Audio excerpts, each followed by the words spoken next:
Alright, hello, greetings and welcome in everyone. Hi, my name is Harrier Citadel, avian alien sentinel VTuber, perpetrator of creative chaos and general maker of things.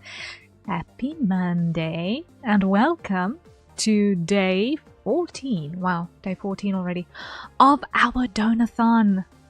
Yes. We have gotten just under halfway of the way to our goals. It is the beginning of the new month, and it is a crazy time, and I am very grateful to share it all with you guys. And hope things have been going well so far for you this day as well. Whew! It's insane. It's insane. But we survive, we thrive, we keep going, we keep fighting. And I'm starting this day with much gratitude because another commission landed, so more work is coming. That's going to help keep the lights on. Hopefully. This will not be followed by a drought, but yeah, we'll see. Anyway, my idea for today is that we've got a lot of Live2D work to do. We want to see if we can get more rigging done on Heoteo's face.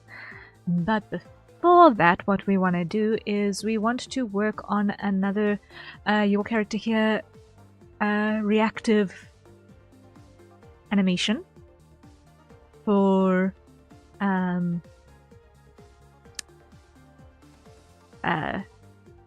sorry, I am getting my words. For Leoris, whose other name is, I believe, Reina. I am feeling really dumb right now. Is it?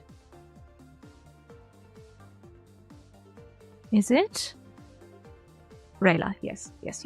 I'm not. I was close. Specifically for Rayla's significant others. So we're going to start with that. It's another Final Fantasy XIV Warrior of Light that we're going to be adapting. And he's really cute. So let us dive right in before we get into the rig, I think. So this is the character that we're going to be adapting now. In terms of what we all need to expect here, the only main point that we need to pay attention to is that we just need to adapt this hairstyle ever so slightly to make sure that we can actually see the eyes, because that's kind of an important thing. So we will be paying special attention to that. And I think I'm going to start this time with the front arm.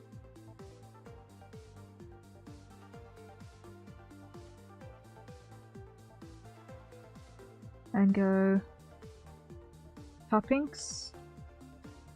Yeah, there we go. Wow. I should do that without caps lock on.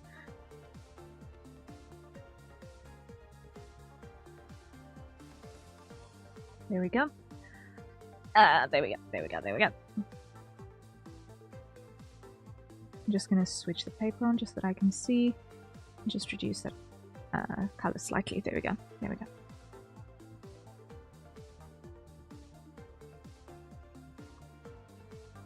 So we're going to start here, and we're going to grab the hoodie detail. We're going to start on this side.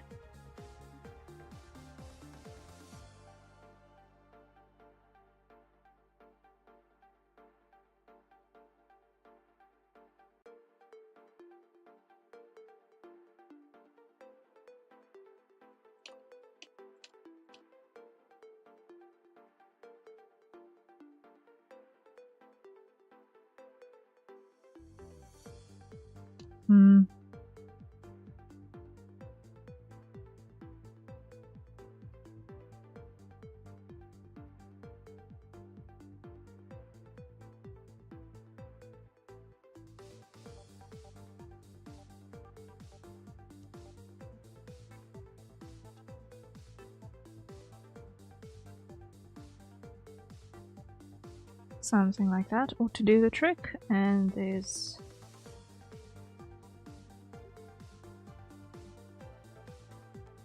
a little bit of whatchamacallit,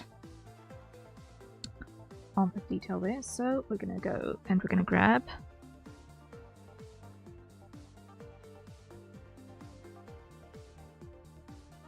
that and just start filling this in.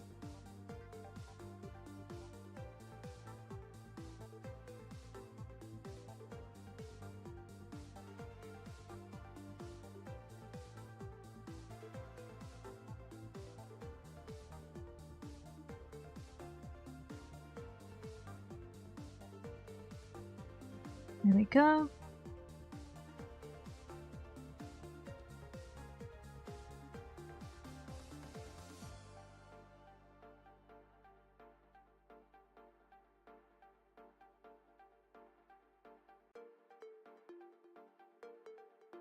And on this side, what we're going to do is we're going to just grab that like so. Okay.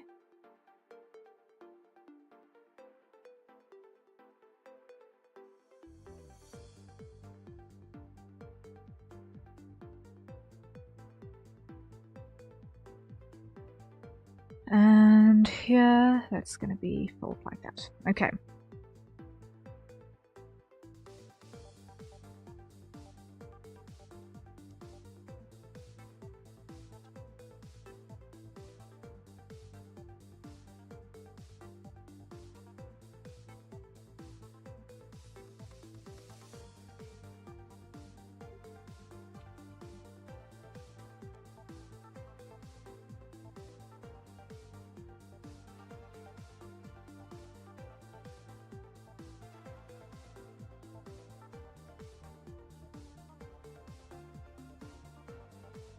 There we go. That will work there. So that's the front arm sorted. Now on the back arm, let's do top inks. There we go.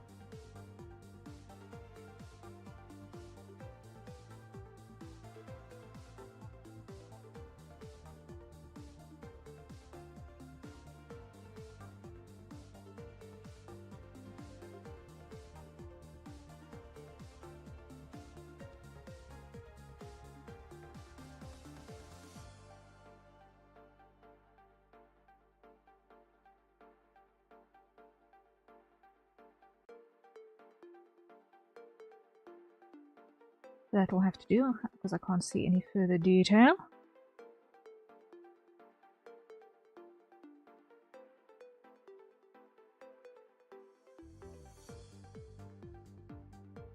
Okay, that works.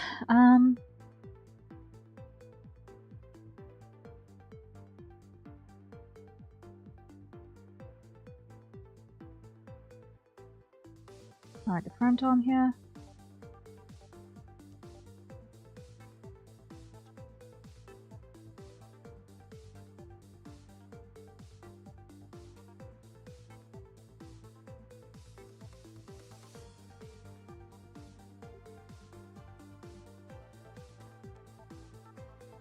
And let's see.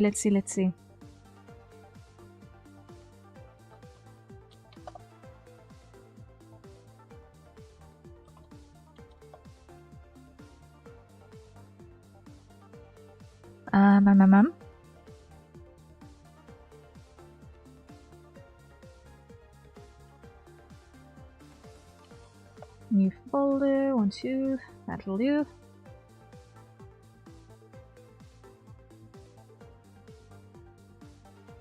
And oh my! Wilhelm, hello! Hoot hoot, welcome in! And hello, Plumies! Hello! Big surprise! Good to see you! How are you guys doing? Hello, hello! Greetings, everyone! My name is Harriet Citadel, avian alien sentinel VTuber, perpetrator of creative chaos and general maker of things. And it's a wonderful joy to see you guys here. How are you guys doing? Welcome in, Plumies! Welcome in, Vil! How was stream? This is a huge surprise. Thank you for joining us. Yes, gasp. Final Fantasy XIV. Yes, indeed. We are currently doing a Fugi commission before I dive into some Live2D rigging for another client. So we are in all of the fun with doing reactive madness. I have made myself a little base that I can just do a bunch of recoloring stuff on in Live2D. So this is in the first stages of adaptation. I've literally only just started. And Kaeru, hello, welcome in. But yes, Vil and Seal and Miri and Natsu, it's an absolute joy to see you guys here. And Yue, hello. It's so good to see you guys. Hello, Plumies. Hello, Vil. Big joy. To see you guys here. I'm smiling like an absolute fool. How goes? Hello. We just came from a very fun and chaotic Peak collab. Ah yes, the Peak collab. That sounds like a riot. It sounds like a riot. I've only played Peak once. It seemed like a big fun thing. But I can imagine with more people and with your people, it must be absolutely hilarious. First time playing and I laughed so hard. I had so much I had trouble breathing at one time. Oh man. If I weren't busy cooking supper, I would have loved to have been there, but I'm definitely gonna VOD squad that. It sounds like a riot. I'm definitely gonna VOD squad that. Oh man. I'm glad you had fun. The laughing fit needs to be clipped. Oh yes. I'm sure it got clipped, but it was fun all the way. Ah! Yes! Hello Moonshiro, Hooftoot, welcome in. And hi, hello, greetings! We have just been raided by Wilhelm and the Plumies. And it's an absolute joy to be joined by everyone. Do it, the stream was, for lack of a better word, Peak. Yes. You know, if ever there was a game that was appropriately named, it seems to be that one, honestly. You ever liked the algorithm? Oh, thank you! We had a very fun collab. Yes. I'm so glad you guys did have a good time. I'm so glad. +1 for the algorithm. Yay! I may be of a different class of bird, but as a fellow bird of prey, I appreciate the +1s for the algorithm. Absolutely. Oh man, I love it. Oh, you guys, you're too nice. Thank you for having us. Oh, it's an absolute joy to be joined by you guys. It is an absolute joy to be joined by you guys. +1 for Bird Nation. Yes. I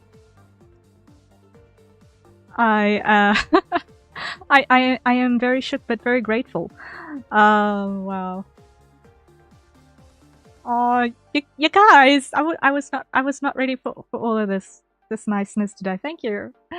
What did you say you were drawing? So I am making a Boogie Reactive, a PNG tuber, basically a GIF tuber, basically. Yes. So this is one of the Your Character Here bases that I have available in my commission offering. And the client previously ordered another one for herself. I can actually show you guys. Let me just switch to this view real quick. And I want to put this over on this monitor over here like that. Drop that there and go to monitor view. So this is the one that we made for the same client previously. So this is the speaking view, and then there is that's the small speaking view, and I believe the idle view is that one. So we have all of these options, and all of this happens on the same base foundation. So that is what we are busy putting together but this time with the Vieira significant others. So that's fun. Nice. It's really good that the base animation matches. Yes, yes. Those look the best, in my opinion. Yeah. I'm glad. I'm glad. It's really adorable. Ah! Yes. I'm going to show you guys how I actually put it together as well, because it makes life a lot easier. It makes life a lot easier. I am doing a lot of Live2D work lately today, actually. A little bit later, I will be doing face rigging for Live2D VTuber commission I've got in the pipeline, which I'm also very, very grateful for. So we are going to be diving into that as soon as I've got this one sorted. And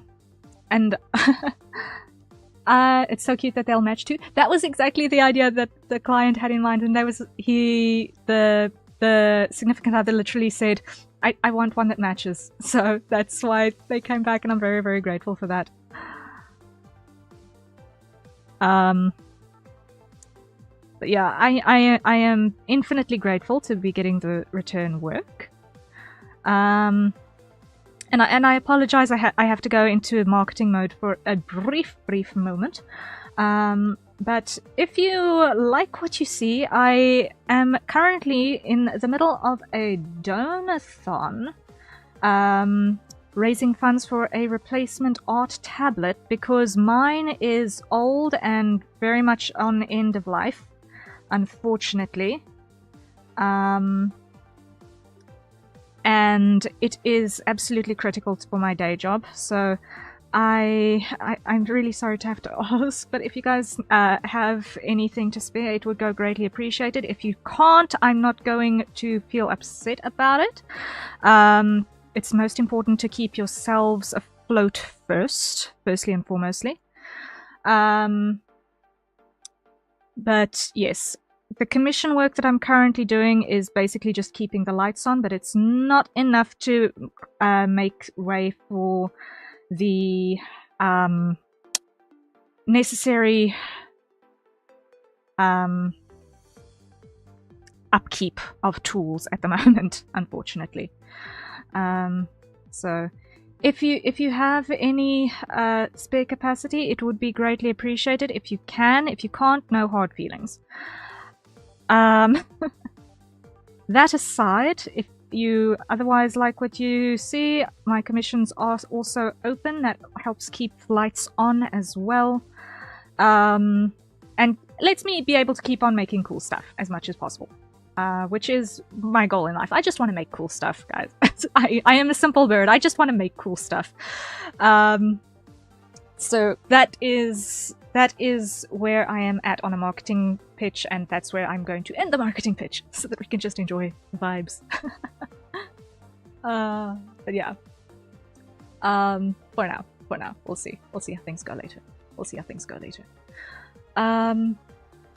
Yes. So, I'm going to do the hoodie part, I think, on a separate layer. I'm going to do the hoodie part on a separate layer. Manifesting. Thank you. Thank you.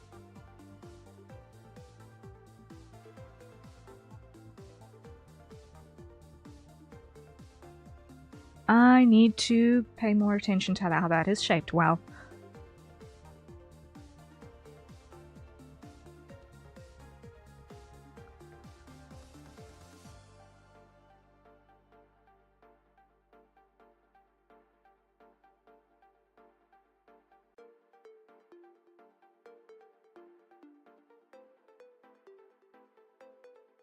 And I need to lock that and make sure it's actually black, because otherwise I'm going to have a bad day. Yes. Let me just make sure that all of these are actually black, because otherwise I'm going to have a bad day later. That's on that side, and on the front arm. Lock that and fill, make sure it is in fact real black. Okay, hide the front arm, hide the back arm. Onto the torso outfit. Unlock, close. Hide the torso. And yes, I'm going to do the hoodie on a separate hoodie parts on a separate piece. And what I want to do is I want to grab the blue up there.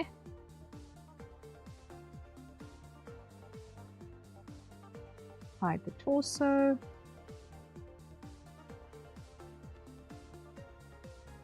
Fill, fill, fill.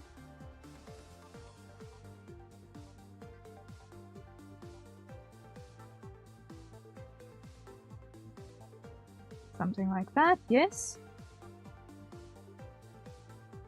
That works. And then grab that color again, fill, and fill. Like that, there we go. We're just doing the basics at the moment.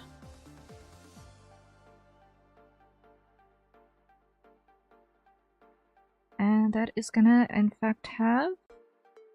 Is that a different shade of black? It looks like it's a different shade of black.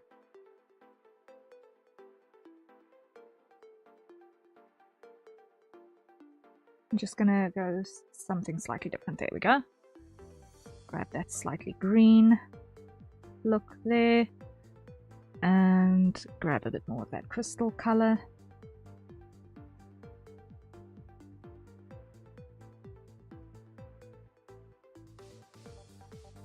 There we go.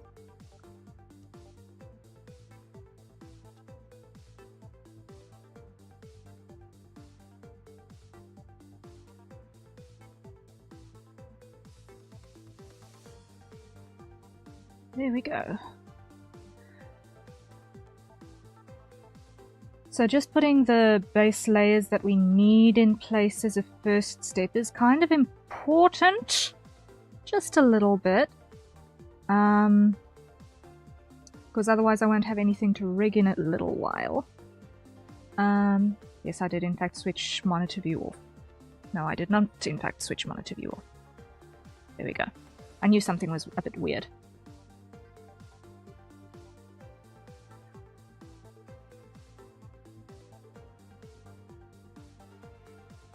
And hide the front arm.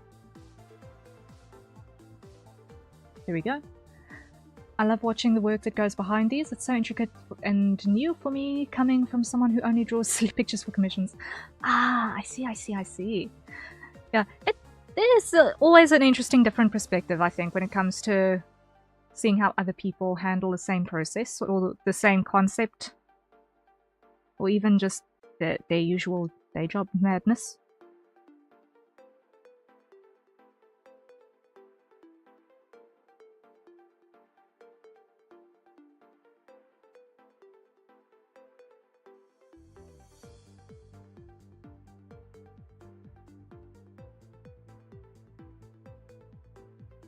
And there, I've got an error that I've got to fix. There we go.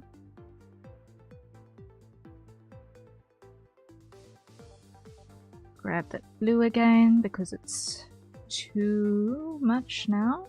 There we go. That works. Okay. Now, hide that piece.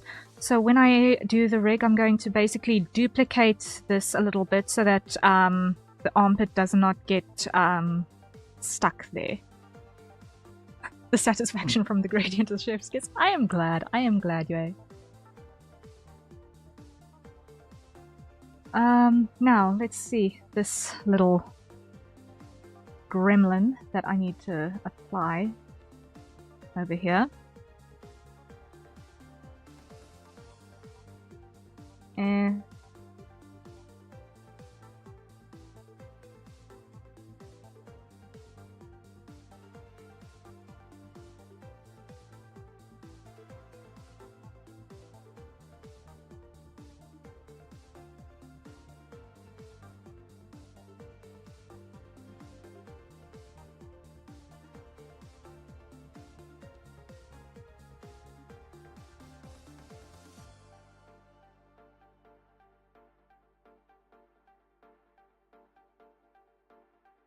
And something like that, ish, close enough.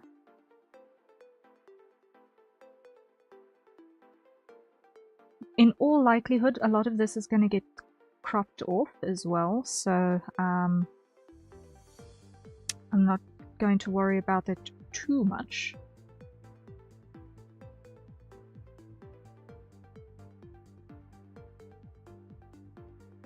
For chibi styles, how do you decide which details to add and which ones to simplify? That is a very good question. It's so cute. I'm glad. It mostly has to do with the size of the detail, more than anything else. So, for example, oh no, I just made it. I was coloring on the wrong layer. That's a big mistake. That's a big mistake.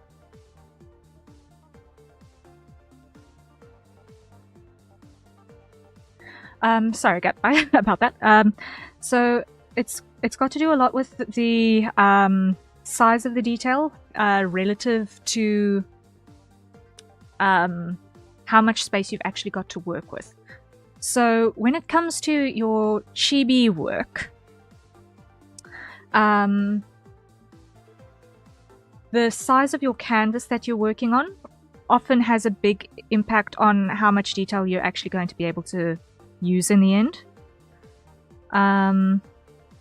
This wants to be a little bit more saturated.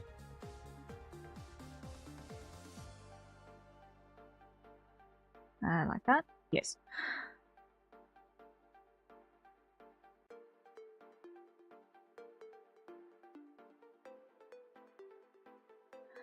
So what will happen is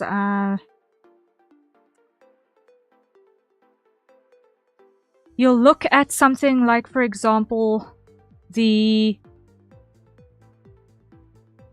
major landmarks, I suppose you could call them that, of a design. And in this case, if we're looking at this hoodie, which is what we've been working on so far, our major landmarks are the low straps on the shoulders. We've got the split between the upper body and the lower body pipes on the jacket body itself.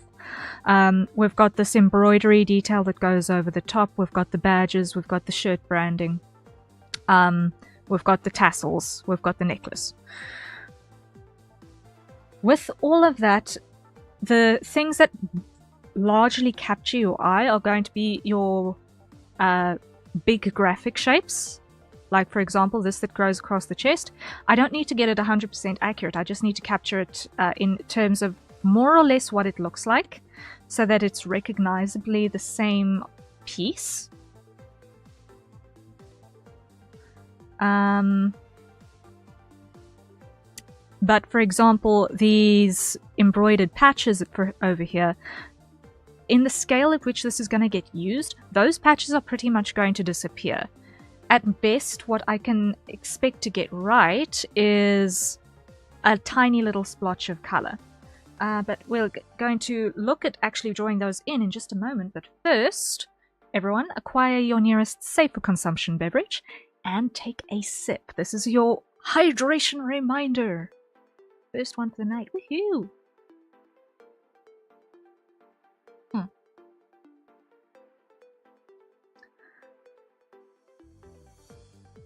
So, in terms of our badges, we've got this little one over here, which we're just going to make this little oval over here. And on this side, we're just going to have something roughly like that.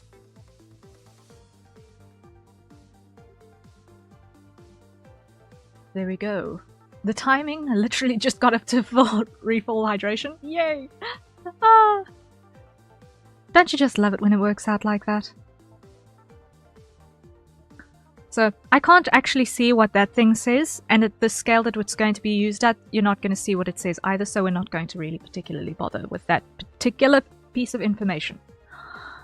What we do know is that we've got this sort of a yellow color that is just a little bit desaturated over here. a little bit yellower than that, yes. Sometimes the color picker ends up being a little bit of a liar because you need to go with average colors rather than what the color picker actually ends up showing you.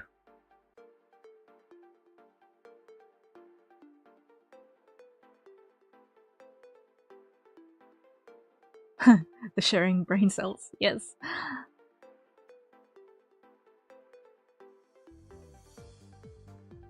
Honestly, I've been so dependent on the hydrate reminders in my streams. It's actually hilarious a little bit.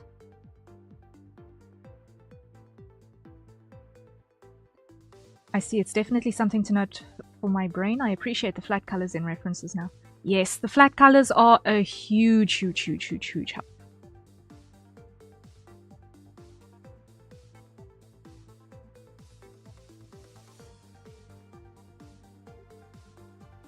And like that should cover us on our torso layers. Now I just want to doubly check exactly what I did here, because I want to make sure I don't do the silly. Just a little bit, okay. We had a little bit of shading. So what we're going to do is we're going to merge that down, because we now don't need to have anything separated on the colors there anymore. Add a new layer, clip it down, make it a multiply. Come over here, grab my default shading color. And what we're going to do is we're just going to add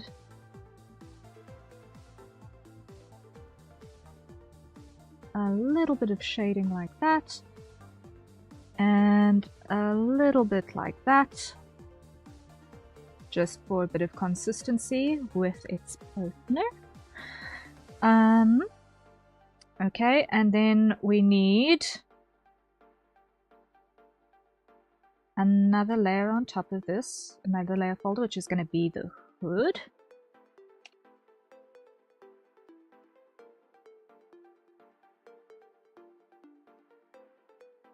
Now, another part that's kind of important when one is doing chibis and simplifications is deciding what to exaggerate. And when you've got a hoodie is a really nice, easy thing to exaggerate to help give the silhouette something interesting to go with.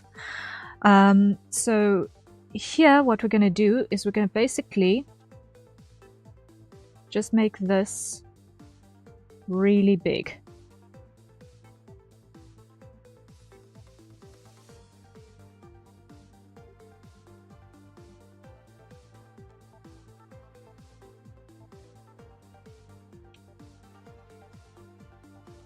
Something like that. If I show the back arm again. And I just want to do a motion test with the front arm. So what I'm going to do is I'm just going to grab it, put it on a temporary rotation and just see. It's going to move like that approximately in the breathing animation.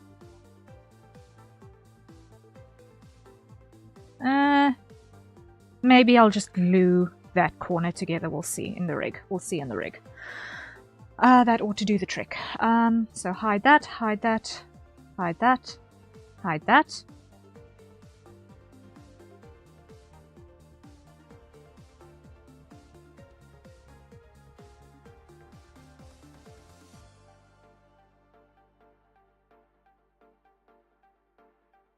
There we go.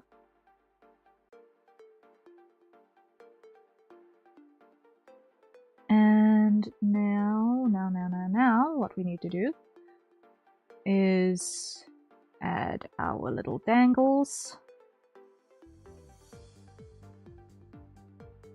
That'll do the trick there. Grab our black, fill.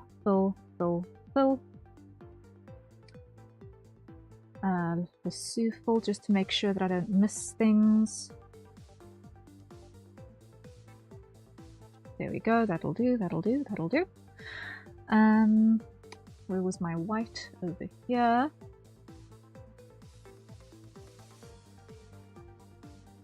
Like that will do, and like that will do.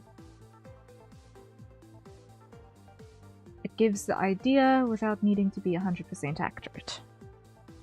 And those are silver, so I'm going to grab my default shading color actually, which I also use for my silver and grey metals. And that falls in that piece. So now parts, at least on the torso, should slide past each other relatively easily. Cool. Cool, cool, cool. Save button is in order. Save button is now in order. Next is going to be hairstyle. So, first things first, I'm actually going to empty the brows because they are the wrong shape.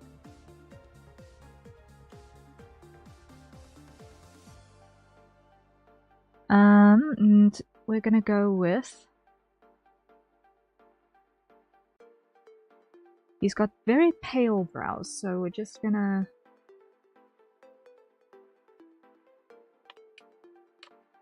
ease these in. Something like that. And what I'm going to do is I'm going to transfer that down so that the lines are on the top layer. Then over here we're going to grab this sort of a sandy color, which I think is probably going to be slightly yellower, slightly warmer. Slightly. The exaggeration technique does help add depth in the outfit. Yes, it does. It does indeed.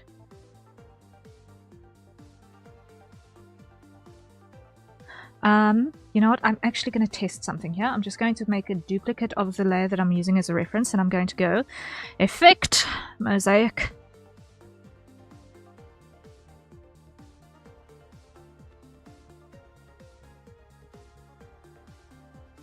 Okay, and that should help swatch this a little bit more easily.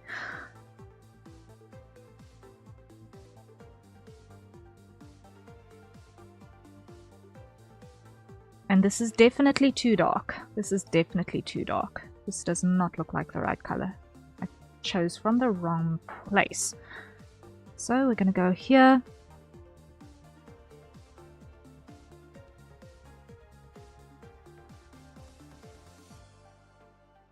And edit tonal correction. Hue, saturation, luminosity. It is too blue because we're at a night scene, so they will have that effect added to it.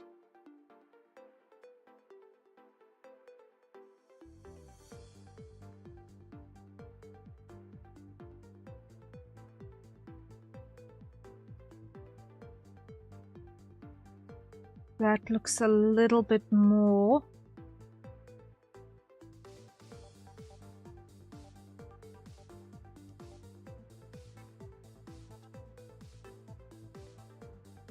That looks a little bit more there. That looks a little bit more there. Do you need a different reference photo? If there is one that is in daylight, that would be helpful for just getting the right color. That would actually be quite helpful. I did not think about it. I thought that the colors were bright enough, but now I'm looking at it, I'm actually struggling a little bit with the color picking. If you have one, I would be most grateful for that. I'm mind blown by that mosaic trick. It makes the color switching so much easier. Yeah, it really just helps find averages just that much faster. Because the entire point of the mosaic filter is to get the average within the average color within a certain group of pixels. That's how it does the calculation. So for getting your swatches in place, it's really, really useful. Sure thing, sent you a few other photos that might help with the colors. Not great for posing, though they're just whatever I had laying around. Okay, I'll have a look. I'll have a look. Thank you so much. Thank you. Let me have a peek.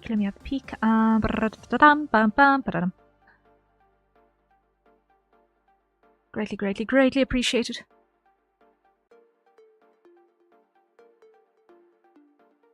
Okay, very interesting. Okay, I will grab this one, copy image, come over here. I am in this one file, create new from clipboard. That ought to work. That ought to work. Oh, that's going to be easier to swatch. That's going to be easier to swatch. There we go. There we go. You're welcome. I'm late. I threw a stream off the tweet, but I had to go make some food. It's okay. It's okay. No stress. Ah, yes. That looks more right. Thank you. Thank you. Thank you. Thank you. Let's just get. Also, let's just do our mosaic filter again, just to make doubly sure.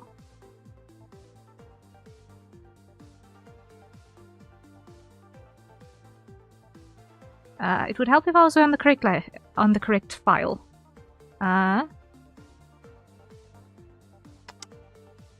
Effect, mosaic. Okay. That one. Undo. There we go. Never would have thought of the mosaic thing. Sorry about that. I thought it was bright enough before too. Yeah, it's one of those things that sneaks up on you. I didn't expect it to not work out great either. I thought it was going to be good as well.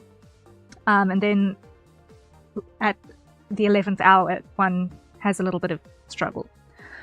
But that looks more right, I think. I think that looks a little bit more right. Okay. So that is the brows in place. Oh, he's got that little beauty spot as well. Okay, note to self. I'm going to include that little beauty spot on the brows layer because the brows are not actually going to move. And that way I don't need to add necessarily a whole nother...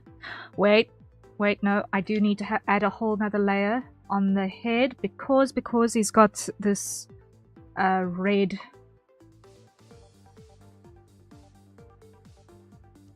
around the eyes. So that is a very distinct feature that needs to be added. So we're going to go head fill, grab that. Add this little bit of a red halo around the eyes. Now this is going behind the eyes because the eyes blink. So I've got to actually add this information in here. What I am going to do though, I'm going to undo that because I think I did stupid for a moment.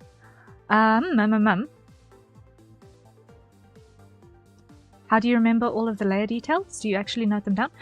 Yes. So if I go just move myself over here for a second, I've actually got my layers named. I've got my layers named, which is a first stage help to actually have them named appropriately. And when you have made the same mistakes a couple of times, you start remembering what the mistakes were. So you start memorizing a process a little bit. And sometimes you need to adapt the process. So having it say a little note to say this is fixed in stone, it has to be exactly this way every single time, is not necessarily going to work out in the long run. But at least having a rough idea of what you're going to be doing and having planned things in advance does help. I have made myself 4 VTuber models that I have personally used in the past, and I have made quite a couple of test models. That I never actually just finished, but I have done a little bit of a rigging in the past with Live2D, so it is not a foreign. It's not a foreign sort of a job for me. I'm just going to do this with a hard edge for a moment because I'm going to be changing things in just a sec. This is just that I can see. But after a couple of iterations, you start to figure out a process and you figure out what sort of tricks you can pull to make your life easier. And this, what I'm currently doing, that looks a bit like an alien, is one of those tricks. So here what I'm going to do is I'm going to take this and I'm going to do a tonal conversion to reverse gradient to just make it white, and lock, and this is going to then become a multiply layer. And then that multiply layer on white is going to have a hard edge that's going to be easier to rig later.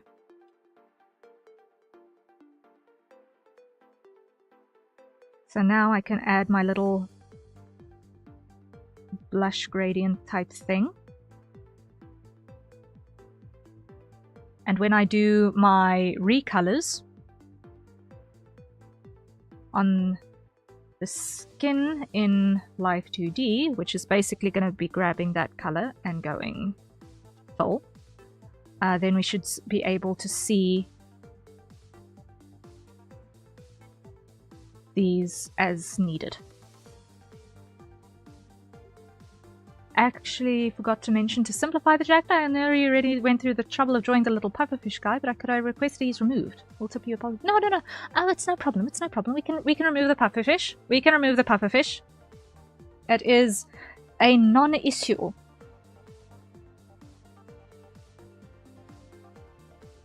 Removing the pufferfish is a total non-issue. Hide the front arm. Come over here. Hide that. Hide that. Come over here. And let's just cut this guy out. Bye, pufferfish. Bye, pufferfish.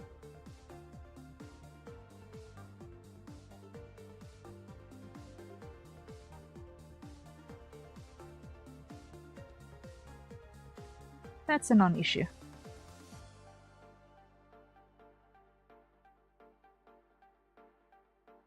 How does making a character for manga work? How do you learn to redraw the same character with the right proportions in different angles or poses? That is a very good question, and the insufferable short answer is you draw the character a lot of times. That's the short answer, is you draw the character a lot of times. And I specifically say it's the insufferable answer because I know it sounds completely useless. But what you start with, and oh, thank you for the extra £5.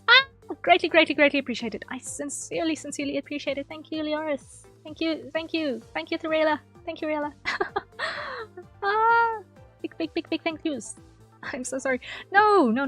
It's a normal thing to just quickly zip in and fix. It's a non-issue. It's a non-issue. But yes, to answer your question, there are two things that you that I like. But do you take notes on what kind as you draw them a lot? I mean, yeah. So what you'll do is a bunch of studies. So some of you guys might have seen that I kind of did a couple of doodles yesterday. And that is one of the things that you will do as an exercise to get used to drawing a specific character in a specific way. And the little stickers too? Okay, we can get rid of those too. That's also non-issue. The simplification continues. Get rid of that. And get rid of that. Non-issue.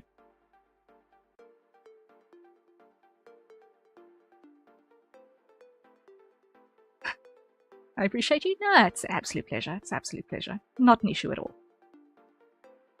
But yes, to answer your question, Calix, taking notes is sort of part of the process. I feel like I'm having 3 conversations at the same time. Let me just compress this way for a second. So yesterday I was working on a couple of sketches of Vil. Yeah.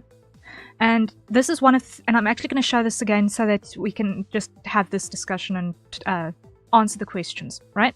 So one of the things that you'll do when you're trying to learn how to draw a character repeatedly and consistently is you're going to try and find what I call the shorthand.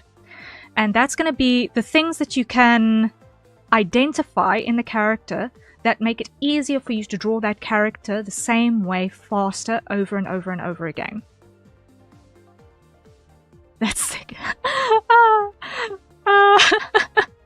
Yeah, so yesterday we were doing a couple of Vil sketches specifically so that I could learn a shorthand for drawing Vil. That was the entire idea behind yesterday. So is to find my shorthand to actually draw the character repeatedly. I have another shorthand for drawing feathered wings in a simplified way as well, where I separate the feather groups, and that's adaptable to all of the different wing shapes as well. So having these little shortcuts basically that you develop for yourself is something that you'll work in over time.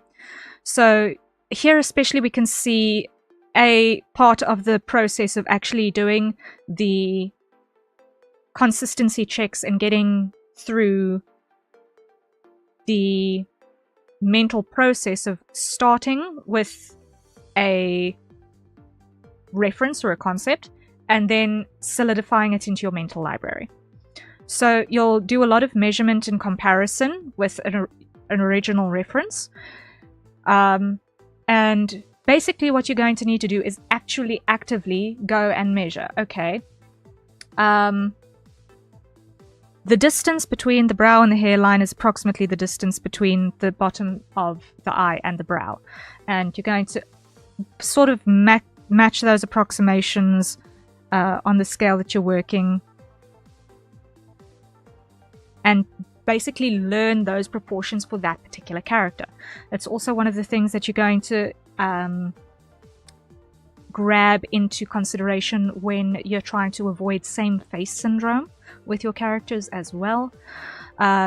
Looking at things like, okay, on a scale from 1 to 10, how pointed or square is the point of the chin? Are we dealing with arrowheads or are we dealing with a cinder brick? You know, that's the sort of shape comparison that you need to deal with and see, okay, where does that shape lie, and what you're going to then do after you've gotten yourself landmarks that you can reliably mimic. Then what you're going to need to do is you're going to need to do an exercise which is a pain to do, but it is a really important exercise, which is the perspective blocks. And one thing that the perspective blocks do is they really force you to get used to drawing the same thing from all of the different angles.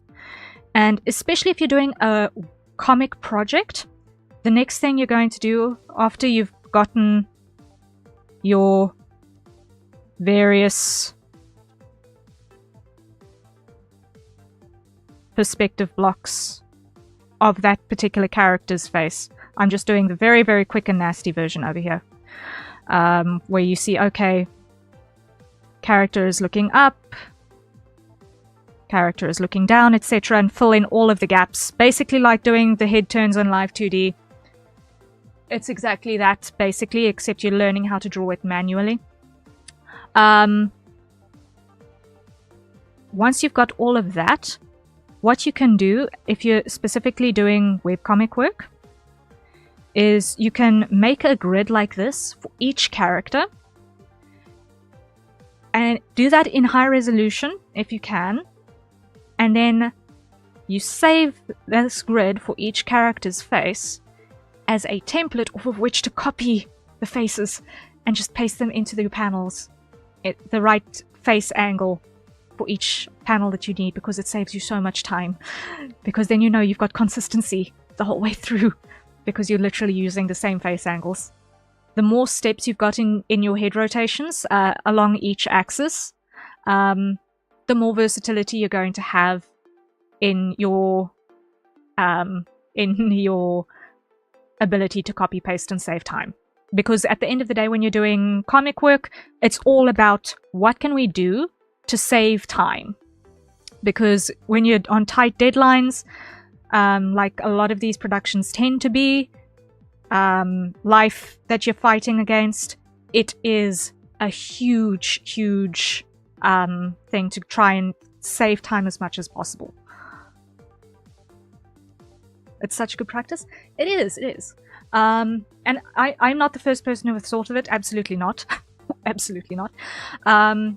But things like the perspective grid boxes and the repetition and basically making reference sheets for yourself in terms of how you draw a specific character.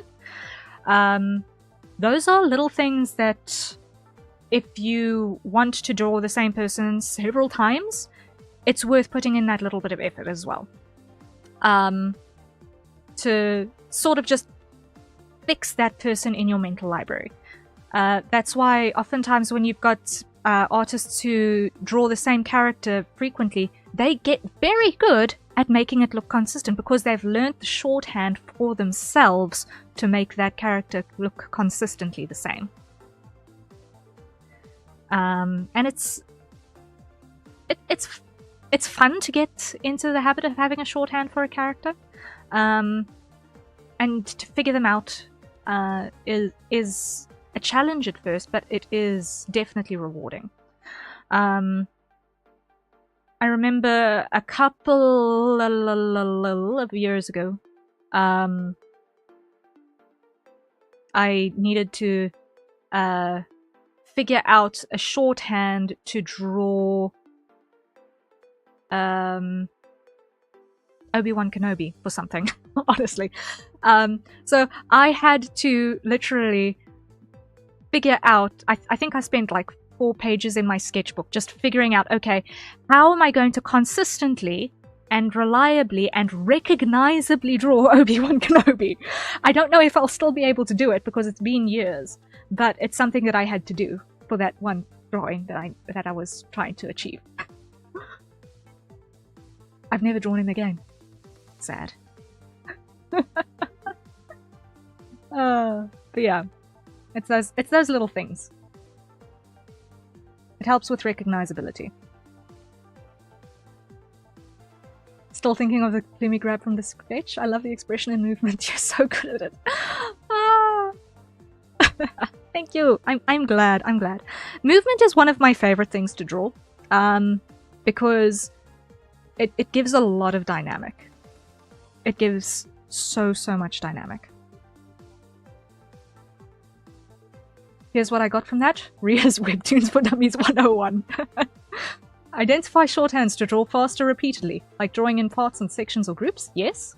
2. Measuring lengths and widths of actual references. Perspective blocks, like drawing character from different angles. Make a grid and copy paste for comic panels. Yes, exactly. You just had a very, very, very high velocity workshop on comic art. You're welcome. But first, we've got to hydrate, guys. So everyone, acquire your nearest safe for consumption beverages, and let's take a sip.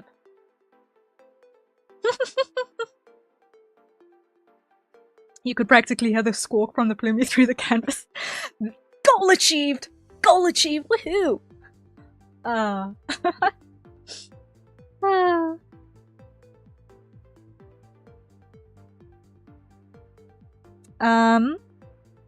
So I just want to hide the eyes for a second here.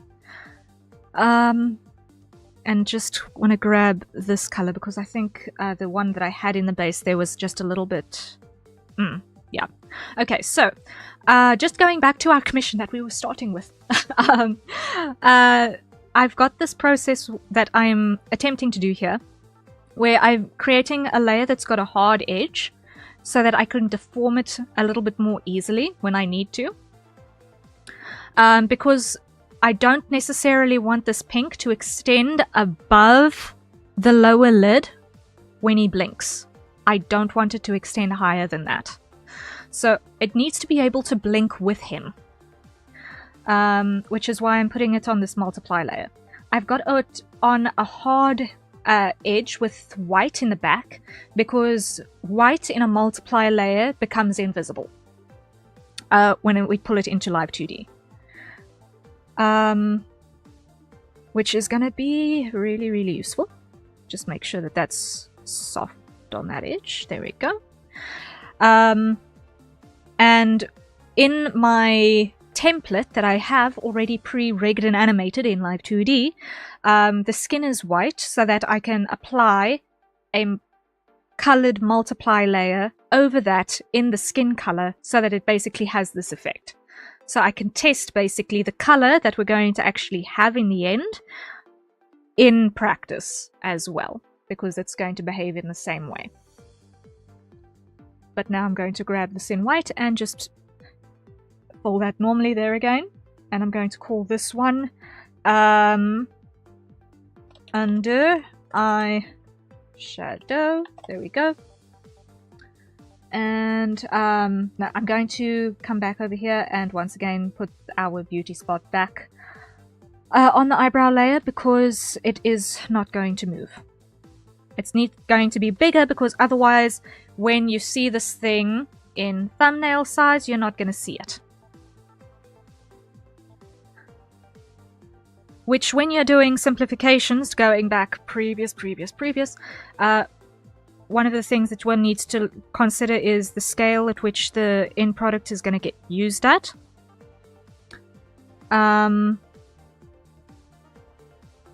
So you want to look at, okay, if I'm only ever going to see it this big, like tiny, what details are worth actually putting a mark down for? So, the little beauty spot is kind of an important feature, so I do want to make it just big enough to actually see. So that's an exaggeration so that you can see it. But we don't want to necessarily make it absurd. What I do also want to still do is I want to just go and add another folder in the back here and go hoodie back 1, 2, 3 layers, and here what we're going to do is we're just going to close this shape, hide the torso, hide the hoodie, no, hide the torso, hide that, hide that, hide the hoodie front, close, come back to the hoodie front, grab that color, hide it, fill, and over here we're going to grab our shading color, fill, and make it a multiply. So we've got some depth going. There we go.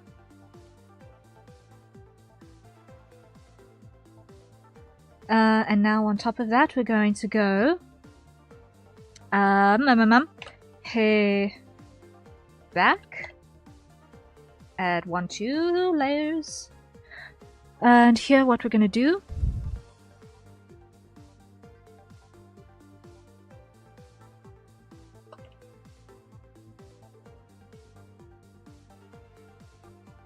is we're going to just add in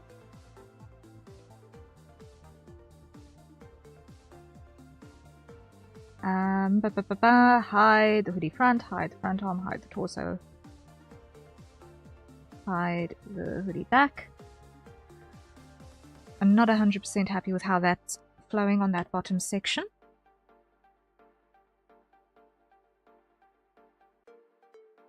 So let's carve this down a little bit further.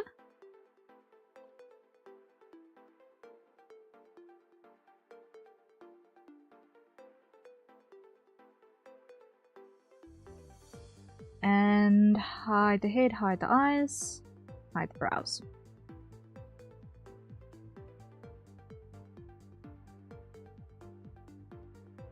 Okay. Show the brows again, grab that color, hide that again. Now what we're going to do is we're going to select outside, expand by 1 pixel, and invert and fill. That way I don't have to worry about having missed gaps in corners.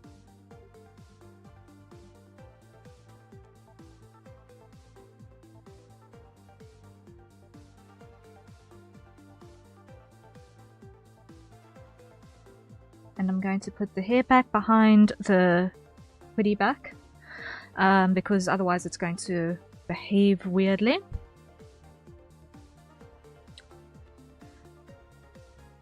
And it looks like... here's a good sampling point for our tip color.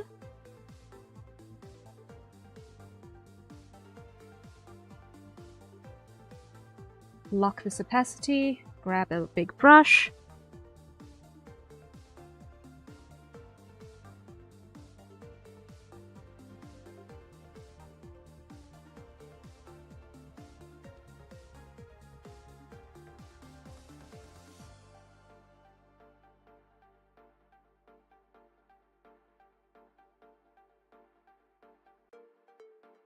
And I'm just going to grab a bigger brush to just make this a little bit faster.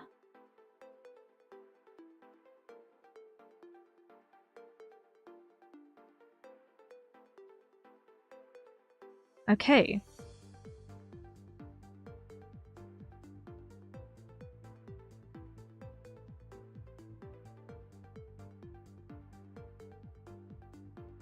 And I just want to doubly check over here how it handled the shading on this.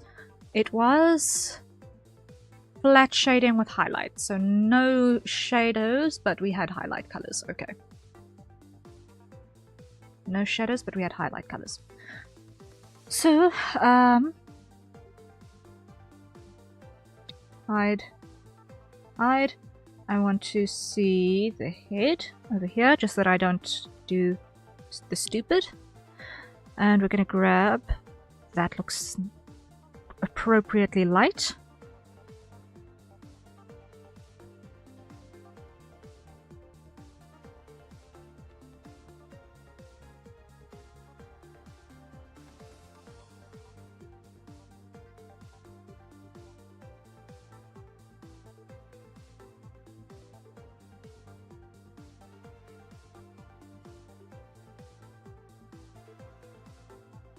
And hide that for a moment.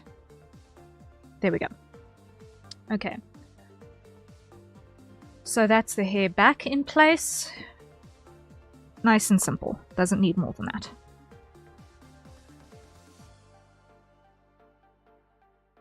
Hide. Collapse. Now, we're gonna go for the hair front. That's also going to include the ears. So what we're going to do is we're going to go hair front, and what I'm going to do here is I'm going to make 3 layers. And on the first one, what we're going to do is we're just going to make a quick sketch.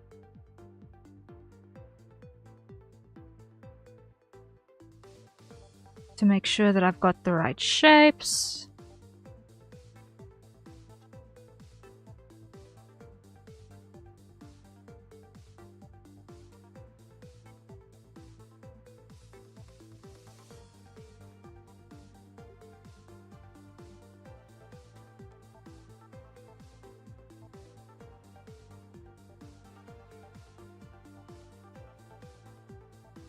The thing with the Final Fantasy characters is that they have very distinct silhouettes. So one wants to not edit them too much. Just to help keep them recognizably Warriors of Light.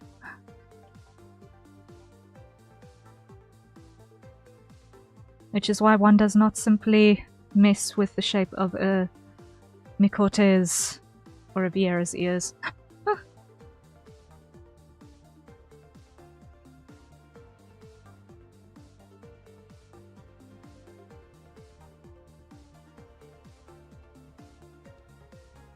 Hairline is going to come up a little bit because with chibis, generally speaking, you want a slightly bigger forehead.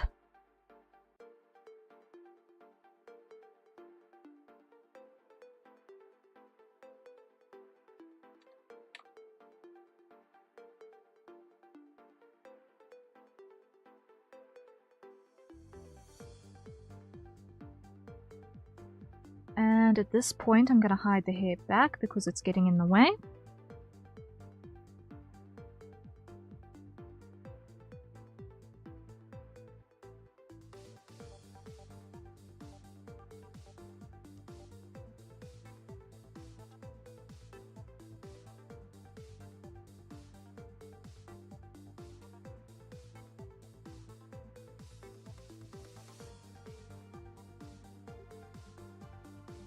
I'm just going to, in order to get the sense of this hairstyle, without obscuring the eye too much, what I'm going to do is I'm going to basically give him a hair vent like what I've got. I'm going to vent his bangs a little bit. That way we get the idea of the shape without the obscuring factor.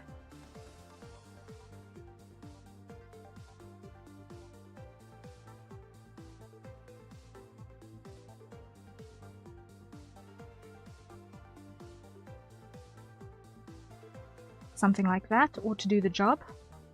Hide the head, hide the eyes, hide the brows. Temporarily. No, no, before I do that.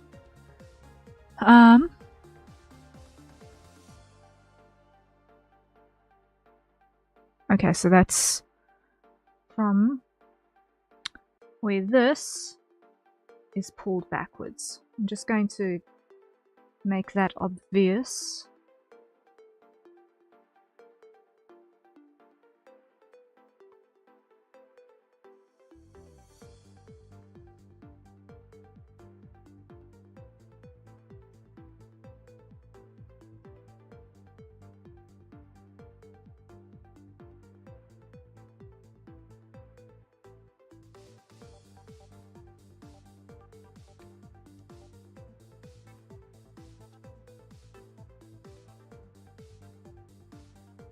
Not quite so long, I don't think is necessary.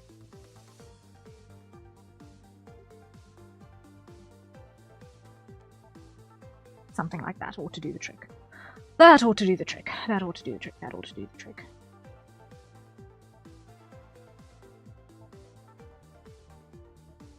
And hide the brows.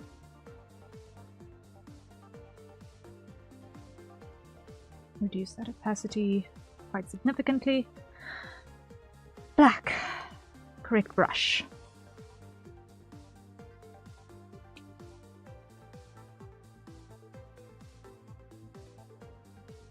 And we start shaping these in. Build some depth into where the corners meet. There we go.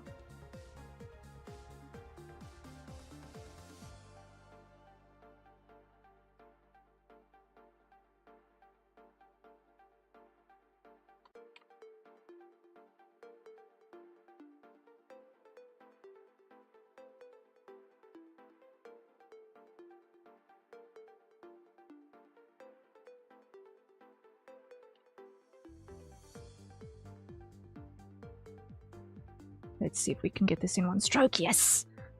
No? Slightly wrong.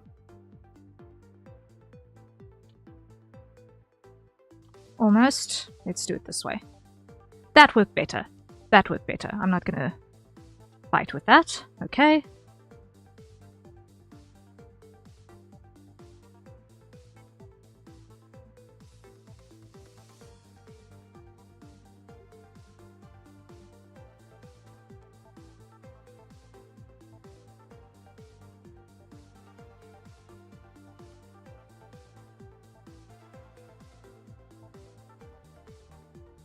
Okay, this is working out pretty well, I think, so far.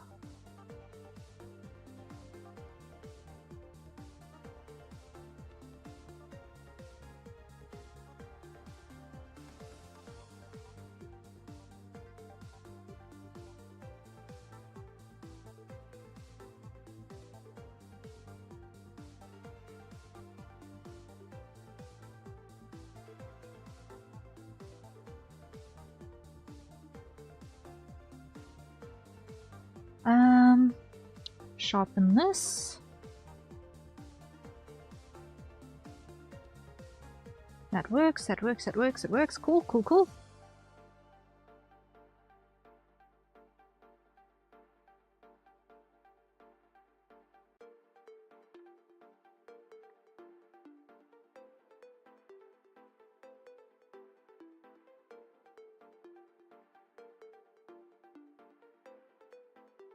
Nearly got it.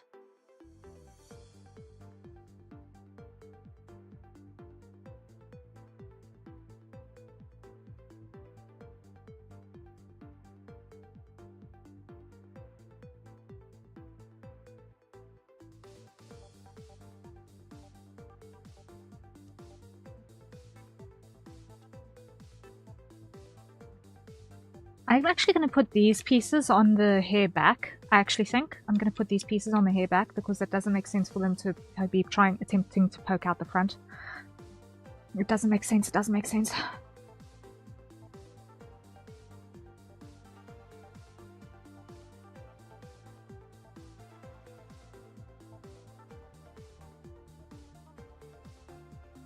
Considering they are behind the face.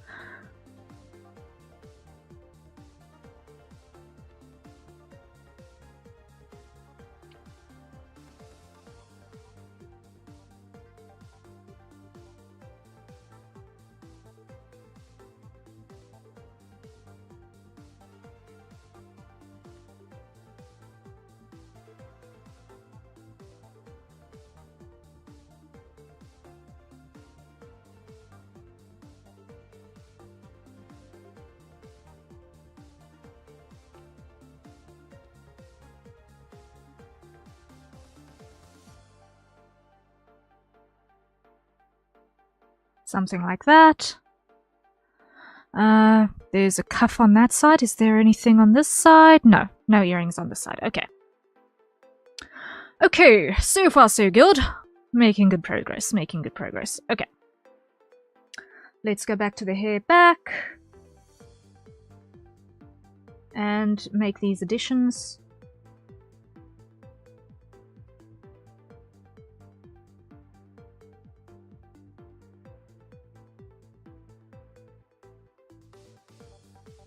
Fantastic progress? Yes. I know it looks really cursed at this very, very second, but there's method to the madness still. Bring the opacity of the head up again. Take that away. Come back here.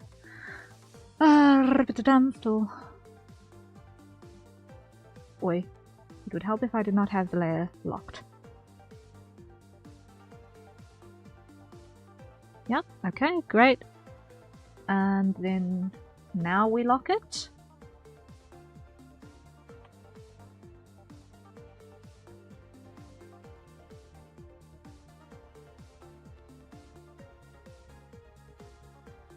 And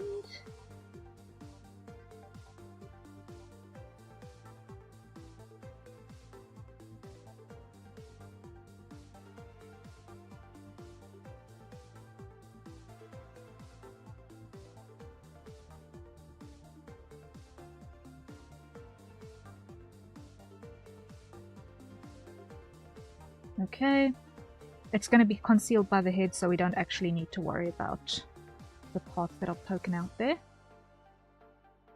Hair front, show, hide the hair back. Hide that, yes, yes. I can delete that now because I don't need it anymore. Hair back, grab that color as well, hide. Select outside. No gaps, no gaps, no gaps. Yes, cool. Expand by 1 pixel. Invert selection area, fill. Are there any issues that need resolving? There's 1, 2 over there. Are there any over here? It does not look like it. Cool. Are there any over here?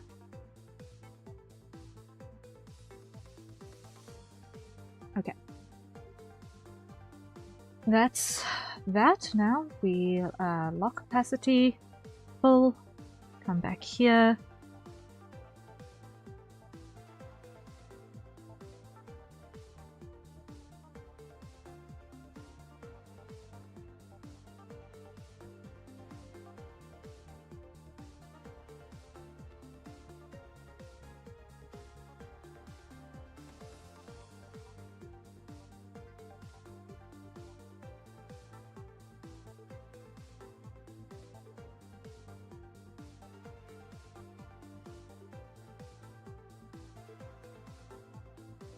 Almost got it. Almost got it.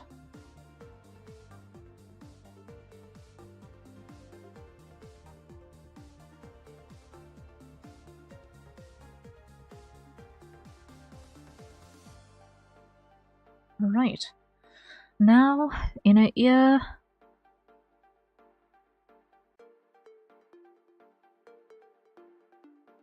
I'm gonna add a layer.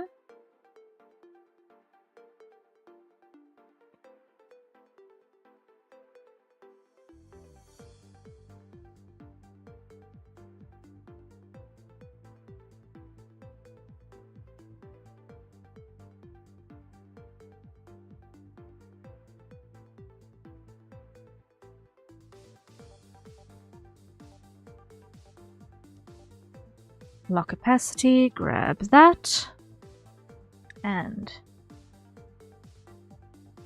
there we go.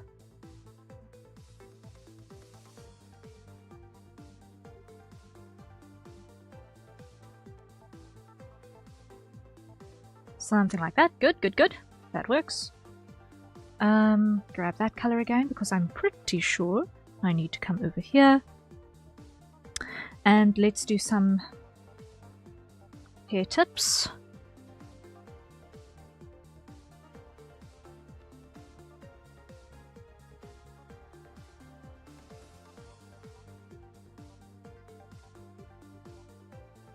The ears are so cute. Ah, I am glad. I am glad.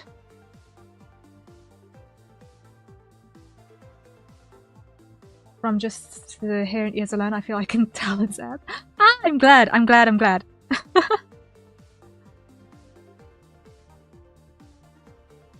That is indeed the trick, is to have just enough information to be able to tell exactly who it is we're looking at. I hope the hair venting isn't too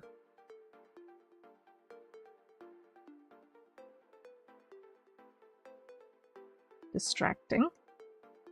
But I hope at least that it will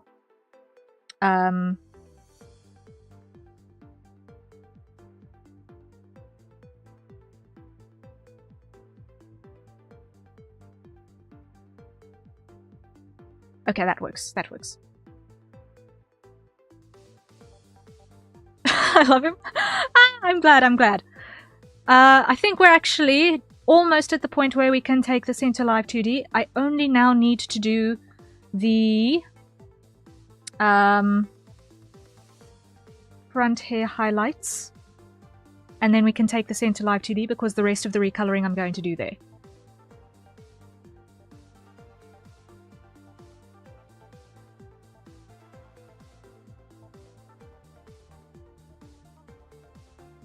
You're an amazing artist. Ah, thank you! Thank you, thank you. You are too kind.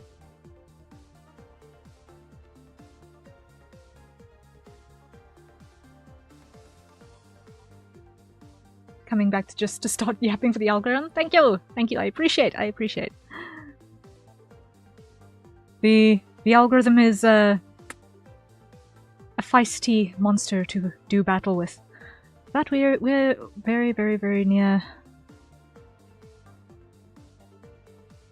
the next phase. We're so very, very, very near the next phase of this.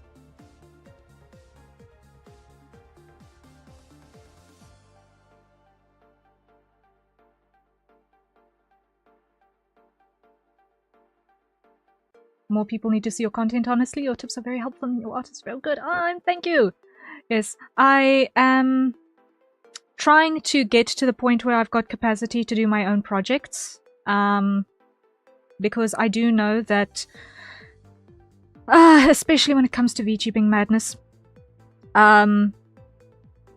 it's projects that draw people in more than, you know, commission grinding.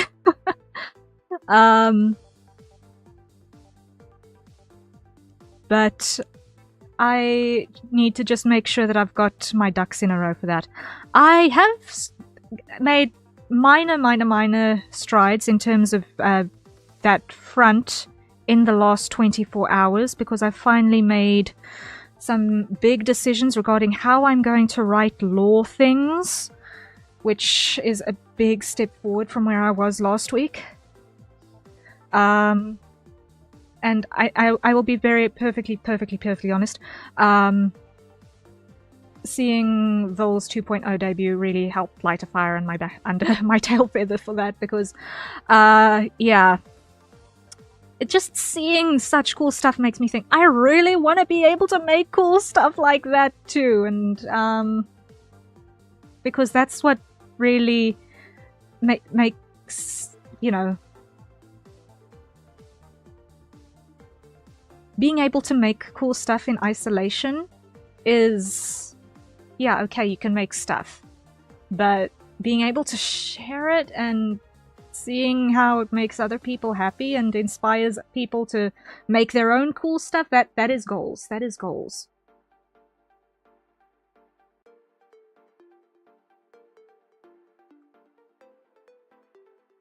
I want to make stuff that's cool enough to make other people want to make cool stuff too. That's what I want to do with my life.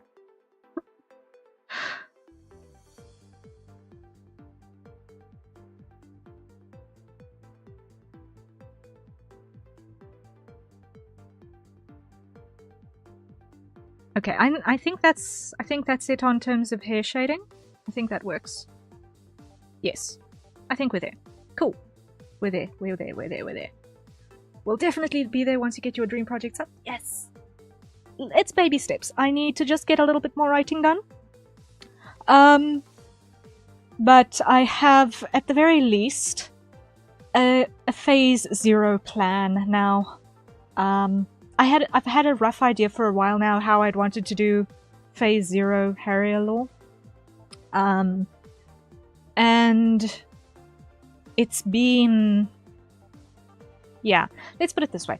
It has been about a year of just developing world building ideas. Now that I've got the world build pretty much almost 100% sorted in terms of an actual overarching storyline that I'm able to put bullet points against, minus one minor technicality that's kind of a plot hole at the moment that I still need to figure out. Now I can actually start doing the character-centric lore and being able to actually write each character's POV in Fort Misthaven independently. But that's a hydrate, so everyone acquire your nearest safe for consumption beverage and let's take a sip.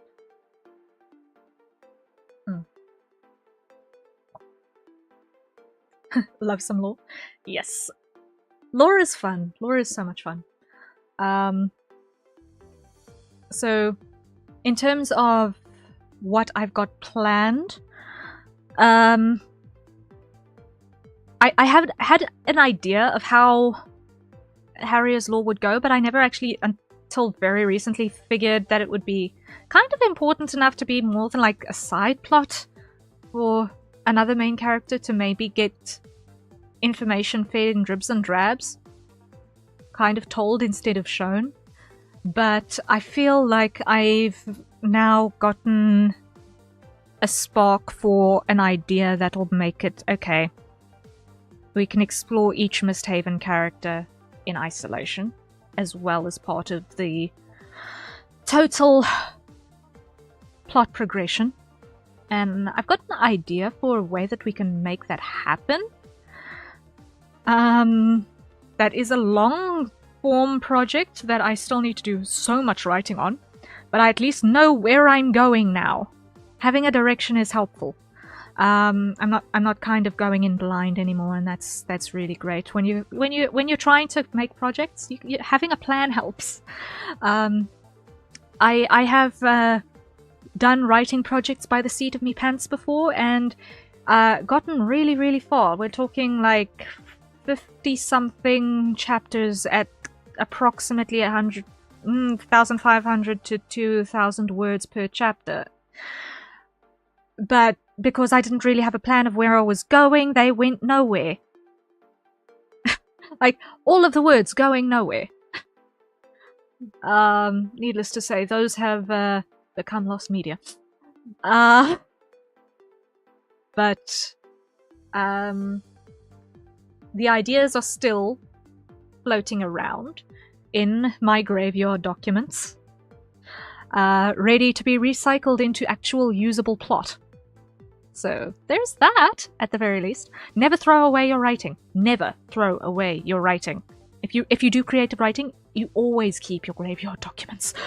Always keep your graveyard documents, because there's going to be something useful in there. Maybe not now, maybe 5 or 10 years from now. And boy oh boy, when that comes out, it is going to be golden when it finds exactly the right place where it's supposed to fit in. But okay. I learned that the hard way with hard copy snippets. Ooh, yeah, I can believe that. I can believe that. Having all of your writing in hard copy and then something gets lost or crumpled or thrown away by accident, or a notebook gets lost. Pain. Pain. No, don't want to do that. What I want to do is I want to go here, File, Save As, and I want to change my file type from Clip Studio to PSD. There we go.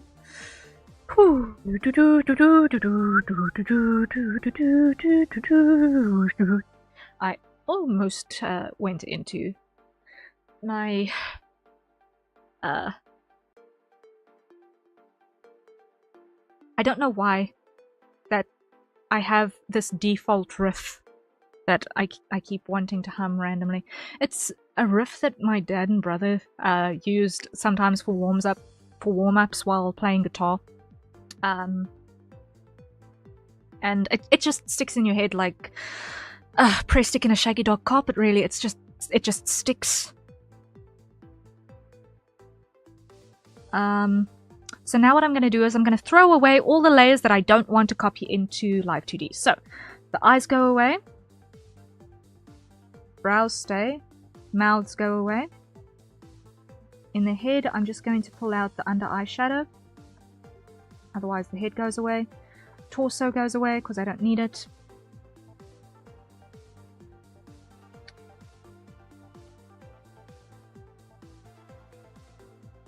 And then I don't need the paper color. Everything else, merge selected layers, merge selected layers, merge selected layers, merge selected layers, merge selected layers, merge selected layers, merge selected layers. Okay. Whew, okay. It's everything that I need here, and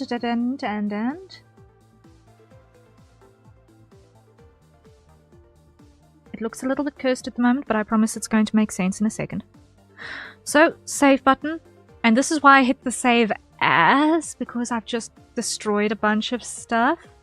So, I wanted to keep the Clip Studio file so that if I need to fix anything, which I hope I won't have to, I at least still have the Clip Studio file on backup.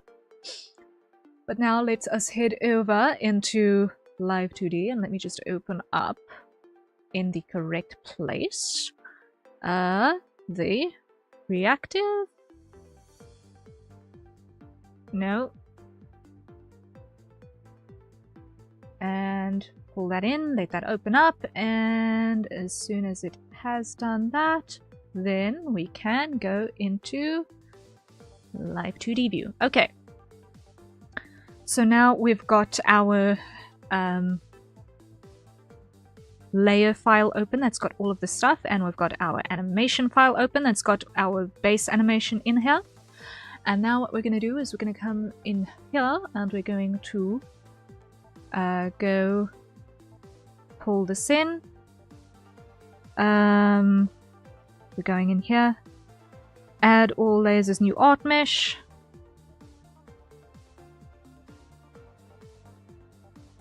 Grab everything and just fix the alignments, because I had to change my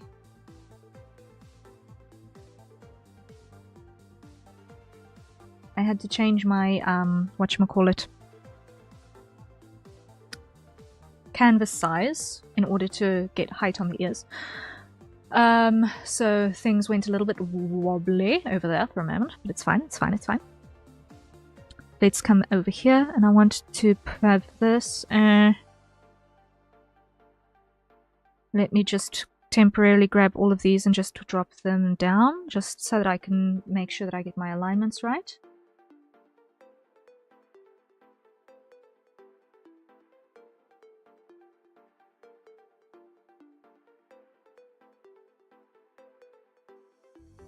Okay, that should work. Grab that, make it opaque again. Okay. Now we drag hair back behind back arm.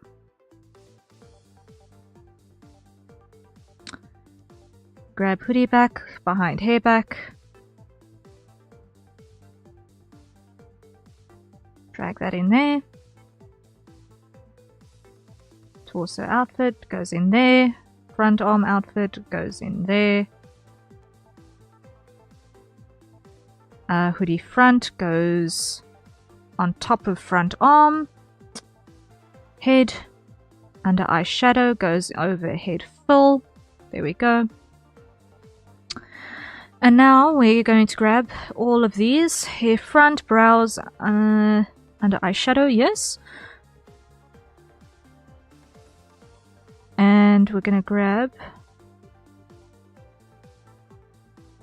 those and make sure that they live in this folder here. This brows layer can go away because we don't need it anymore. Now, if all goes well, that should be in the right place, yes. But we need to also grab the hair back and also put it in here. There we go. And test. That works. Fantastic. Simply just dropping everything into the right place. Now, this one needs to be a multiply, yes, and it needs to be clipped down to the head full layer. So it can't clip past there.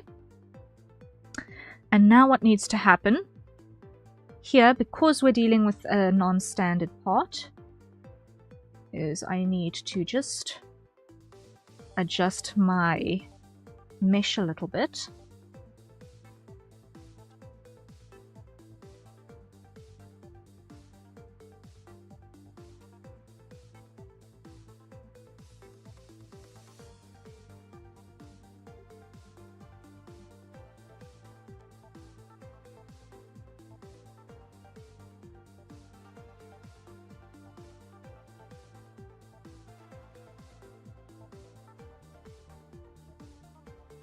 And the same goes over here.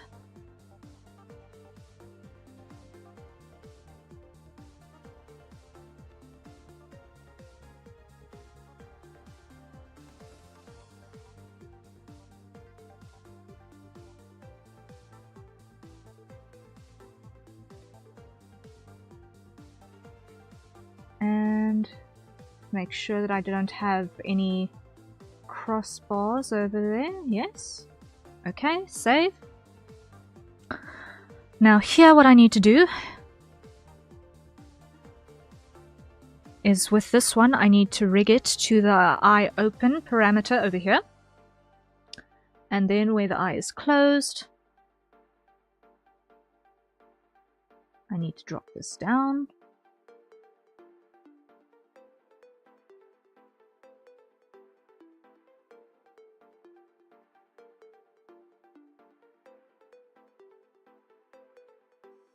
Like that.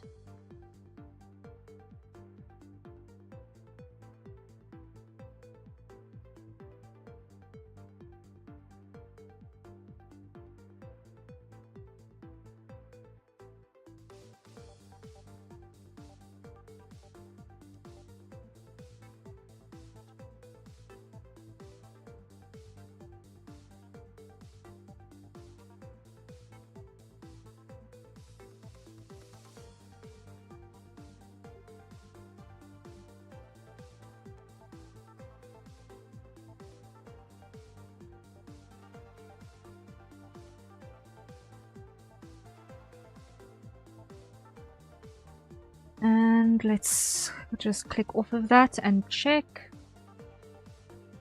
Okay. Almost got it. Now here. We're going to make sure that this side doesn't look wrong.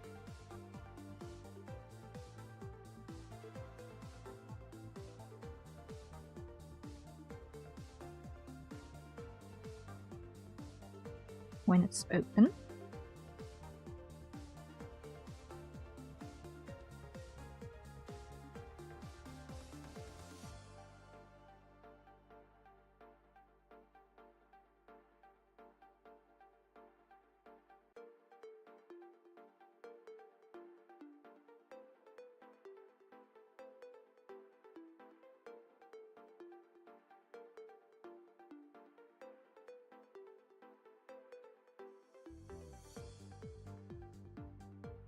Just adjusting this a little bit more.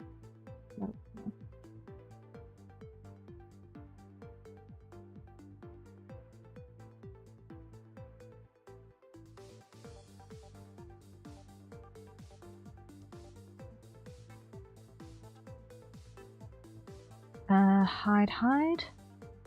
Just want to see. Not quite. There's still one problem, specifically up here.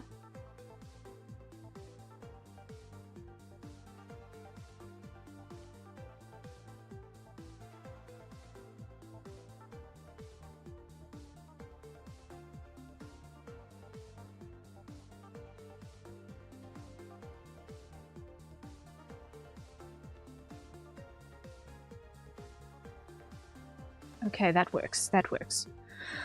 So, that is probably the most rigging that needs to happen on this entire thing. Now, we need to go and we want to see which mouth shape we want to use when the mouth is closed. So, let's see.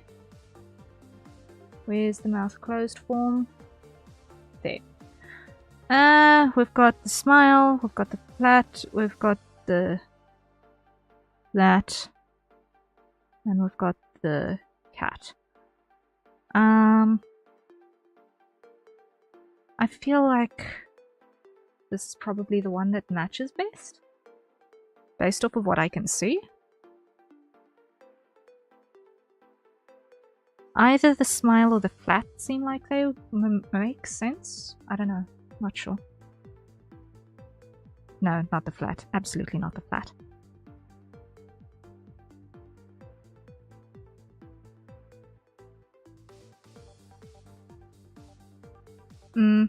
Okay. Now let's just get all of the other parts in where they need to be. So, back arm rotation. We're going to put back arm outfit on top of that. So that does its thing. Cool. Collapse that. Collapse the head, collapse the neck. Front arm rotation. Drop that on front. Warp of torso. Grab those, drop those in there. Okay, so now when we do breath, we're almost there, almost there, almost there, almost there.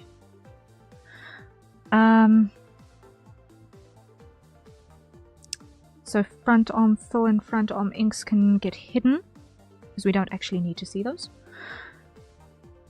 What I do want to do though is I want to go copy the torso front outfit and drop that on here and clip this to the front arm of the outfit. Okay. Now what we're going to do is we're going to come in here, show modeling.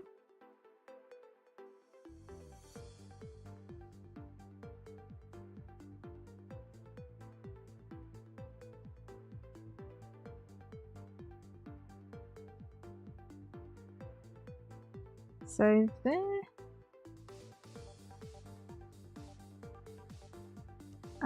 Drop that opacity. I just want to see where exactly I need to cut.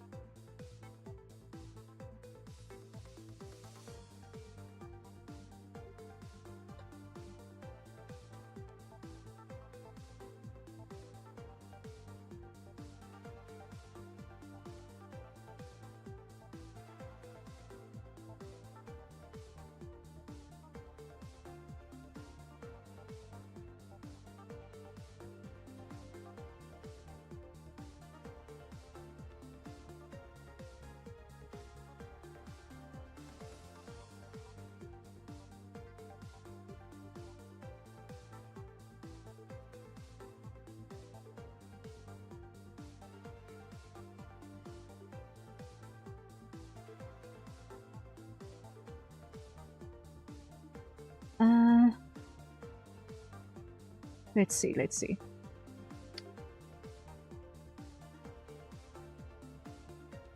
Basically what we're doing is we're masking off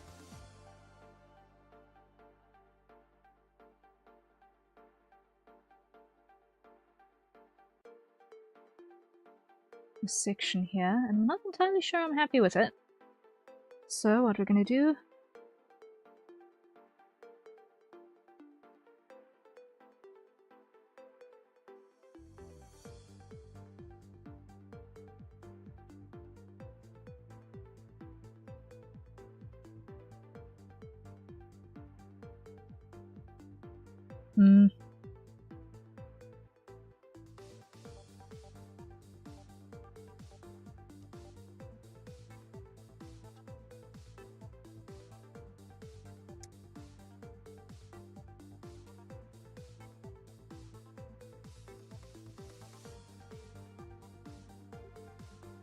let's see, how does that behave?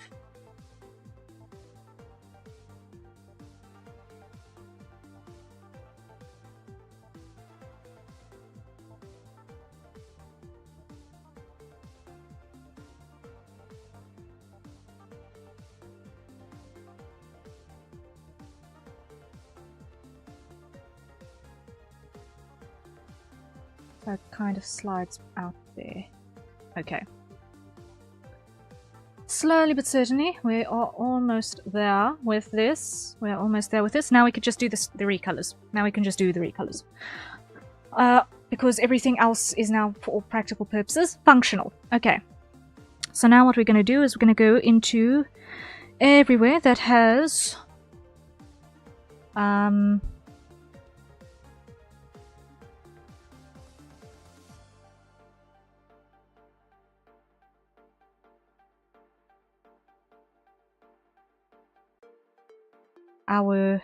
our base skin color, and what we're going to do is we're going to just grab the hex code out of Clip Studio.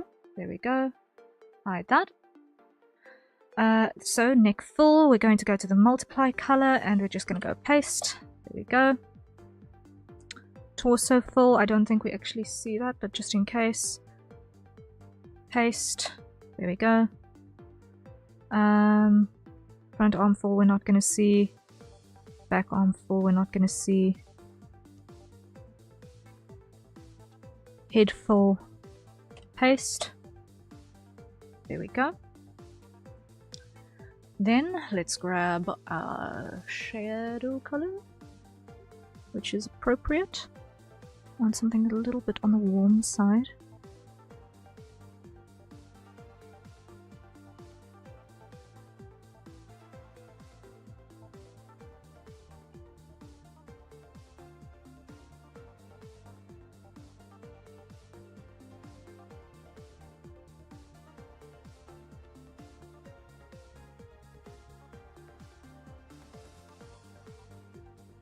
Okay, that color ought to do the trick. Let's grab that hex code, copy, okay, collapse. Next shade, paste, enter, there we go. Torso shade, grab that, paste, okay.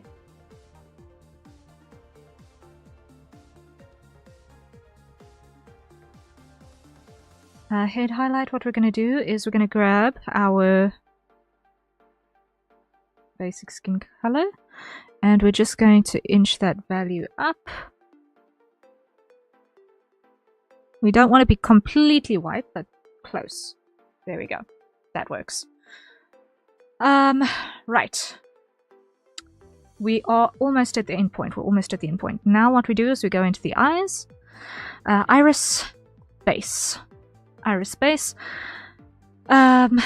We've got a light pink, I believe.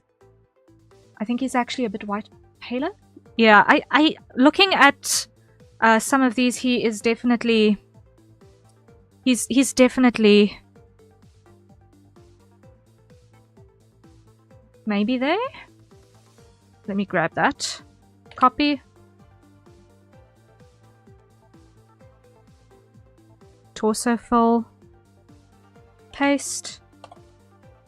Neck full. Paste.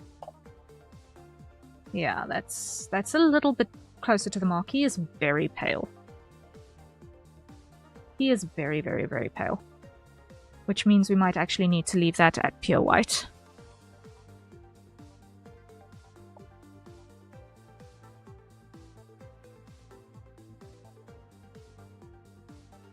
Yeah, otherwise you're not going to see it. Okay. Eyes. Base. Let's see if we can grab a starting point. Hue-wise. It's definitely not going to be accurate. But at least it puts us in the right hue bracket. So let's grab that hex code. It ought to put us roughly in the right hue bracket anyway. Paste.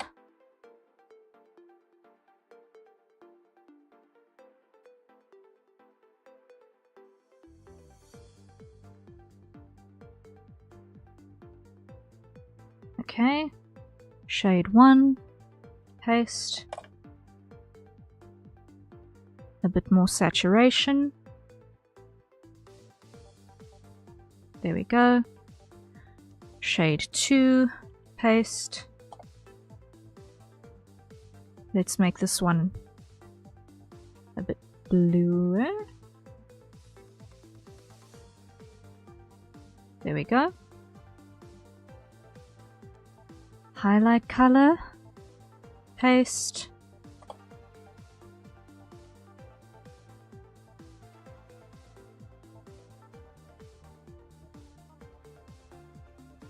This shade 1, this base I'm not actually 100% with yet. This shade 1 I think is actually a little bit too saturated now. That looks a bit better, yes. Let me grab our highlight color here. Copy. Pupil ring. Paste. Pupil color, paste.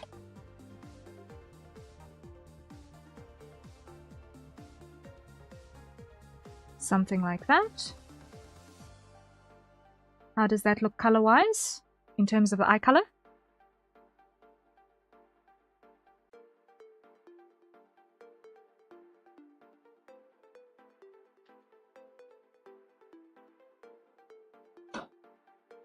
Is it in the right vein?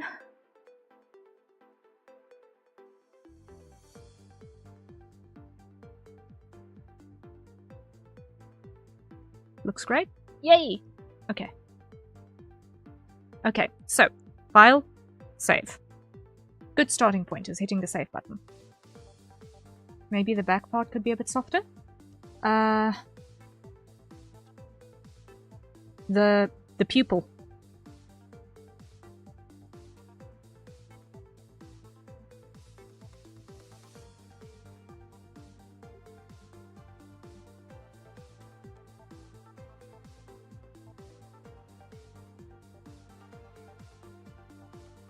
Like that.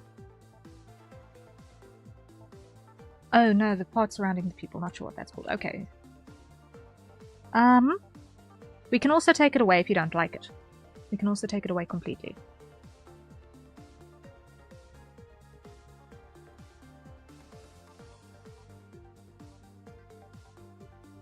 I like having a little bit of a halo around the pupil, but it's not necessary. It's just a stylistic decision on that part.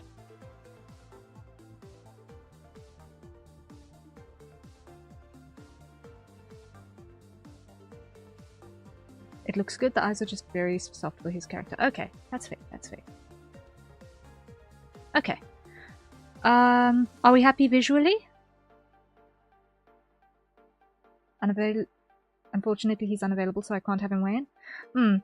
Well, if you need any minor tweaks a little bit later, you can let me know, and we can look at it. We can look at it. If you need minor tweaks a little bit later. But okay. Save. And now we should get this in here. It sounds good, thank you very much. No problem, no problem. So now, automatically, we are in here. So now we just need to adjust our crop a little bit. Because otherwise, he's going to not have any ears in here. I believe yours was scaled to 90%.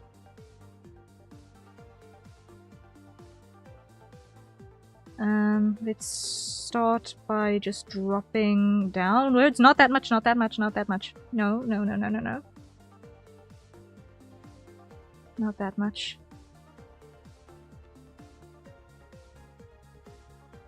Let's go 85.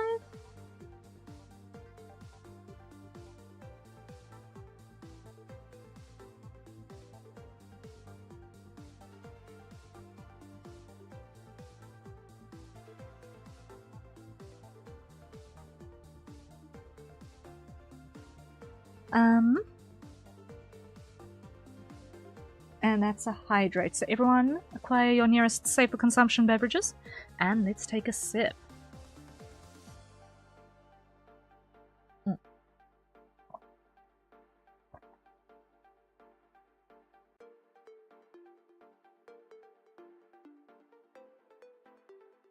That works.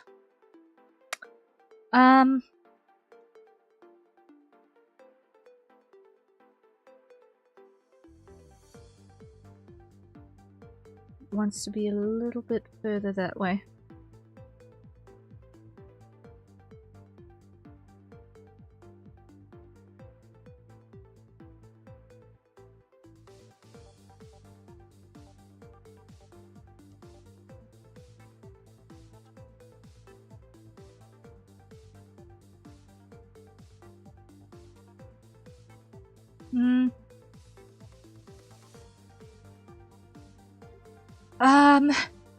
How important is it that you guys are scaled identically?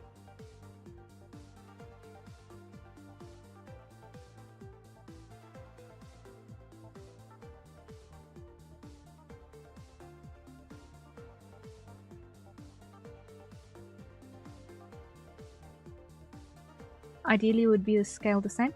Okay, so what I'm gonna do is I'm gonna open up yours again, and I'm going to re-export yours. Because I need to adjust according to his ears in order to get the same headroom around you guys. So let me just see. This one should be...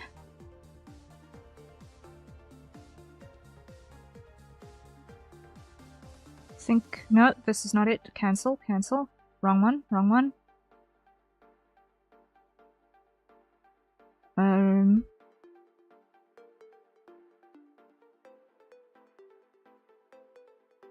This one. Okay. It's the layer file, but I want the animation file.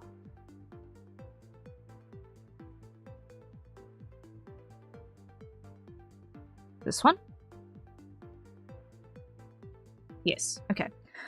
So now what we're going to do is we're going to go placement and scale and placement. Okay, come over here.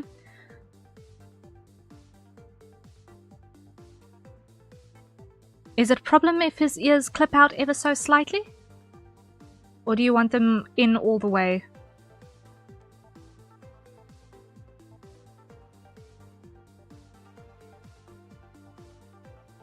I think let's position so that you can get the ears in the whole way. Yeah, okay.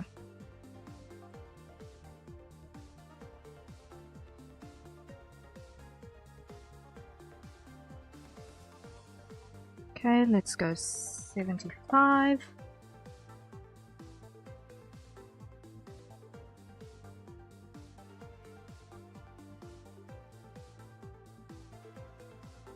Okay, so that's 75, and let's go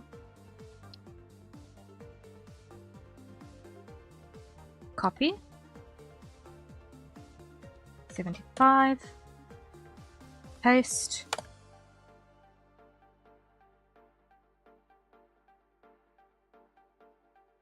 and here grab that value and paste. Okay. No, it's not trouble. It's not trouble. This is just making sure that it's uniform. when you have when there are scenarios like this, I would personally be a little bit upset if I couldn't get it things just a little bit uniform. So I have no problem helping make it a little bit uniform for clients either, because I would feel upset if it was me and I was ordering something and I was getting all of the different shapes and sizes and blah. I would be slightly irked by that too.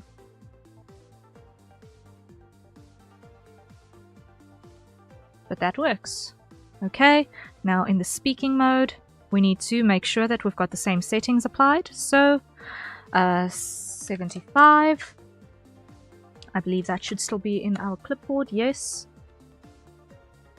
Here, grab that, copy, and paste. There we go. Mintmay, hello, welcome in. How goes?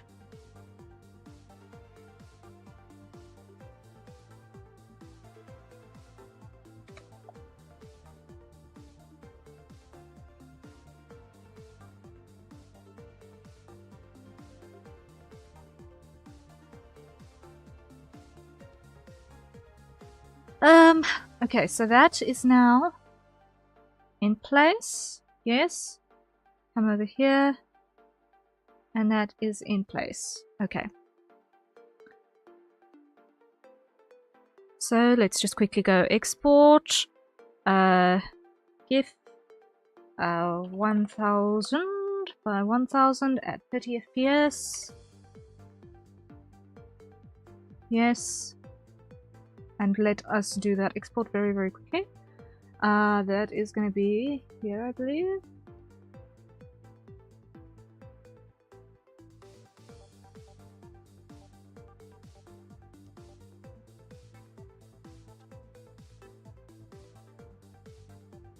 Yes, we are in fact in the correct folder. This is now idle 1K. Save. Yes, overwrite.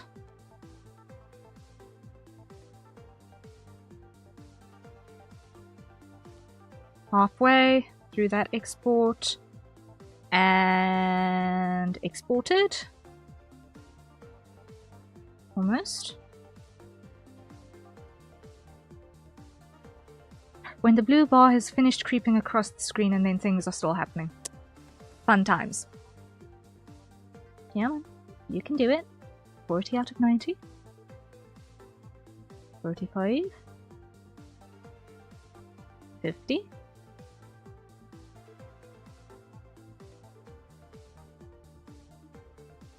60 out of 90. Getting there, getting there, getting there. You can do it.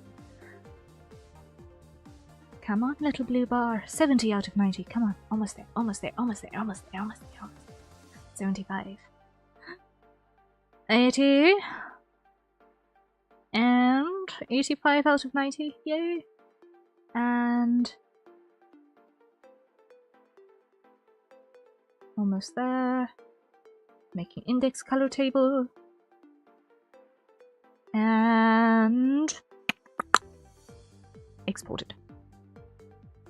Okay. I am going to go file, save. Come over here. File, export, GIF 1000 by 1000. 30. Okay. Speaking 1K. Save. Overwrite. And then soon, we'll be able to move on to the job number next. Soon we'll be able to move on to job number next. While this is busy exporting, job number next is we're going to be continuing mouth rig for Heyo Teo. And I'm just going to export the 500 versions as well.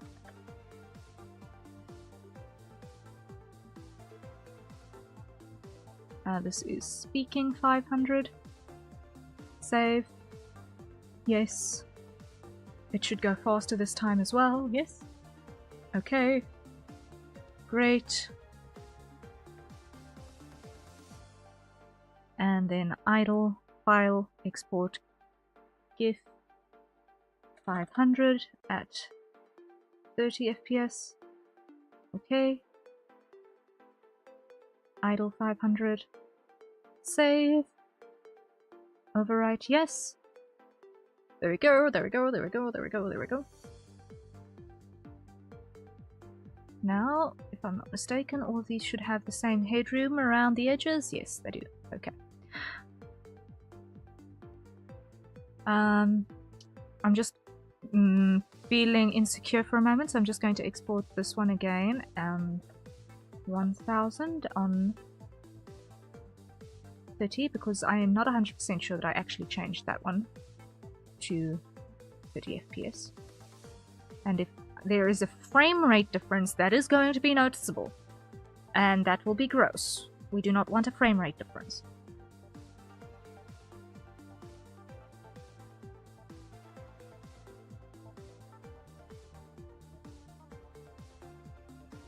Okay. Alright, so that is this one re-exported safely with the right sizing. Close. We don't need that one anymore. Now we go over here, speaking, file, export, animation, 1000. This is speaking 1K. Let's write that in. We're gonna go grab that name. And we're going to go one layer up. We're going to go to the next folder. Speaking 1K, save.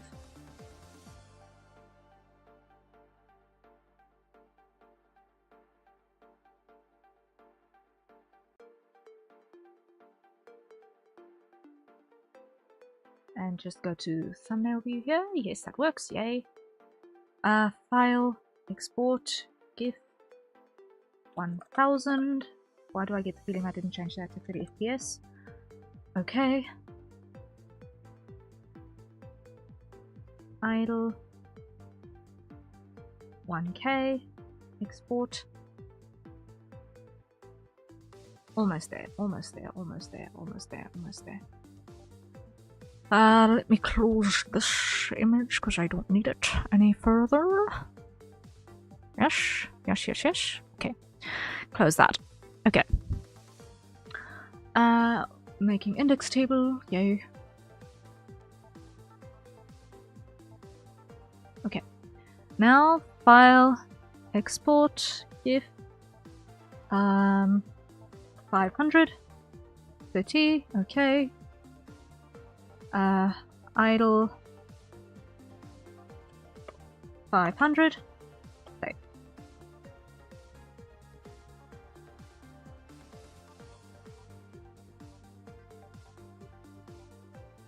Okay. Speaking, file, export 500. 30. Okay. Speaking 500. Save.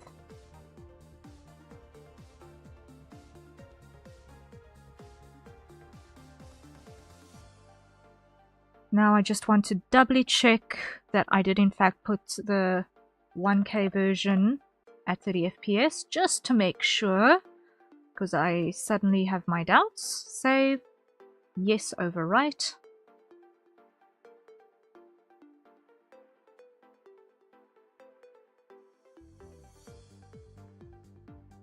And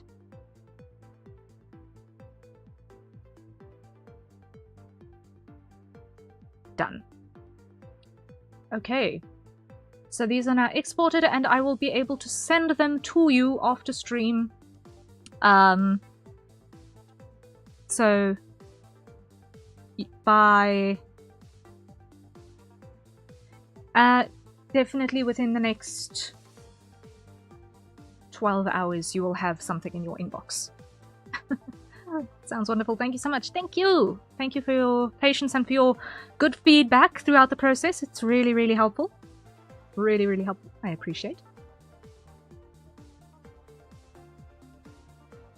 Job done.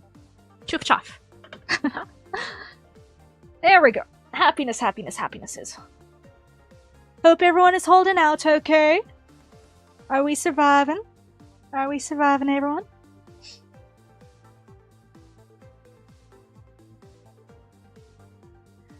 I just know he's gonna love it too. I cannot thank you enough. I'm so glad. I'm so glad. I hope that it shall serve you too well. I hope that it will serve you too very, very well. It's nap time for me. I haven't yet slept tonight, but I really had to stay through the process. I appreciate it so much. Just had breakfast and stretched. Good, good. A stretch is a good idea. A stretch is actually a very good idea right now.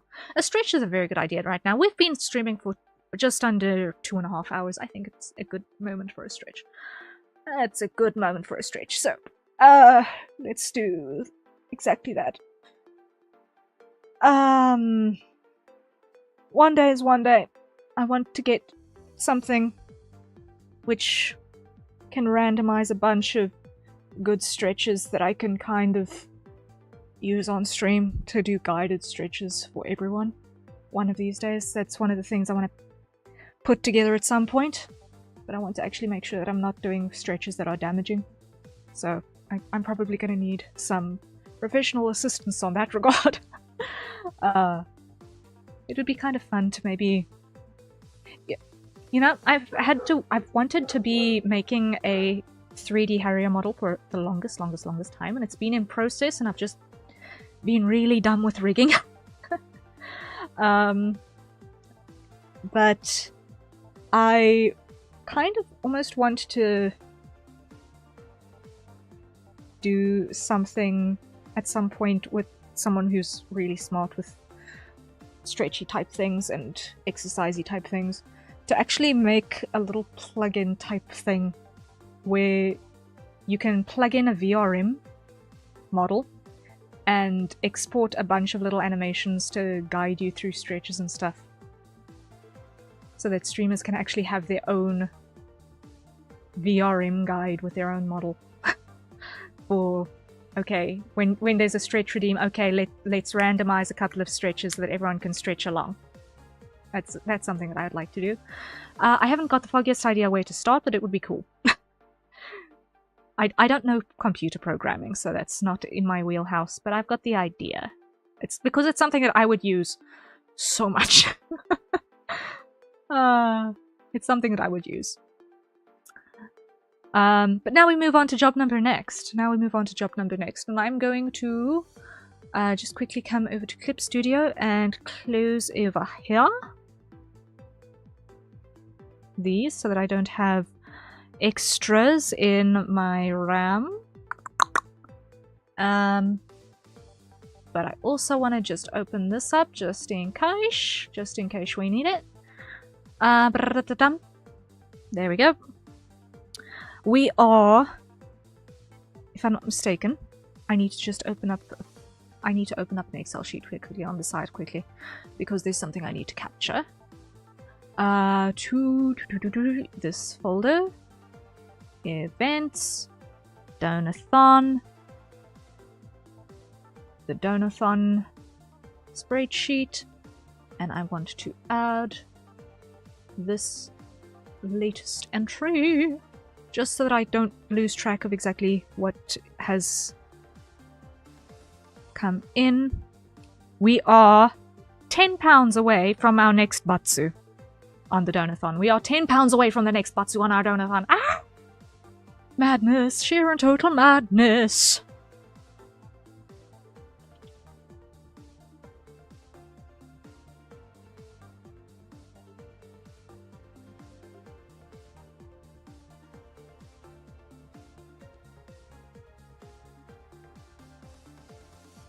There we go.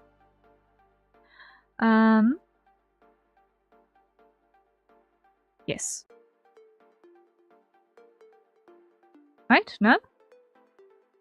No, we're £5 away from our next Batsu. We're £5 away from our next Batsu. It's so close! I'm scared. I should probably check that there is a full kettle. Or at least a full set of boiling water flasks. Because if that gets hit this night, I will want to make sure that there is boiling water for the next Batsu. No, the next Batsu does not involve body parts hitting boiling water. No, it's just for making coffee. Which will have the sugar in it. I do not drink sugar in my coffee. I do not drink sweetened coffee, so Batsu is going to make my toenails curl. But anyway, we are £5 away from that. And yes, it will happen on live in the stream if we hit it in the stream. You're welcome. Okay, but we are rigging Teo's face. We are probably going to delete and replace this eye so many times still before this rig is done. Because there are things that I still need to test. This rig is being made for iPhone tracking. I don't own an iPhone, so I have a very limited range of what I can get to work with vBridger. So if I just go onto monitor mode briefly so that you can see what's happening. In terms of how it's currently linking up, we can see we've got some linking with how my own model is operating, because I've put dummy parameters in my model so that it will respond the same way. But there are some things that are very much still buggy. Like, for example, the IXY does not translate from vBridger through VTube Studio into Live2D. So I need to figure that out. And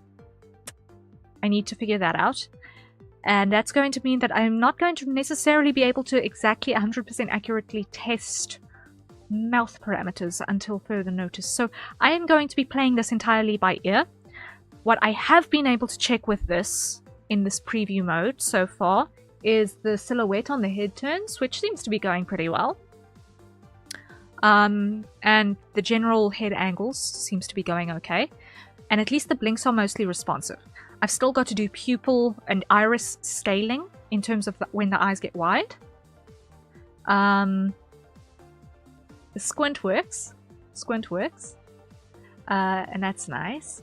But we've still got a lot to do. So we're going to move on to the mouth parts now. And depending on how long it takes us to get the mouth operational, we might be able to put some work in on starting to apply hair layers as well. So let's get into the mouth. It is going to be nightmare fuel. You have been warned. Mouth rigging is nightmare fuel. You've been warned. Okay. And you're gonna get the jump square basically straight away. I'm sorry. Yeah. I warned you. It's nightmare fuel. But it's important, so it works. We'll start with the mouth back. And what we're gonna do is we're gonna grab everything, get rid of it, admirate it.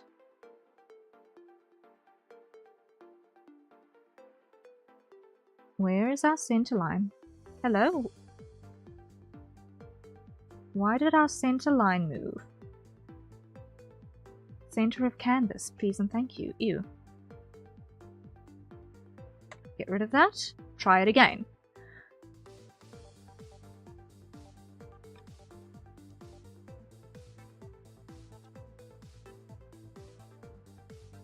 Now I'm going slightly inside our art layers here because I don't actually want to have fuzziness on the outside.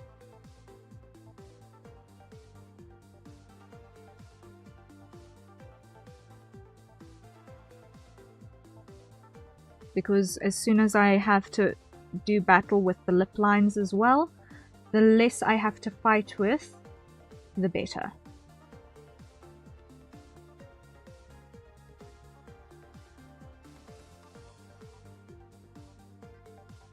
Now we need to go 1, 2, 3, 4, 5, 6, 7, 8.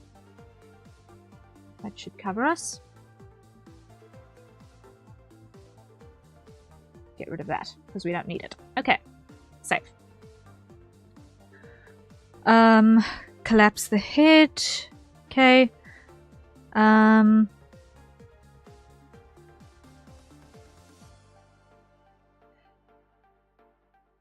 Hide that for the moment. Teeth up. Let's rig this.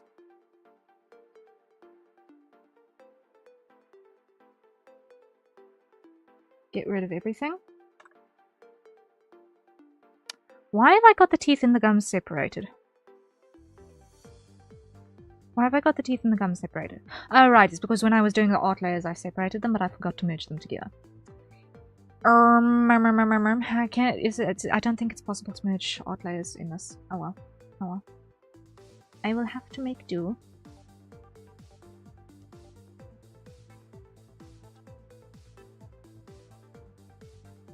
Show model image, just to make sure I don't do the stupid.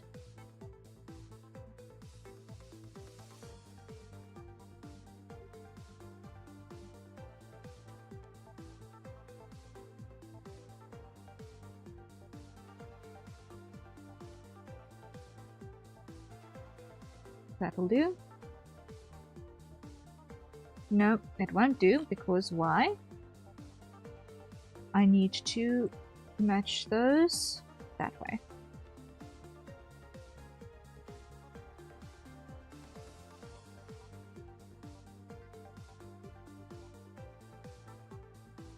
Get rid of that, get rid of that. No, that one. No, that one.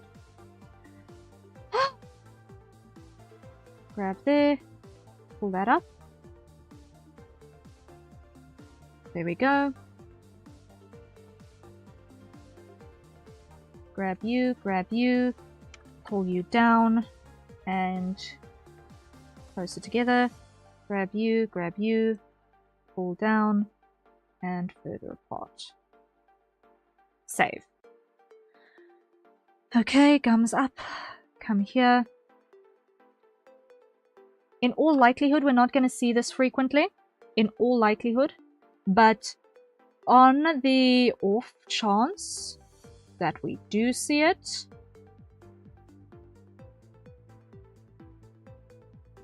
having the information is useful.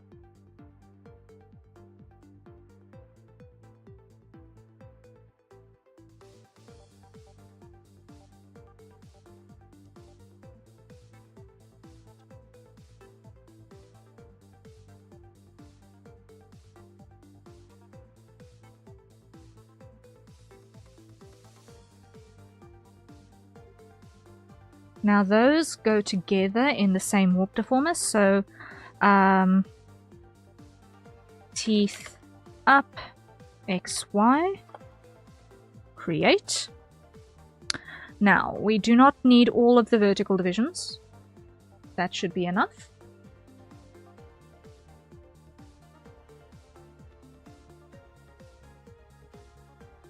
I want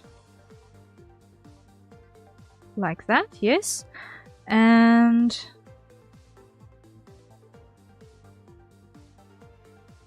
that should do a trick. That should do the trick for our top teeth.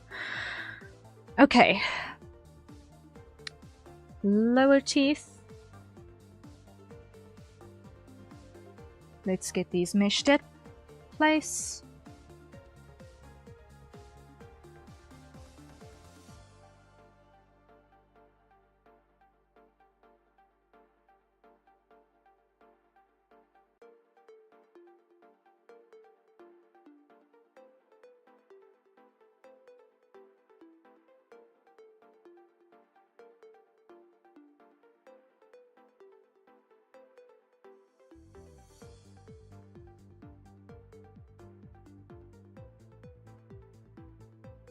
There we go, and save.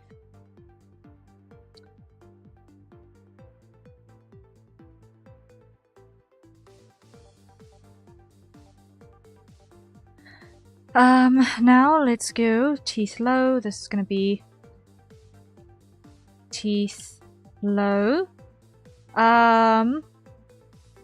Jaw open.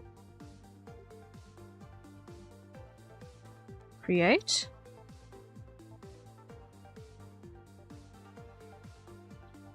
So now when we have the jaw open parameter, that's going to need to be on there.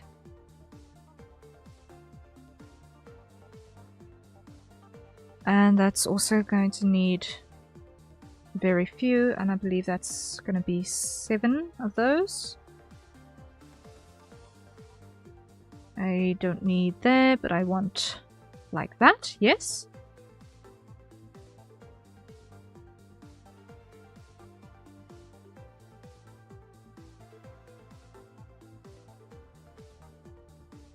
Okay, so when the jaw opens, that will do like that.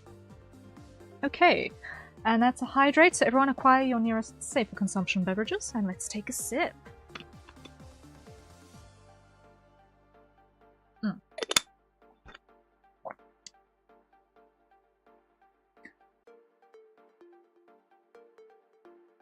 So let's just momentarily hide lip lines, and lip shadow, and tongue. And let's come to face information. So here we're going to grab these two. And we're going to go create.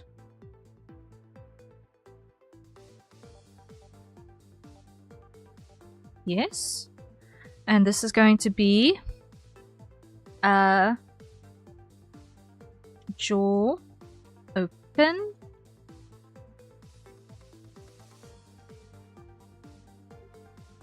XY.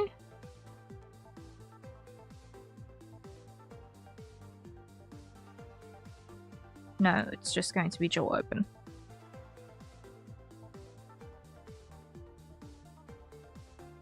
And another one, jaw XY. Create.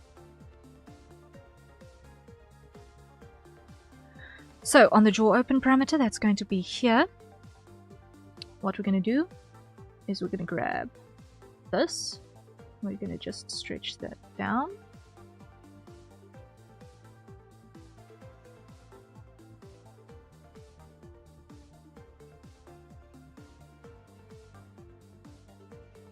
A little bit more.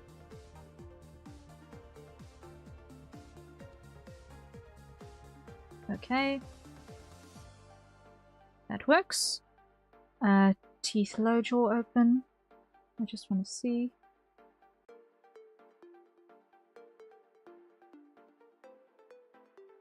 I'm going to angle this up a little bit more. Pull it down a little bit more.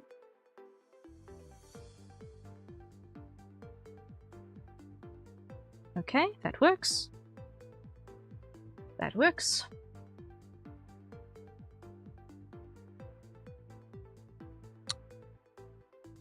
And now on this side screen, I just want to quickly open up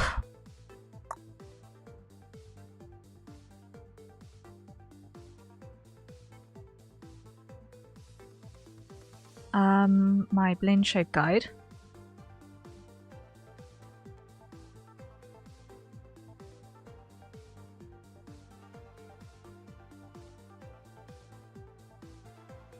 Just want to open up my blend shape guide to make sure that I've got everything.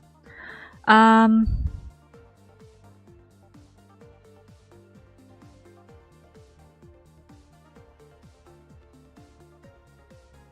I'm sincerely hoping that I'm not being completely foolish in terms of how I'm setting up these parameters. I might want to build in backups. I might want to build in backup parameters using webcam type tracking just in case. Just in case. As an additional set. But we'll see. So that's draw open. And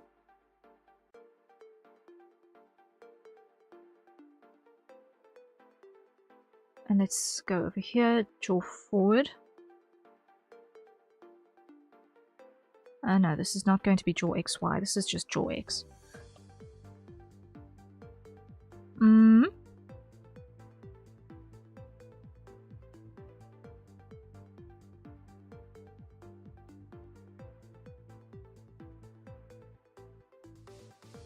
Okay.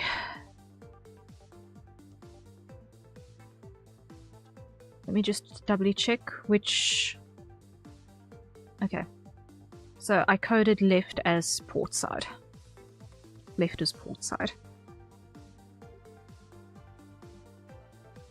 No, undo that. That is not yet a blend shape. Edit parameter. Make it a blend shape. Edit parameter. Make it a blend shape. I've got problems here. None of these are blend shapes. Gasp. That needs to be fixed. That needs to be fixed. Before I do anything further.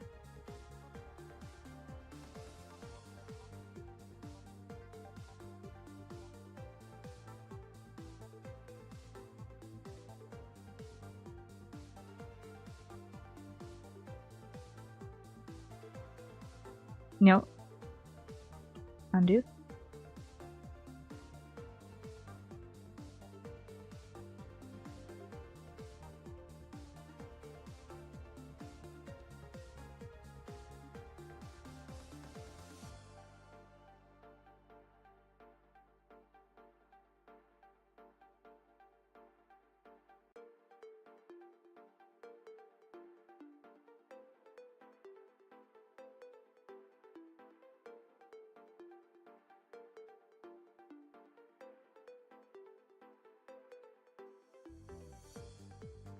Almost there.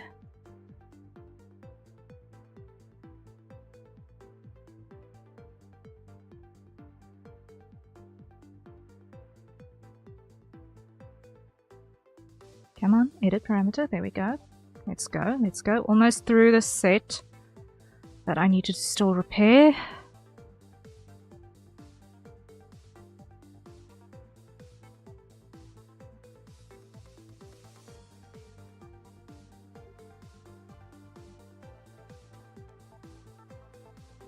Almost through the set.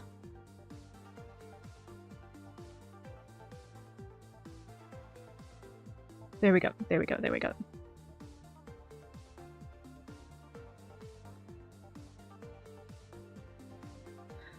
Now,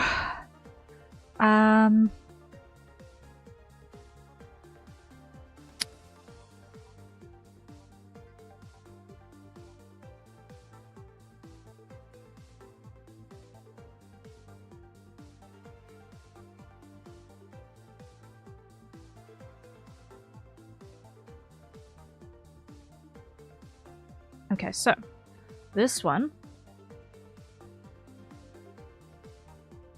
is a little bit wild.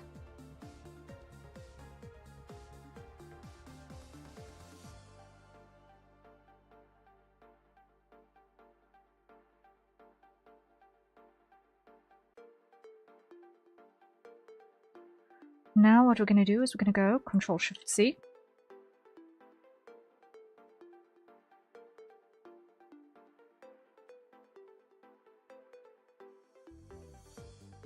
Come over here. Control-Shift-V. Edit. Modeling. Parameter.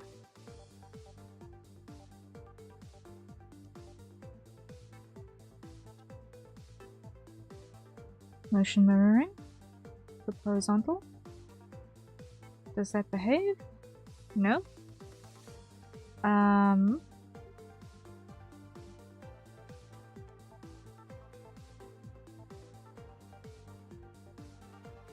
Flip. Okay. Yes, that's what I was looking for. Okay. That works. That works, that works, that works. Next thing that I'm going to do is I'm going to hide the mouth interior, and I'm going to just focus on what's happening with the lips for a second. Let's start by taking our lip line and actually putting vertex data on that. So start there.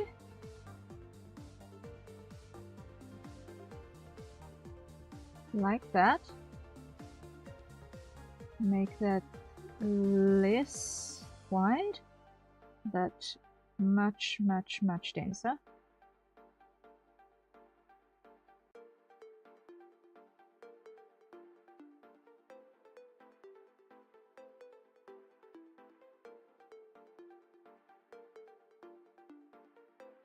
Confirm. Get rid of those. And those.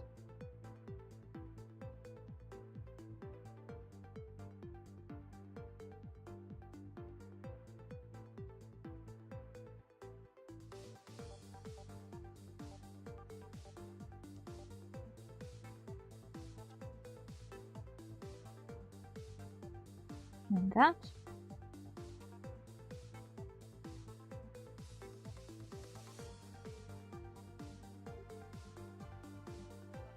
Okay.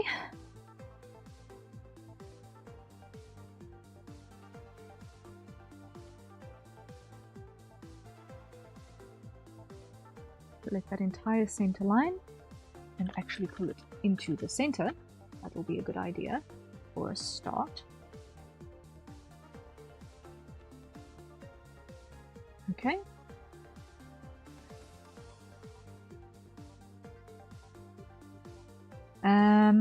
Here, let's do the same thing, sort of. Just give ourselves information to work with.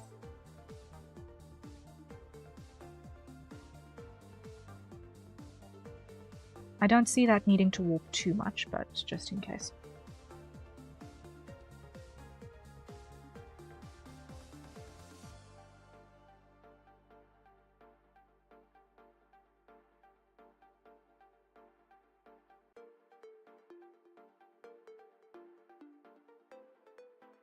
Nope, nope, no, no, that's not right.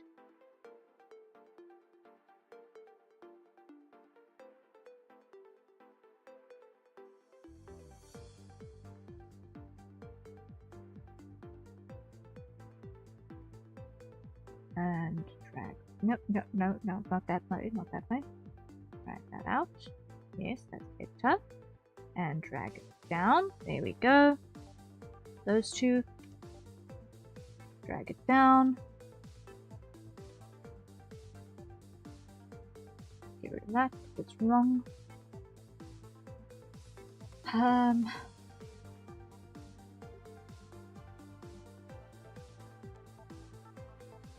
There we go. Save. Okay. Rename this one lip line up. ID lip line Up. Okay. Copy. Paste. Rename this one lip line low. Lip line low. Okay. Now, let's put this one below that one. So, lip line up, we're going to start with hide lip line low.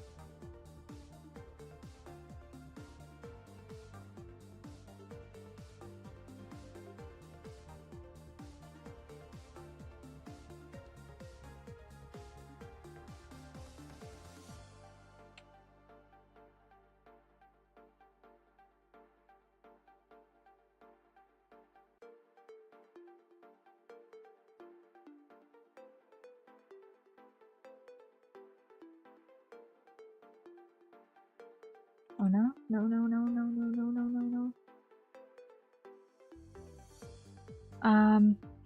Here.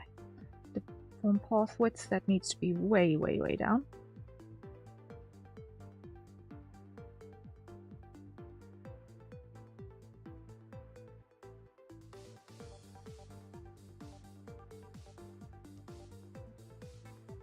Okay, there we go, there we go, there we go.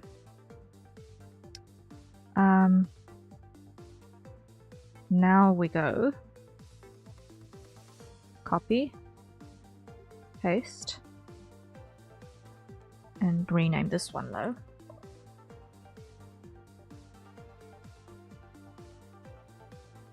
There we go. Righty-hoo then. Move that down. Now, we are going into mouth funnel, so let's start there. Hide low. And in funnel, what we're going to do is we're going to grab those two.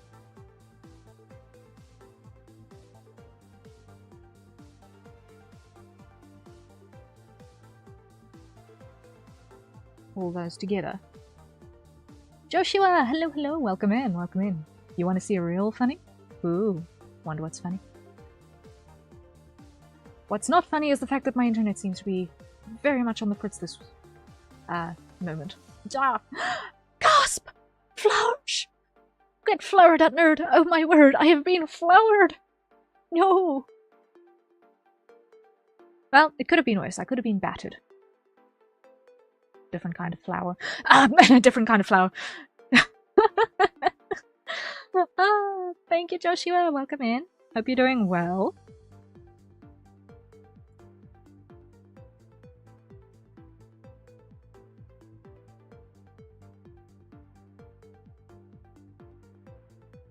Why do you want to be better? Seems gross. Yeah, that's why I say it's better than being battered.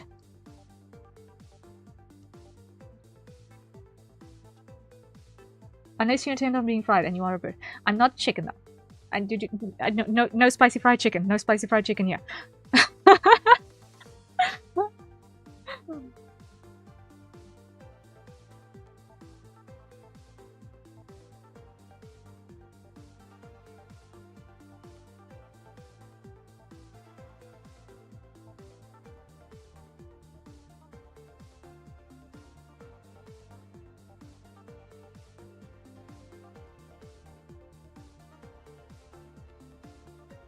I support your decision as long as I can eat.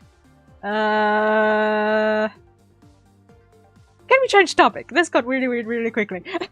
That got really weird really quickly. How are you doing, Joshua? I hope you're doing well, though, other than wanting to be battered. I wanted to not. I said being flowered was being better than being battered. Battered is not a good thing. Regardless of whether it is dough or, you know, the other one. That usually involves base bats. That's also not good. That's also not good. Neither of them are good.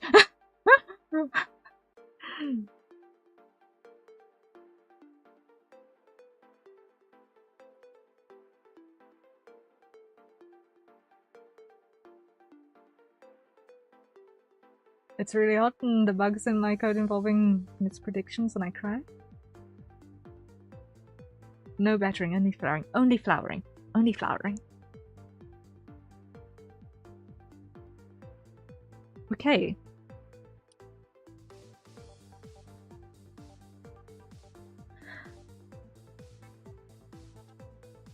Now we grab these ones and we do the same, just downwards.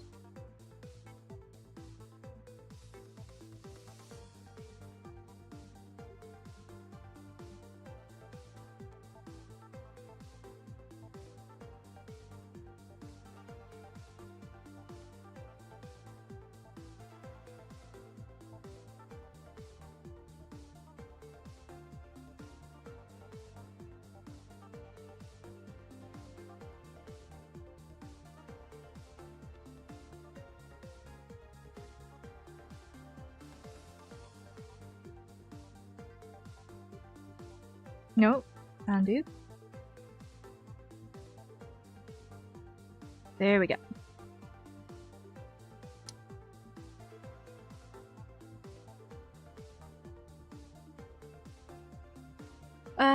Okay.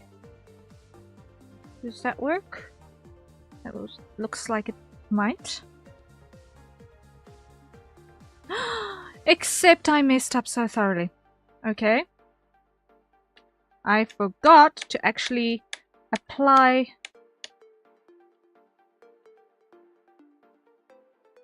a shape to that.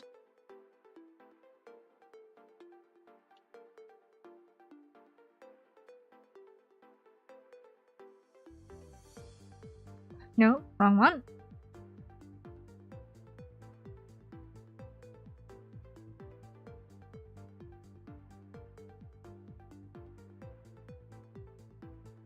I was too distracting with my sneaky ways. Just a little. The prospect of being you know, deep fried was enough to put me very much on edge.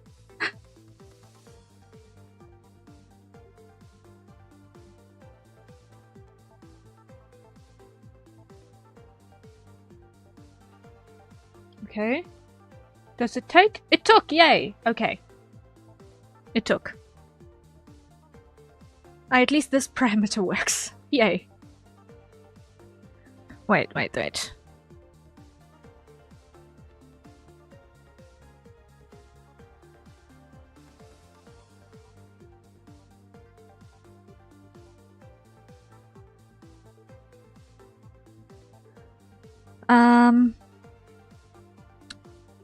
Then let's take the mouth back out of this equation, because it needs to also be involved here.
No, why?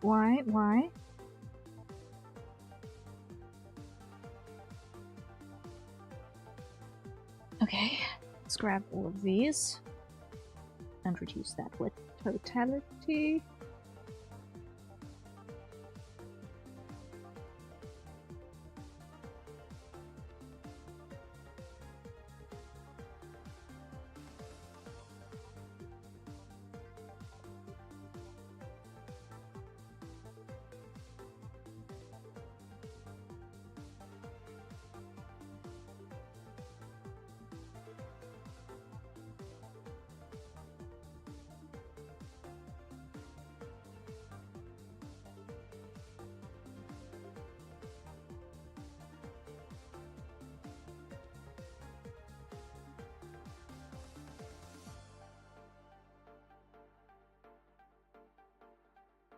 Okay, that's working, that's working, that's working.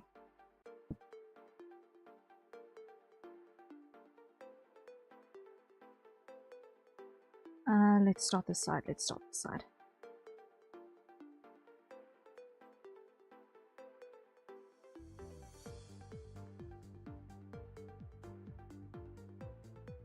Hide that, hide that.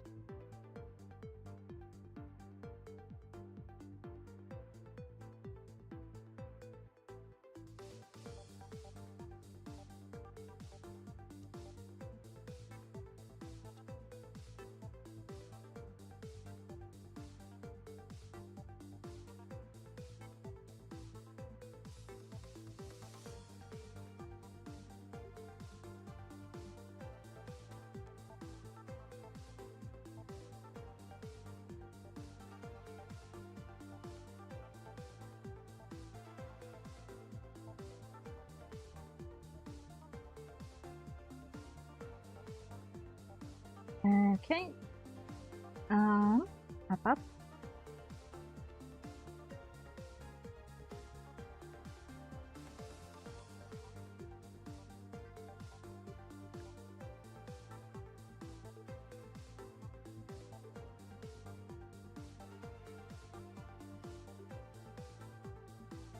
And pull that up as well. Okay.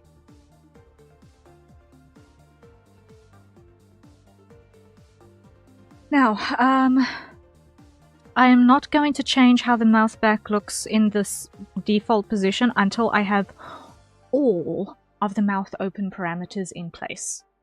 I know some people like using a mask to cover the mouth back.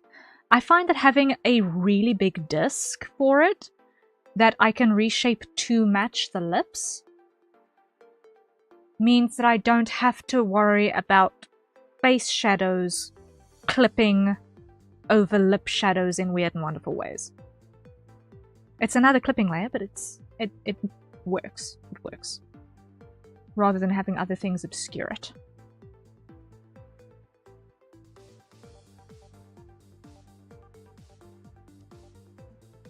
Now I hide here for the next parameter.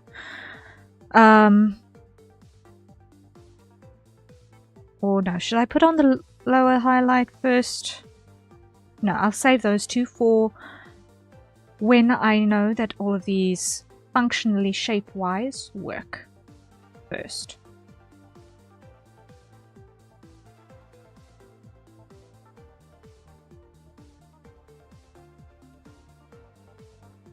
So next is going to be the pucker, and no, I don't want it to be 3, I want it to be 1.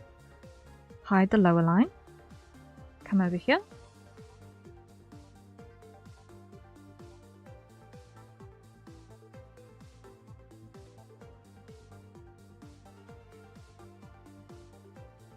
And this one, what I want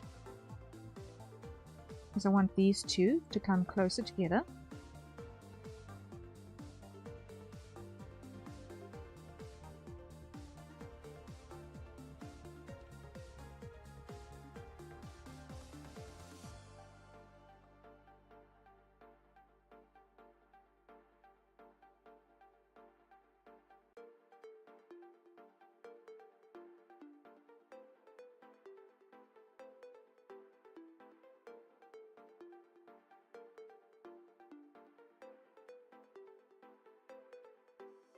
Something sort of like that.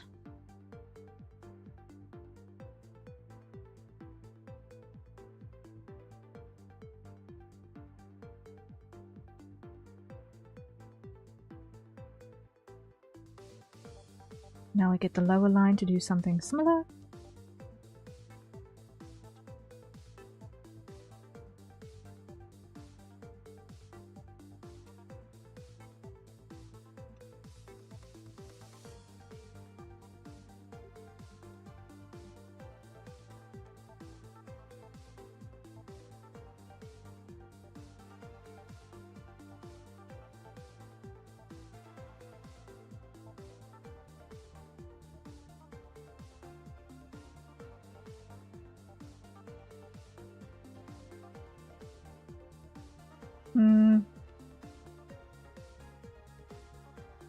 okay. And then on the mouth back, this one also needs to be affected by this.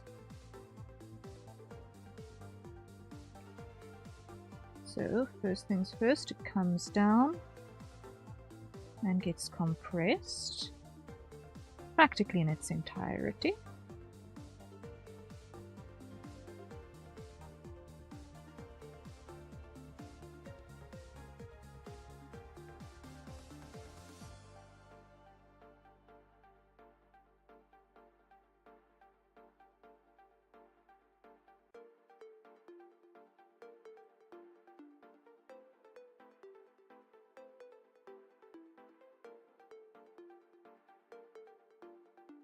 To outside. Yes, okay.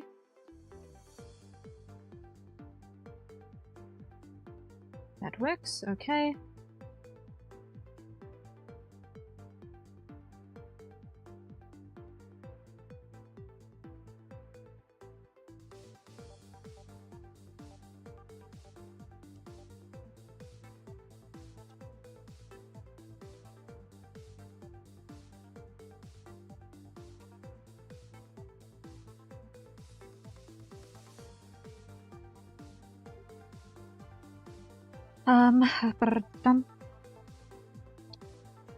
This needs to come up like that. Nope. Nope. This bunch. Like so. Next, this bunch. Up. Like so. Next. Up. Grab you guys. Ungrab you guys. Nope. Ungrab you guys.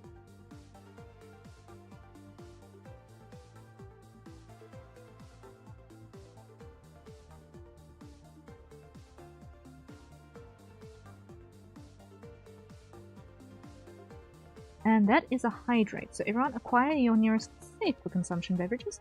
And let's take a sip. There we go, there we go, there we go.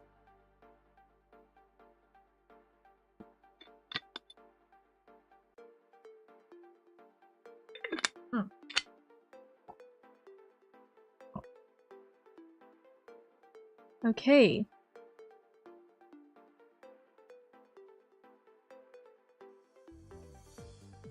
Wait. Okay. Phew. It was just the vertices that was selected that was behaving weirdly. So pucker and funnel now work. That's we just go here. Pucker, funnel, operational.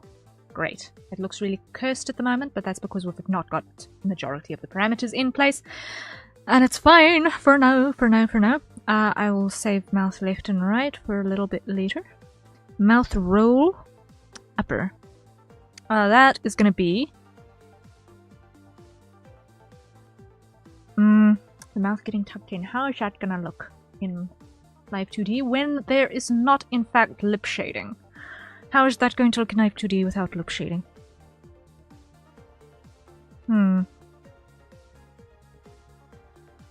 How's that gonna look? Let me see. You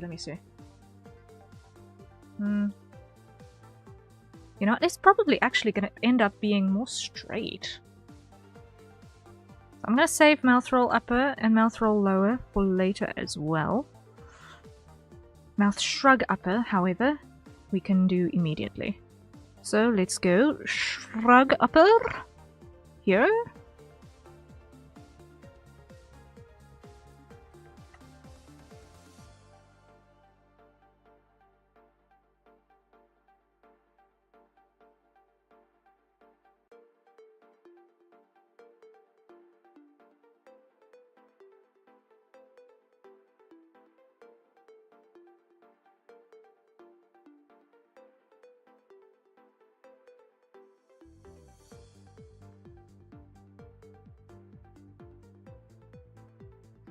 Something like that.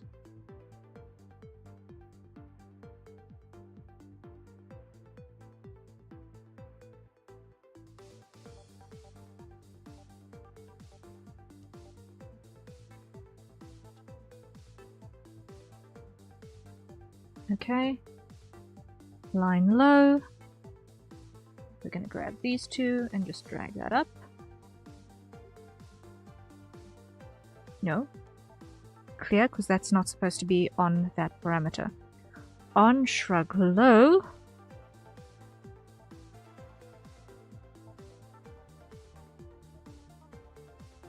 That comes up.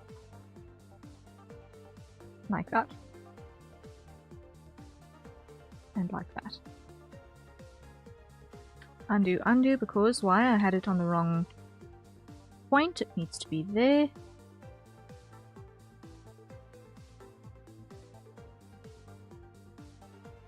Okay.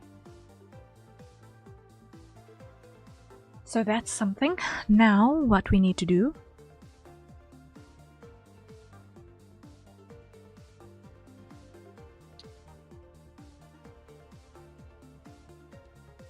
is go jaw open.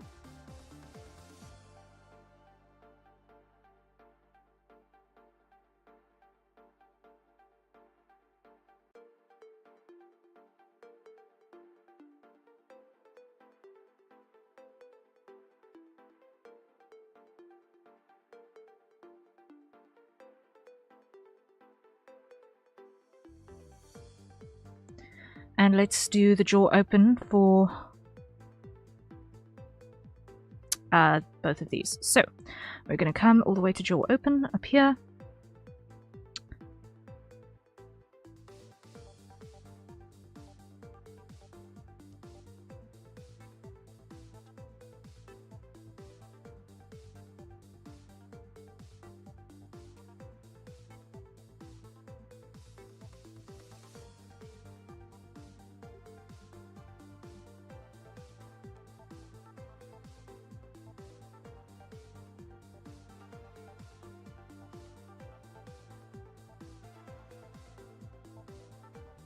Then here.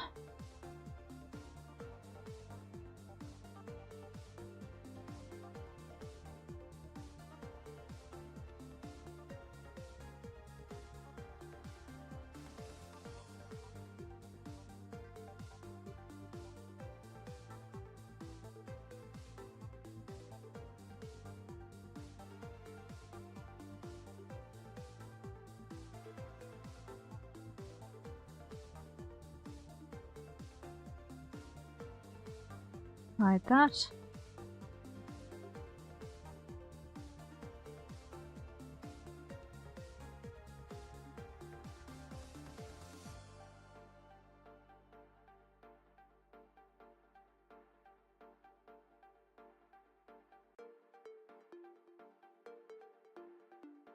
Okay, now mouth back also needs to get latched onto this.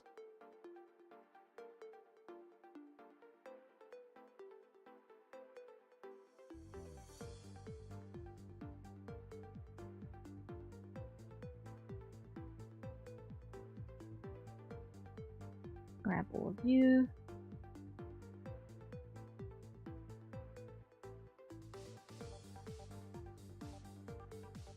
Grab you. Pull you down. Inside. Grab you. Pull you inside. Oh, so we go, so we go, so we go.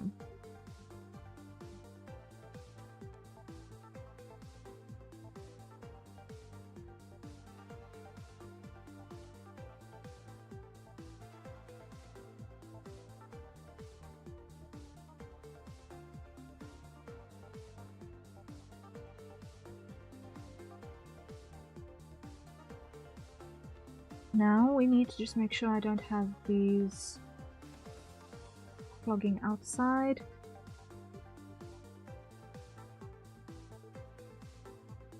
No.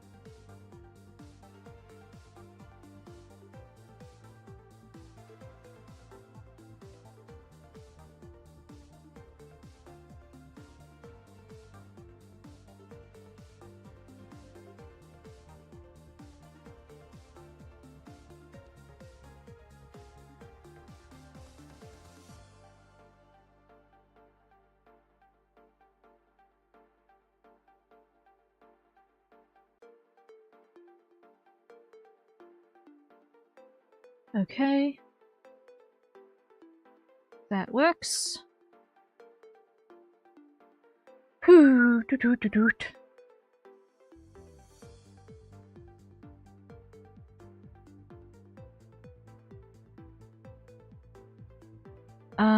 Now, mouth close works with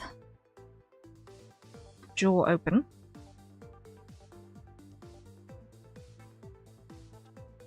And it's gonna look broken when it's on its own.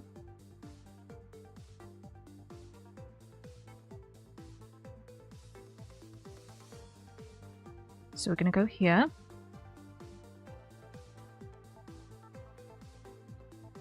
And this is gonna basically end up looking sort of like our default, just a little bit narrower.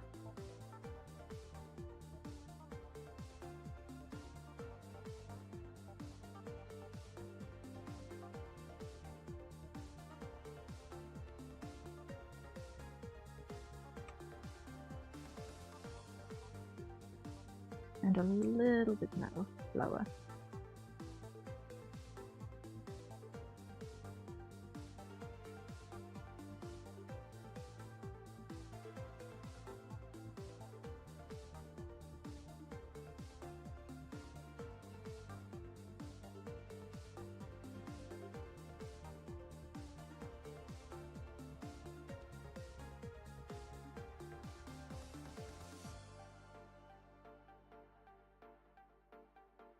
Undo, undo, undo, undo, undo, undo, undo, undo, undo.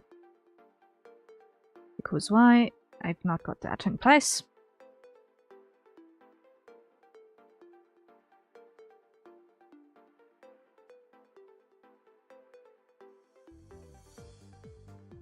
Okay.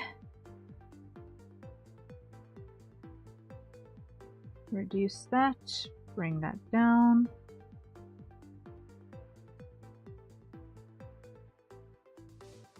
Yeah.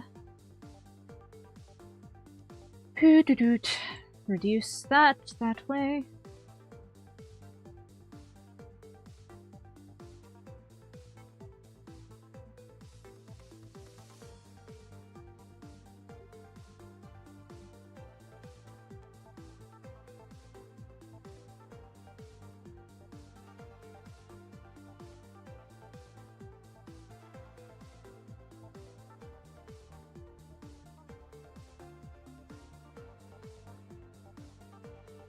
And yes, it looks broken there, but it's supposed to.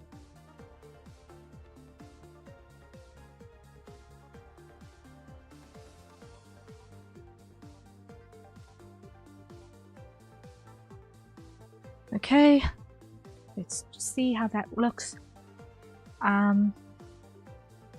Okay, it's got some things that are sort of half working now.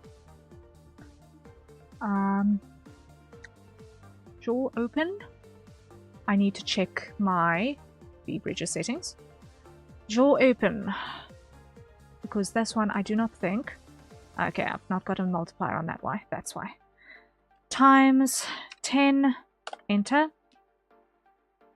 And how is that behaving now? Lane shapes. Let's see. Jaw open. Let's make that times 15.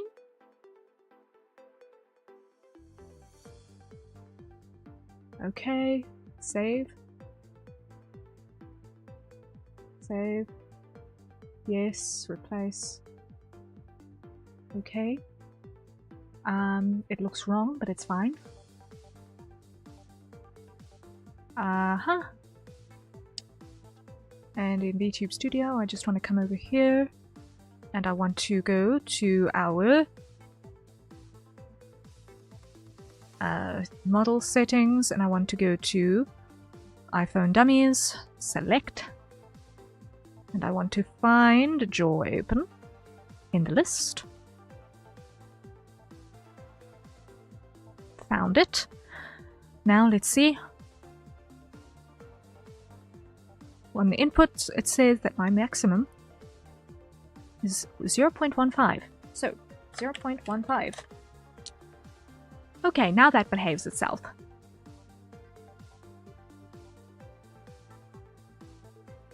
but that's on my personal model. It's not on this thing. So, dummy model. Yay. Okay. But we've at least got something beginning to move, which is helpful. Helpful. We've literally only got 3 mouth parameters on here, and already it's starting to lip sync with us. Joy. Yay. Yay, yay, yay. Okay. Okay, like 4 parameters. Okay, fine. 4, 5, 4. Okay, it doesn't matter, doesn't matter. Next is gonna be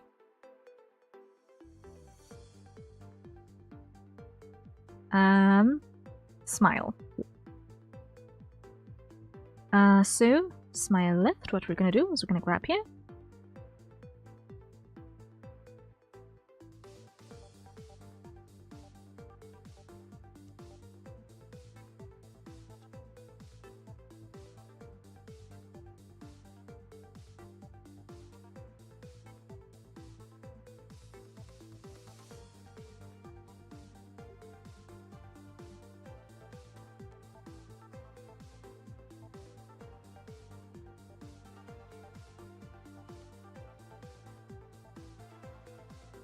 Okay.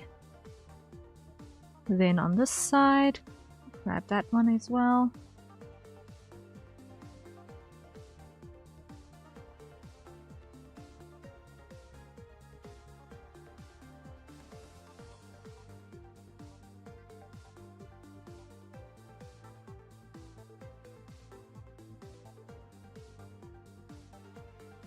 Okay.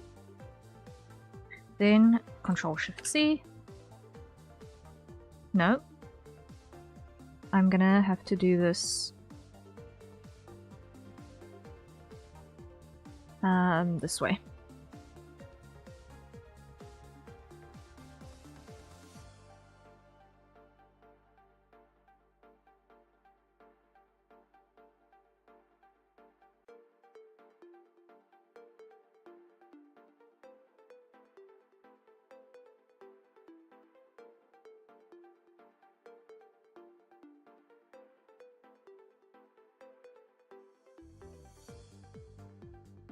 Okay, here. Get this to match.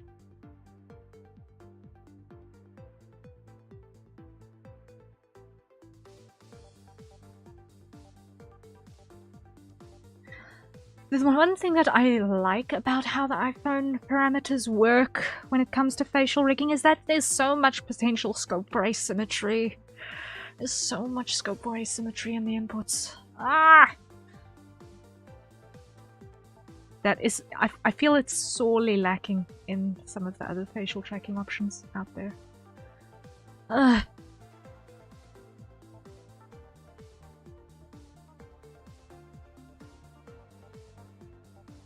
Like, you can cheat some asymmetry in things, but like...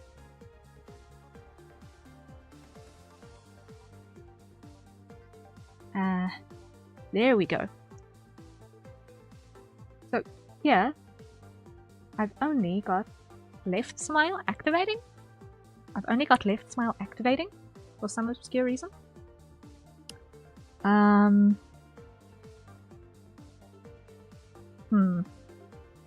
only got left smile activating. Why have I only got left smile activating? Is it something happening here in VTube Studio?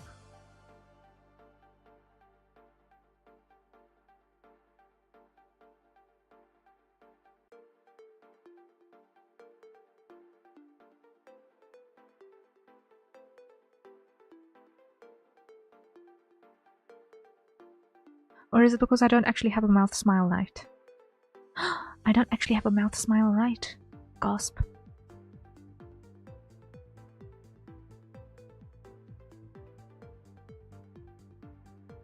That will not do. Copy.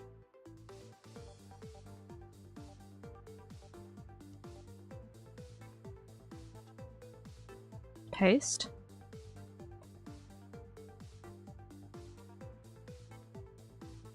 Input. Smile. Right. Output.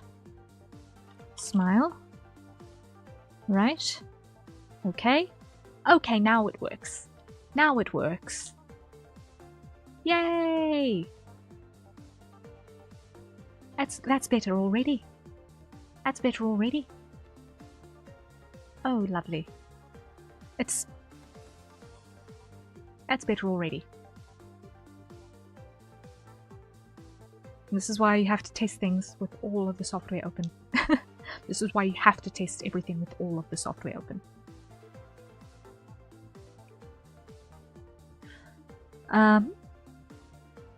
So,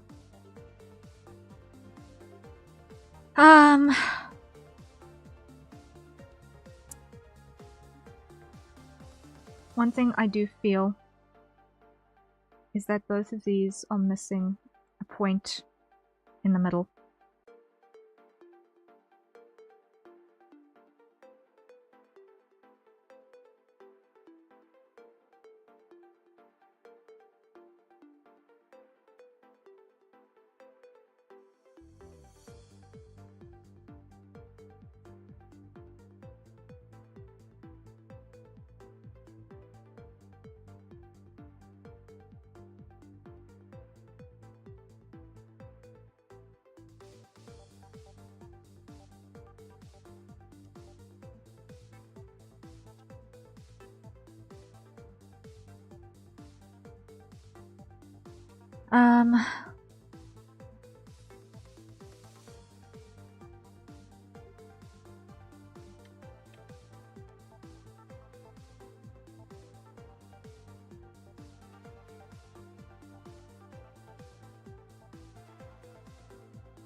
Let me just get rid of this middle thing in the lower side as well.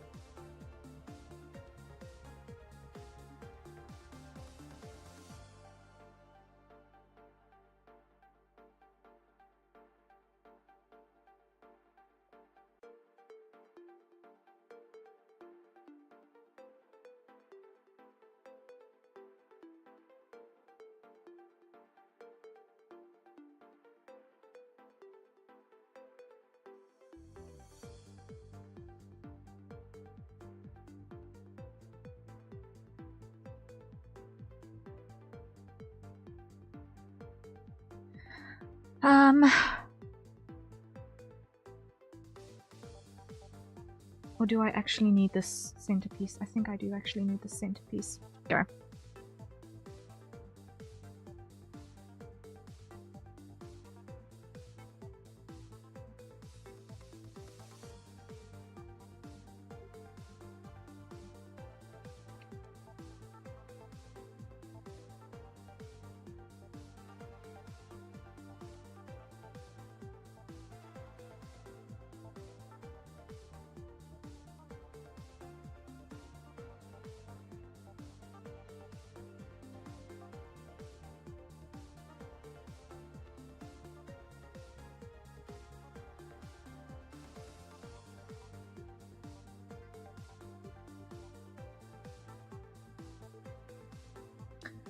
Okay, I'm going to clear these.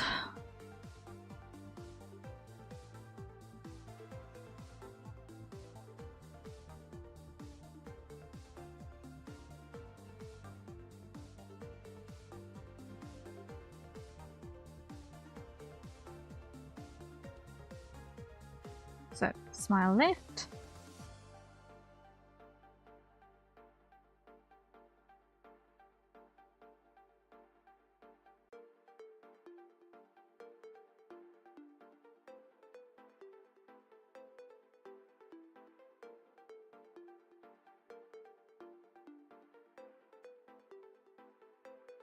like that.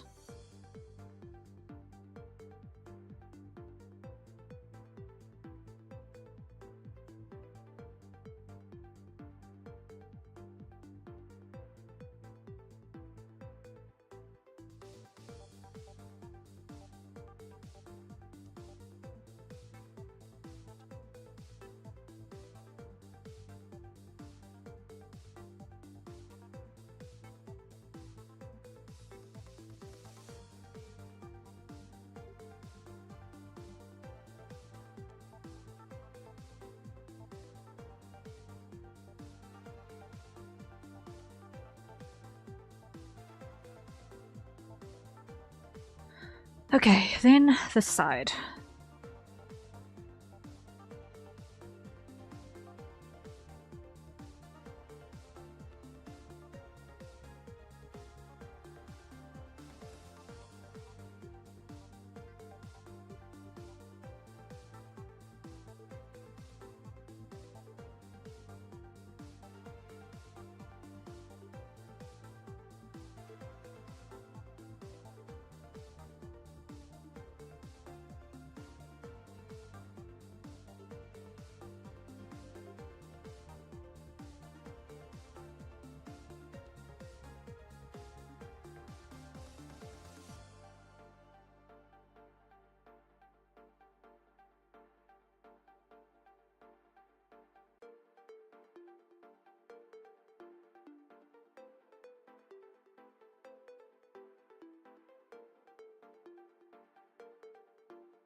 Okay, let's check that now. That should look a little bit more feline. Okay, that does look distinctly more feline. Yeah, Teo is supposed to look feline. She has to have that cattiness built in. Just slightly.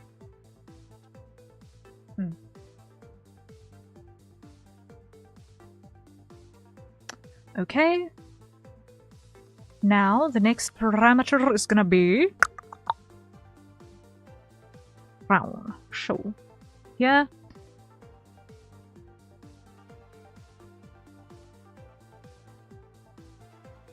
Brown left, hide low.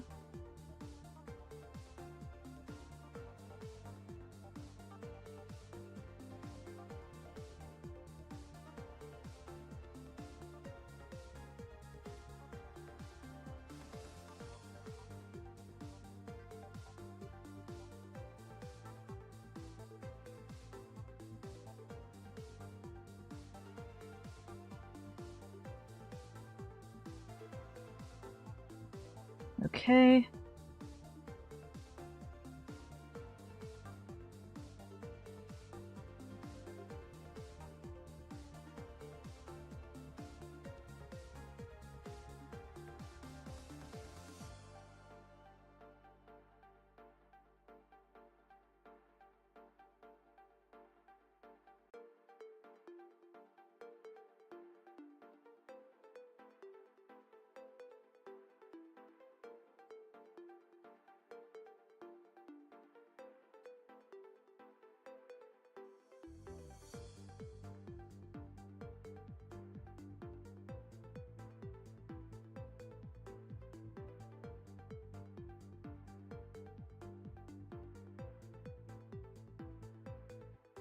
Okay.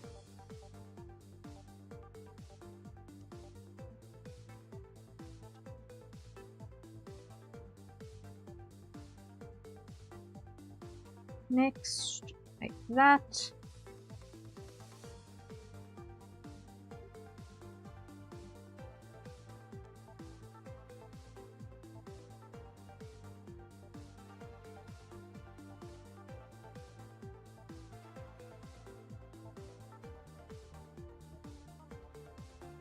Okay, like so. Okay.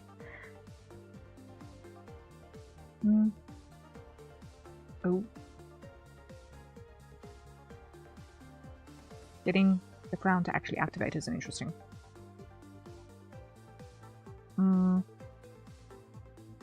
How do I actually get the crown to activate? Let's see.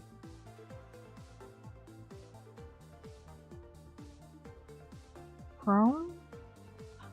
Oh, that's why it won't exactly activate. I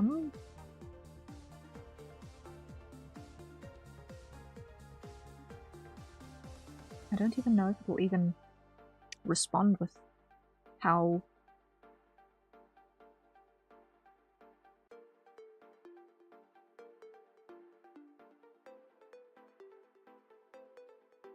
Okay, those are actually all the way.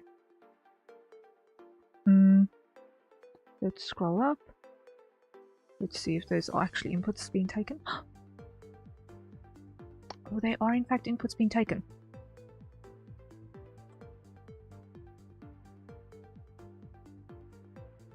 So let's go to rebridger, and instead of being 10, let's make that multiplied by 100, because these are so subtle that it's not even being picked up.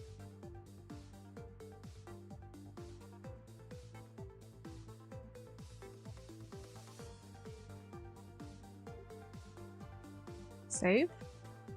Yes.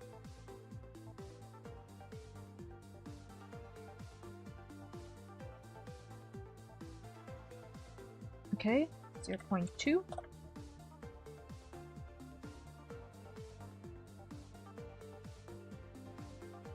And 0.2.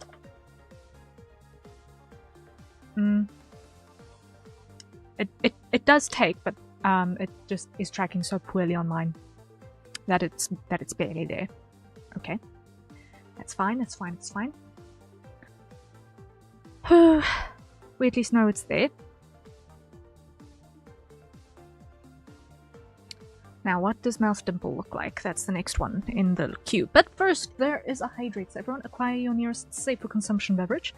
And let's take a sip. So Dimple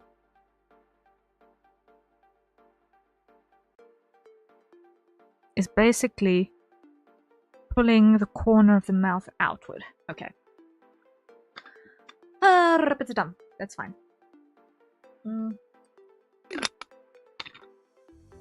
Hydrates. Sorted.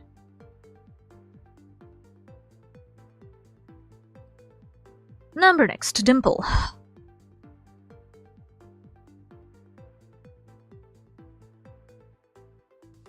Okay.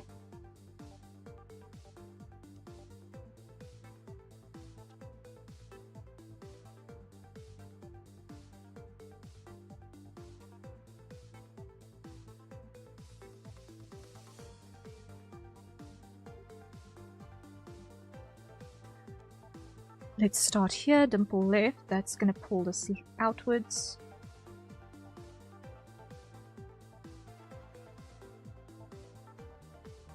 That's going to be like that. Undo, undo, undo, undo, undo, undo. Come out here, and now we pull it outwards. Okay.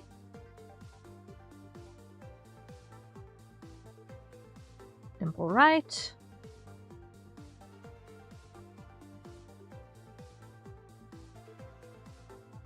That basically extends the entire mouth outward. Now if we match,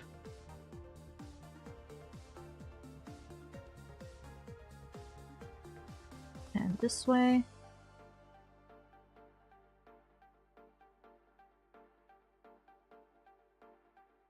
there we go.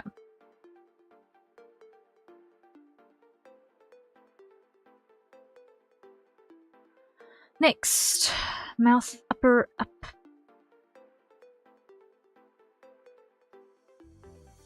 Okay, so this is not going to affect lower lips. This is only going to affect upper lip.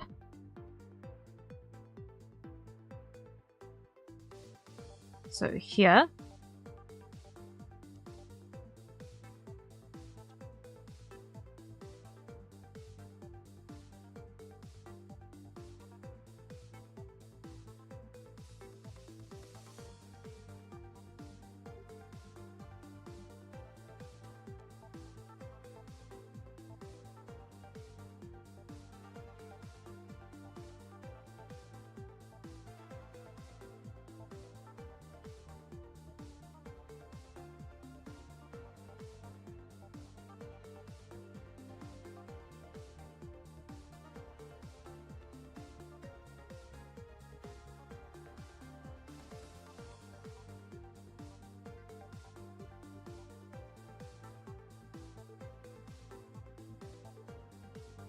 And on this side,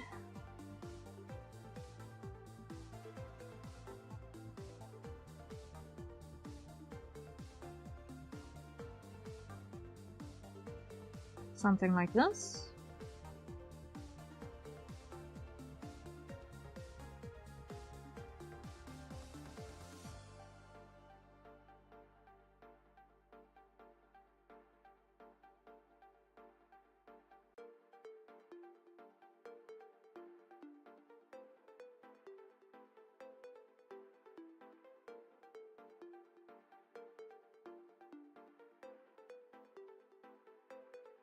Okay, that works, I think.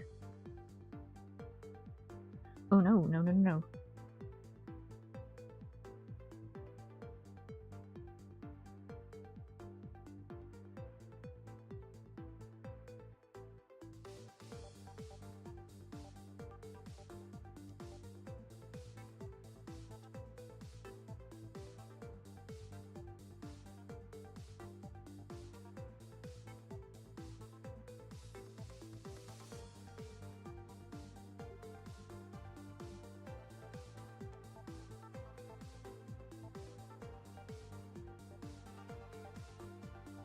Okay, check. Okay. Checking. Okay, things are really breaking a little bit on the corners here. Things are breaking a little bit on the corners. Especially on the puckers. So let's have a look at what's happening on pucker and funnel.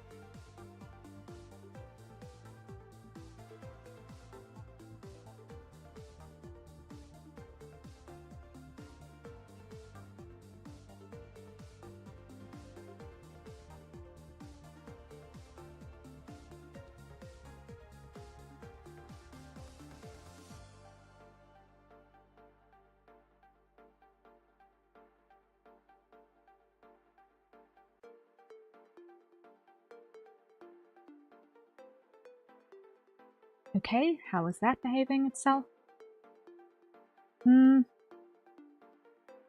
Okay. Things are a little bit wobbly.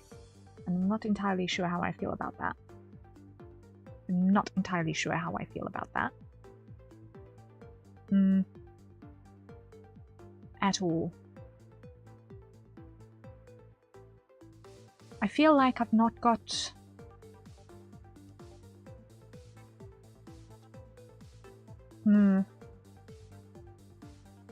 Look at how the bottom lip is warping badly on a combination of just...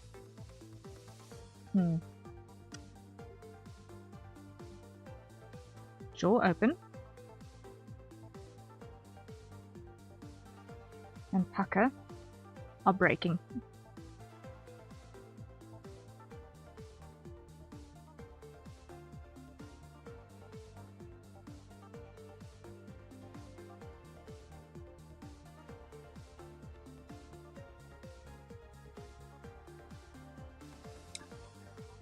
Okay.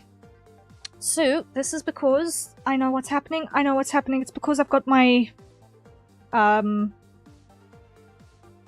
meshes in an unideal form with my guidelines in a non-ideal form.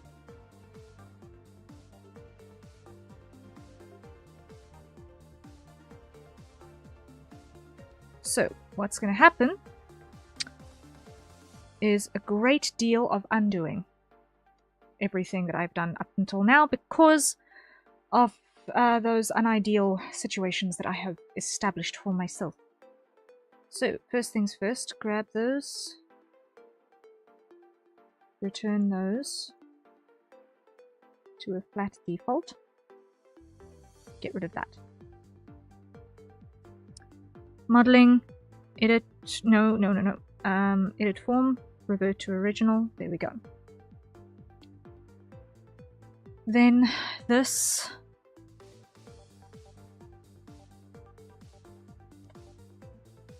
delete that, delete that, delete that, delete that.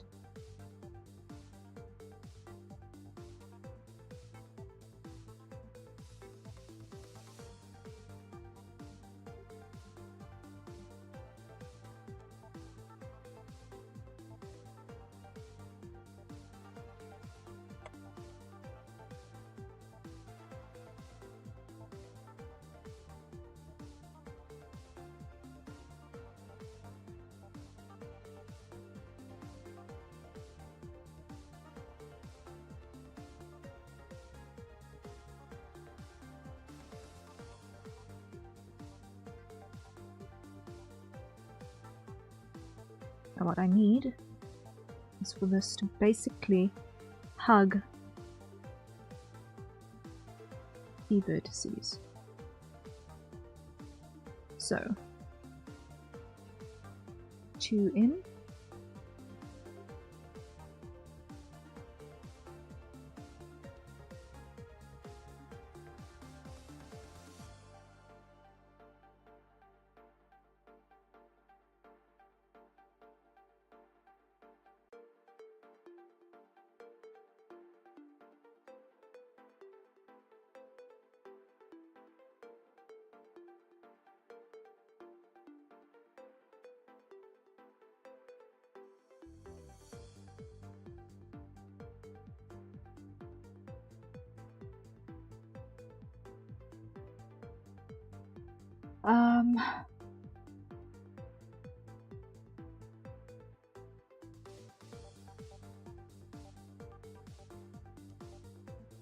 okay.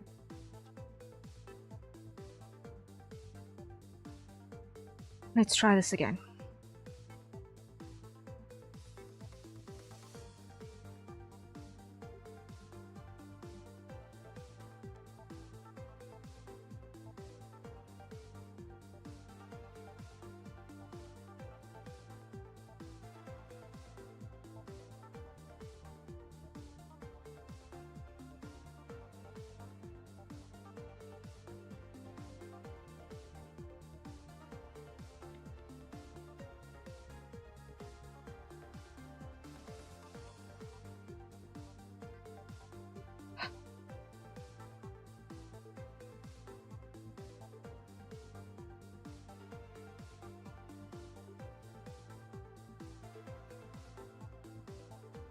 Let's make that 15.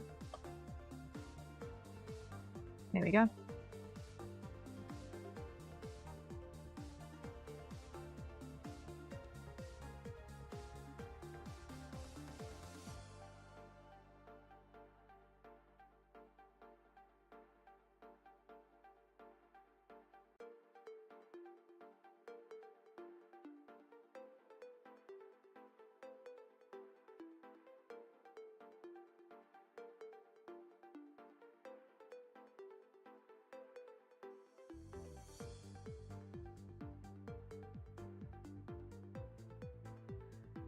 Okay.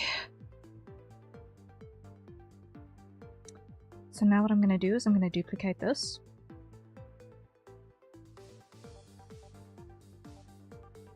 Paste.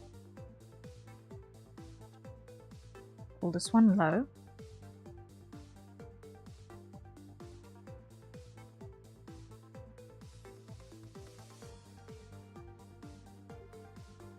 Pull that down.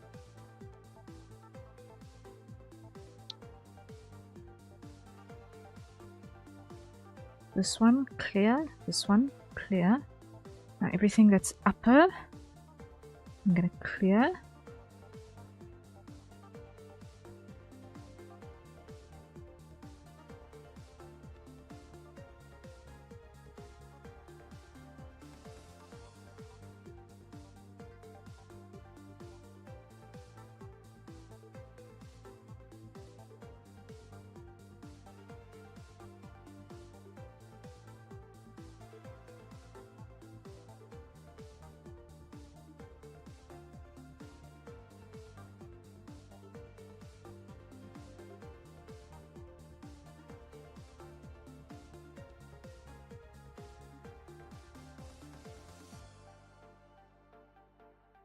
Grab those, pull that down. Grab those, pull that down. Grab those, pull that down.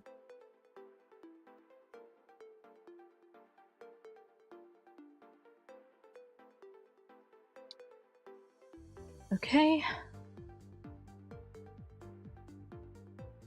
Hide. Mouth close. Grab you. Pull you up. Grab you. Pull you up. Grab you. pull you up.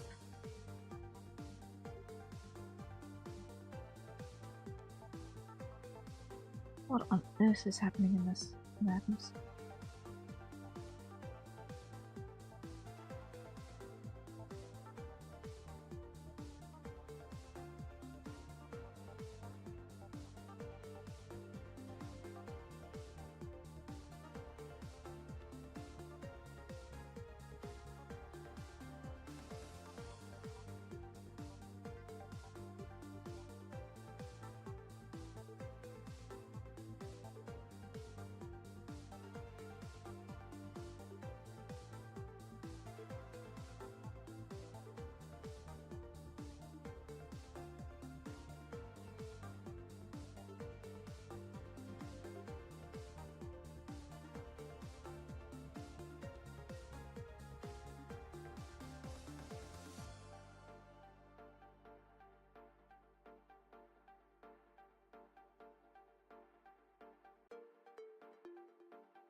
Okay.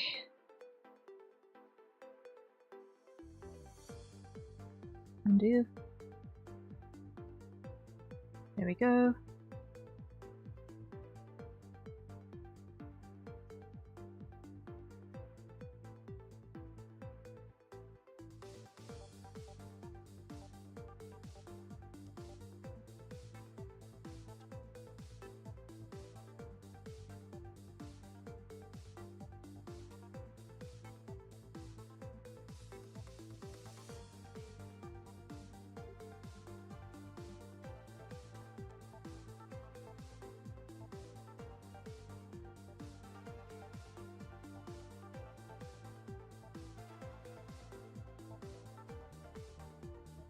I don't know why it decided to warp so absolutely chaotically.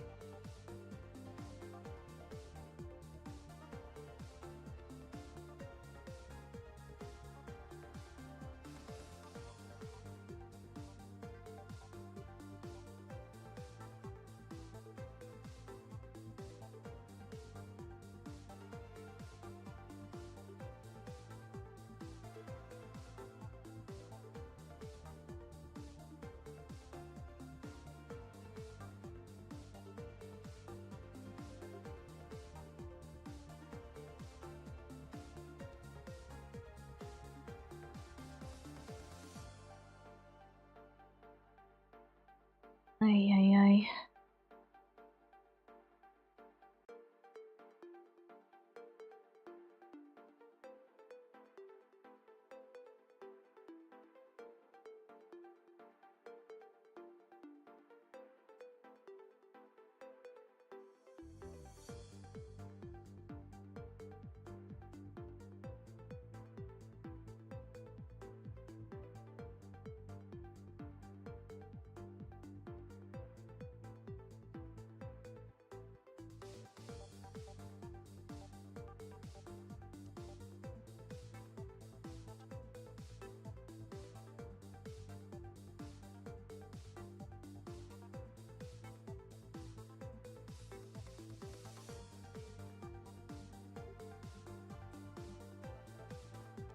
There we go. There we go.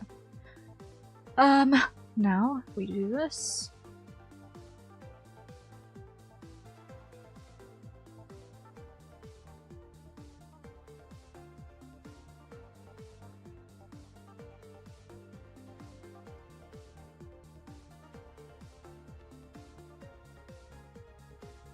To be able to hit the Alt key instead of the Windows key the first time.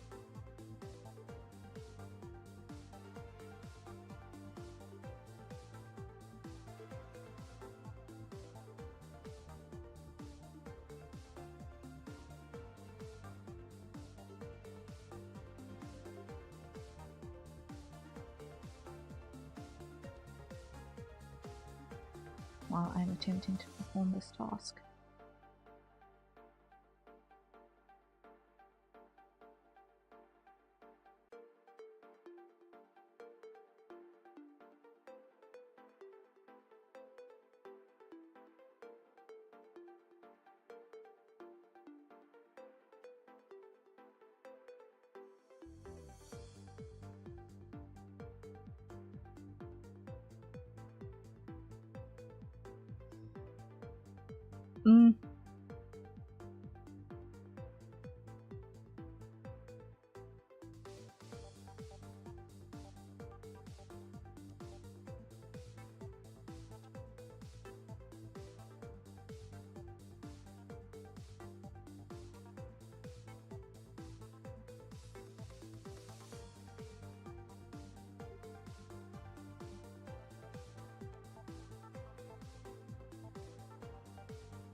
Undo, undo.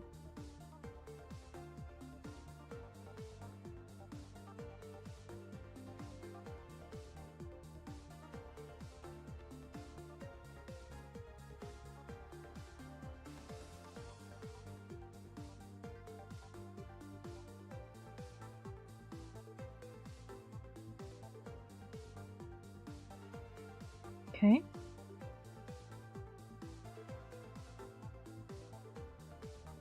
Here, what we're gonna do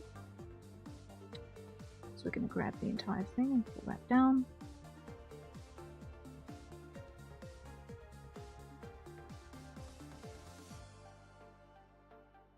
Reduce that way.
Stop.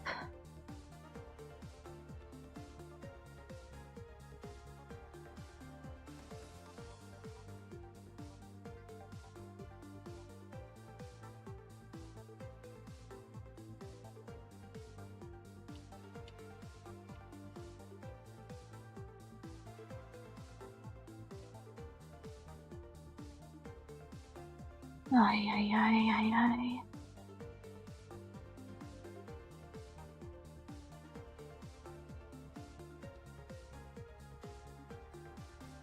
I just not. There we go.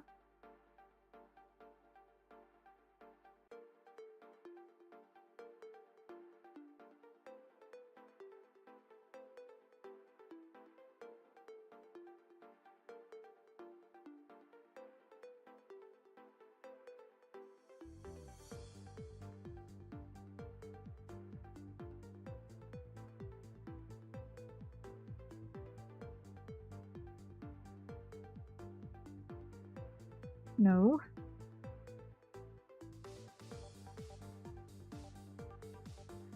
Okay. Almost got it, almost got it, almost got it, almost got it, almost got it.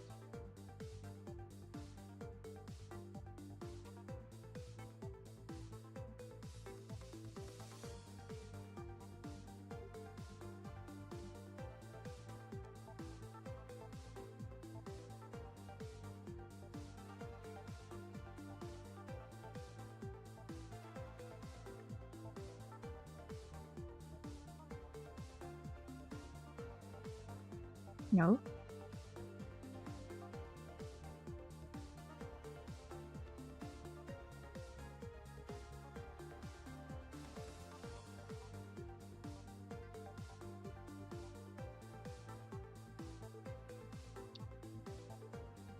Next. This way.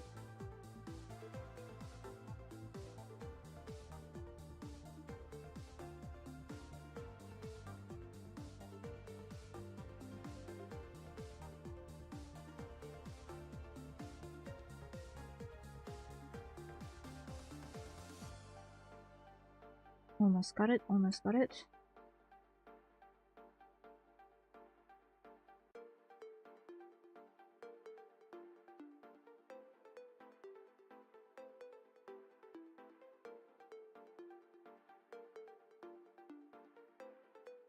Okay.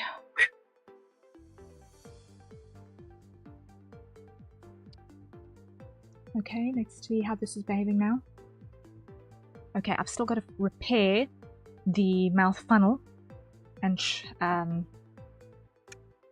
got to repair the mouth funnel and pucker.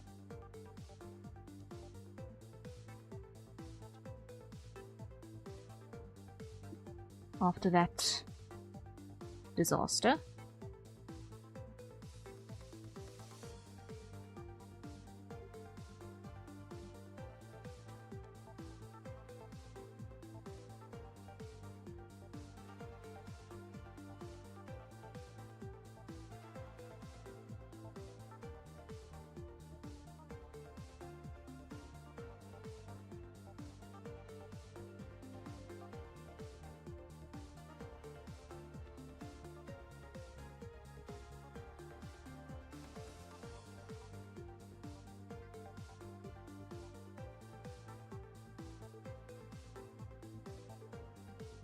Okay, and pucker.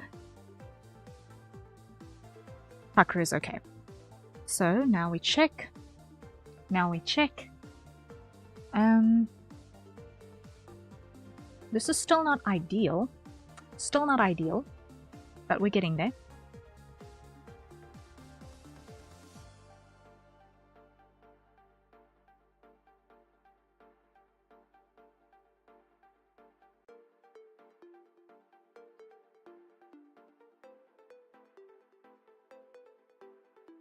Now,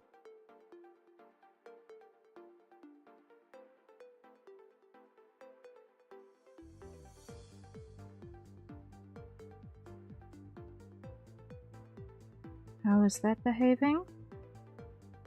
Disgustingly. Yikes!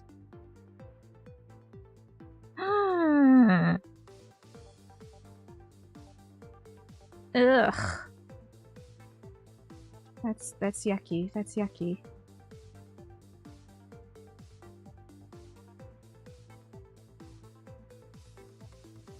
Ew.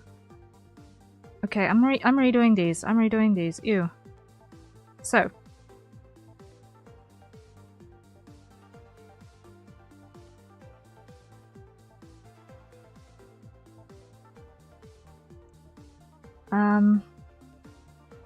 All of these clear because ew.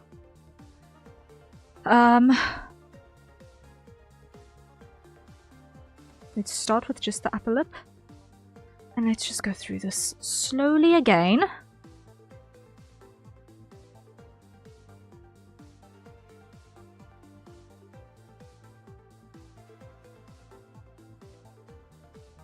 Slowly and consistently.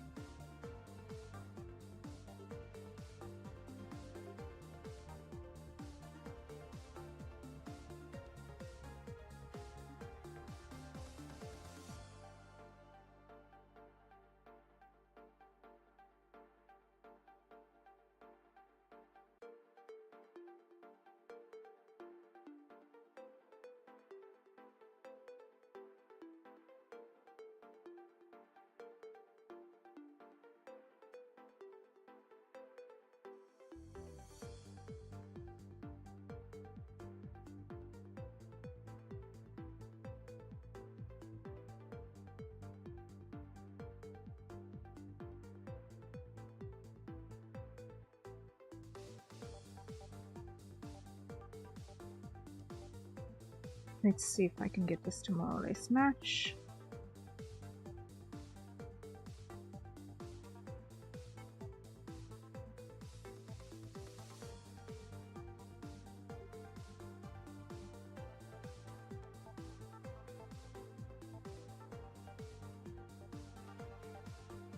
Oh man, wrong.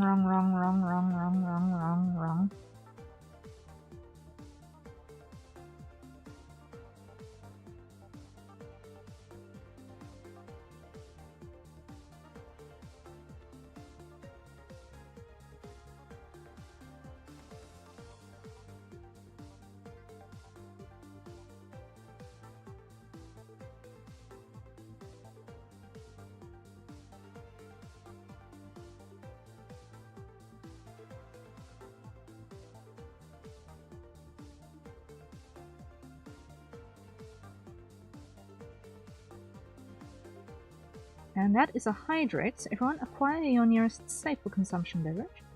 And let's take a sip.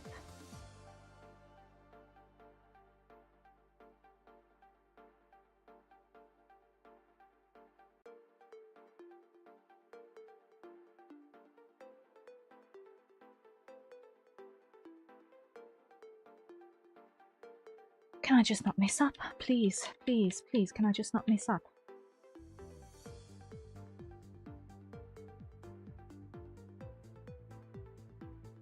This is the parameter that I want to be editing.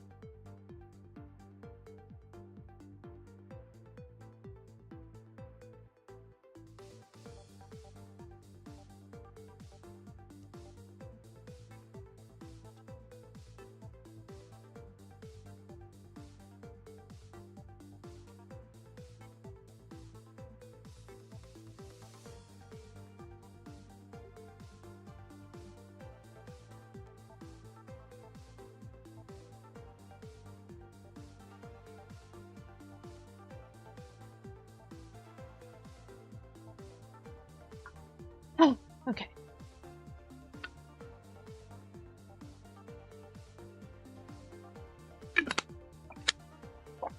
Okay.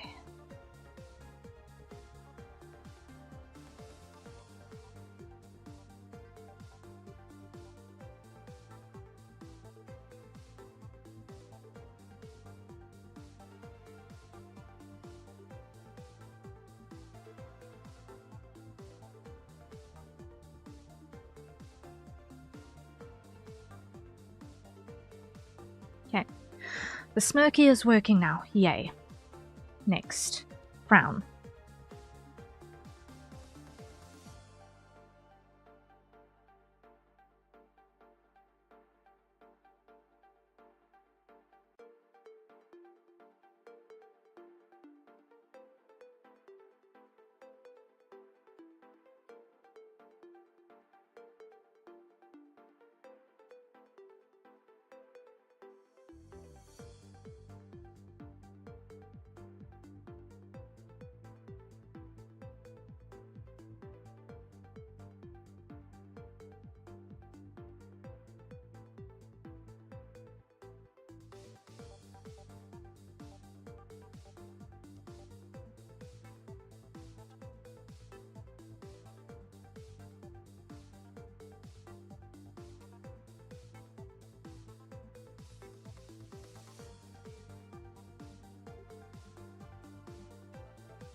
I feel like I'm definitely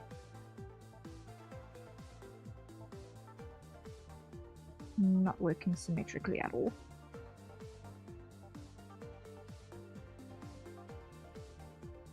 Not properly anyway, but it's fine.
Almost there with that.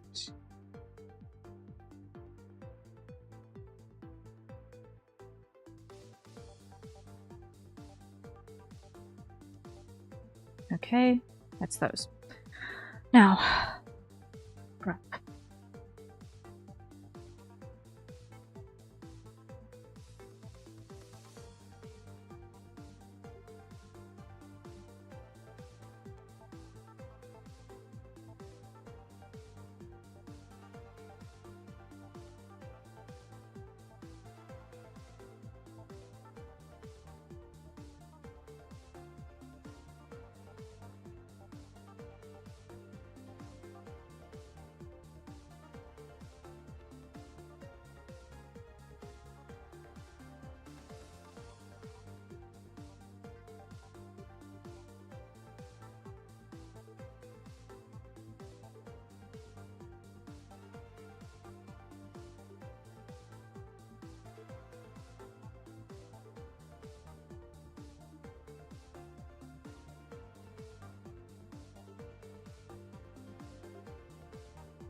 That works, I think. I hope.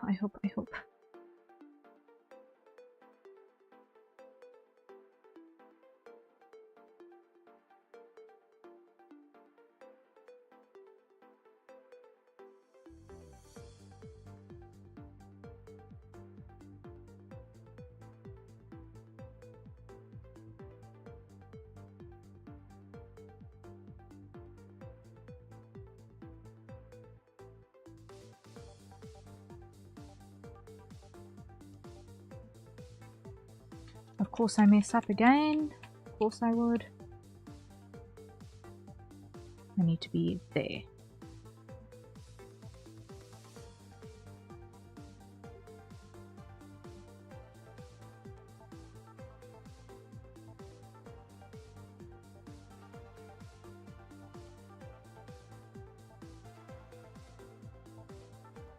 There we go.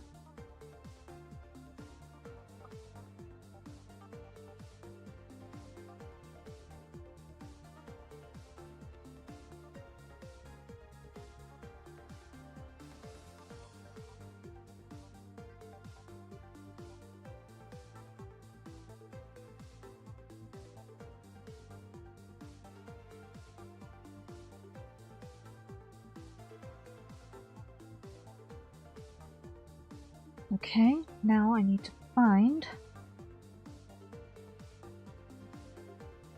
the happy midpoint.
Okay, that works.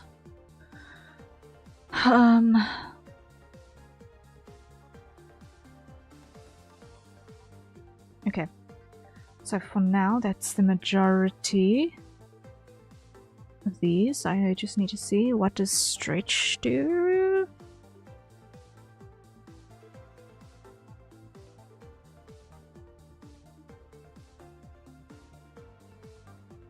Oh, press.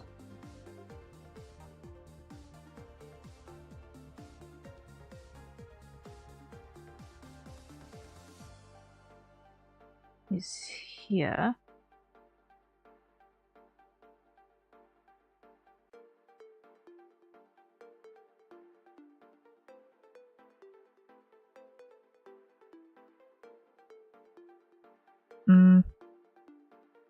Something like that.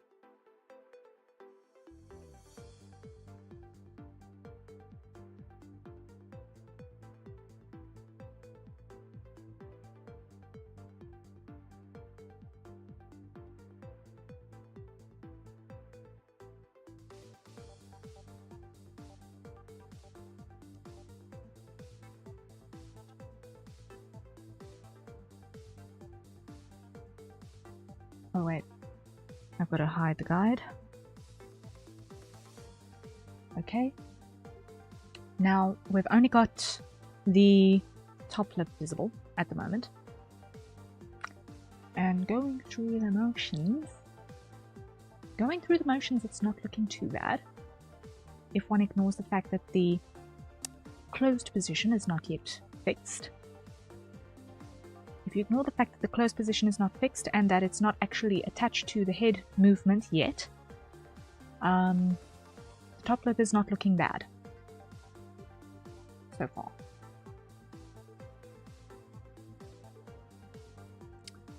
Now, what does stretch do? Stretch pulls it down.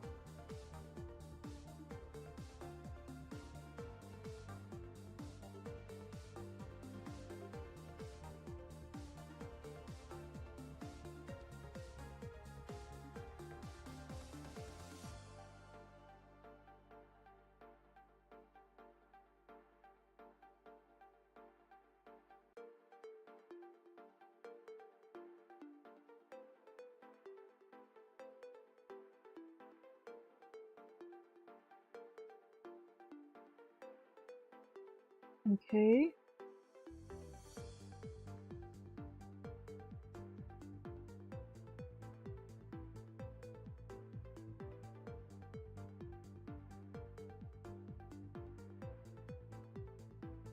Mainly, the nose is very twitchy, but the eyes and the eyeshadow look good. Thank you! Yes, the nose is twitchy at the moment. There's still much refinement to be done in terms of placements and all of that.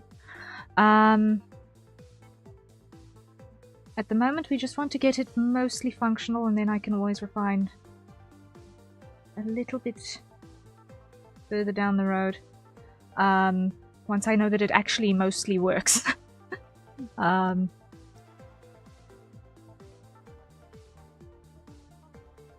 fact that on the center position, everything is closed at the moment, maybe it will have something to do with that.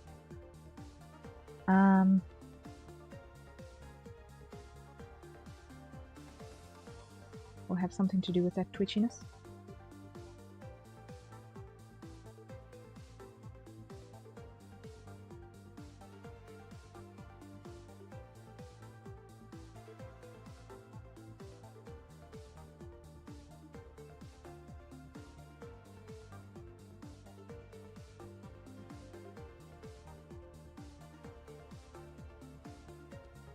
And of course I messed up there.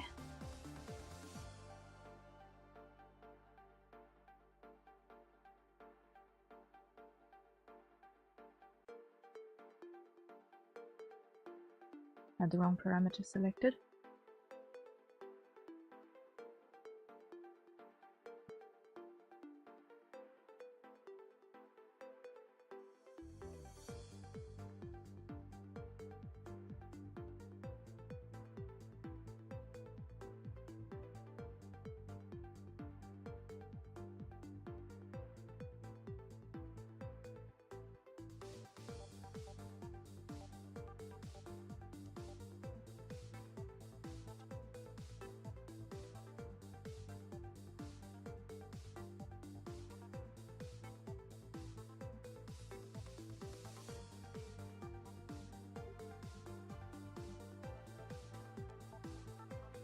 And of course I mess up again! Exactly the same way.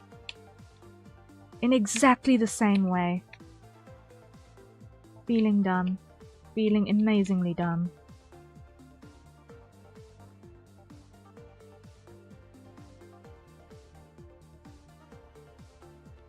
This parameter.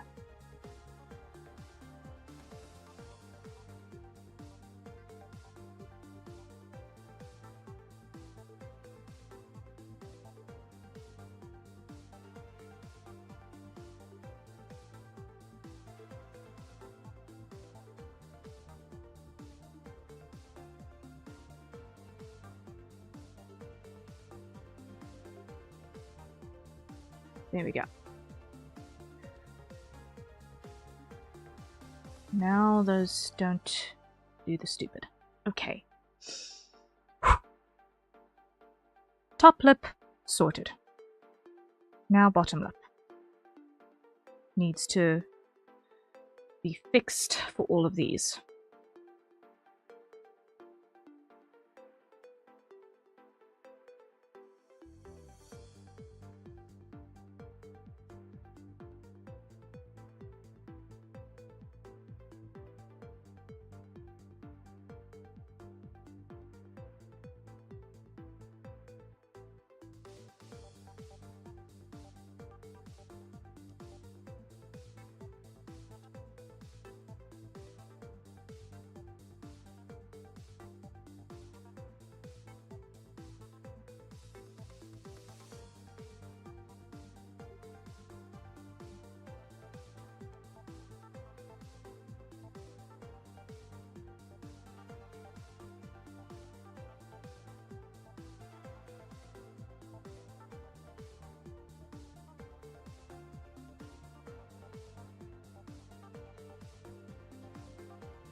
There we go.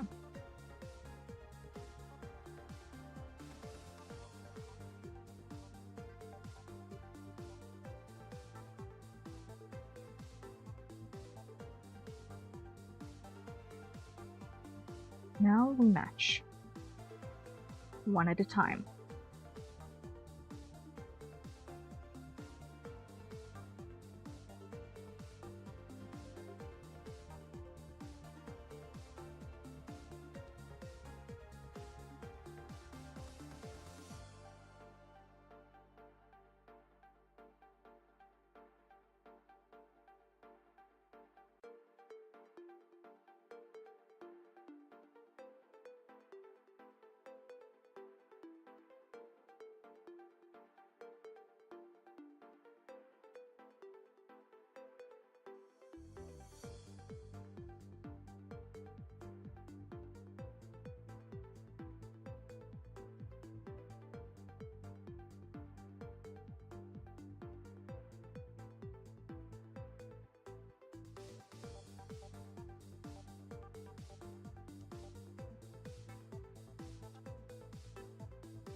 Okay.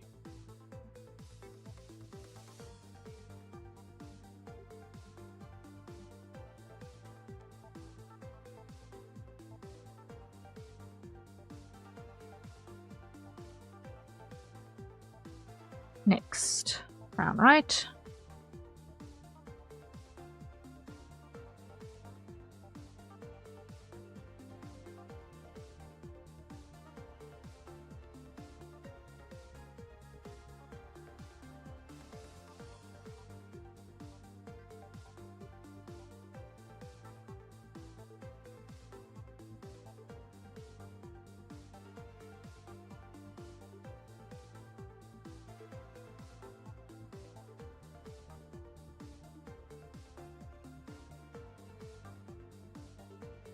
Okay.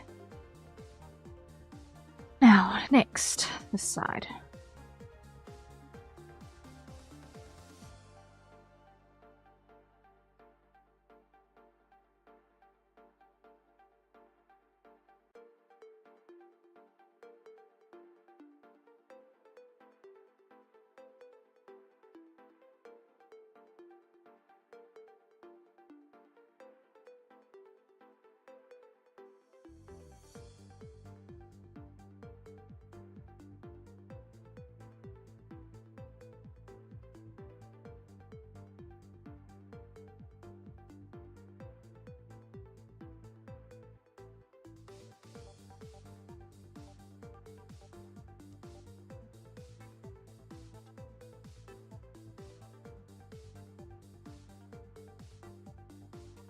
Okay. Next, this one we don't need over here. Now slow it down. Okay. Let's just check against my references here. Lower down left. Okay.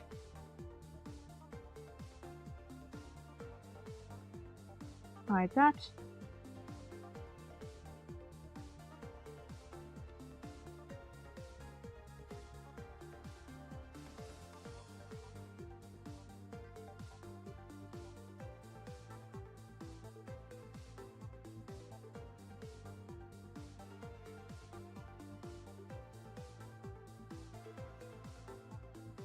Undo. Come on.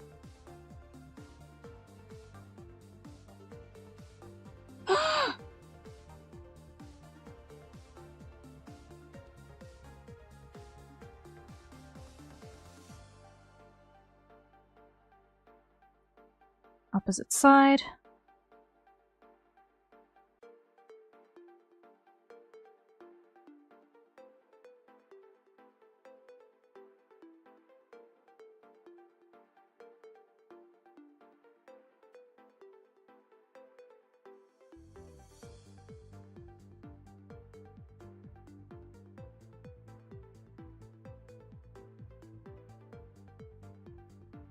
And did I mess up? Yes, I did. Again, exactly the same way as previously.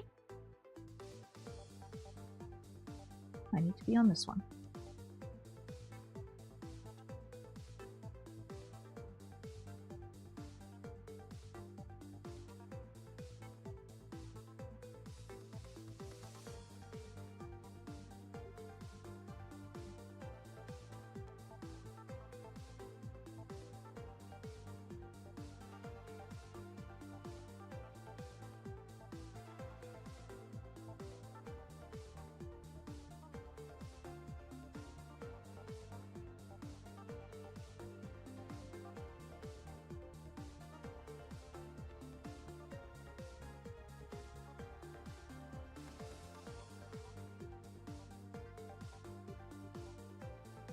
Okay. Let's see.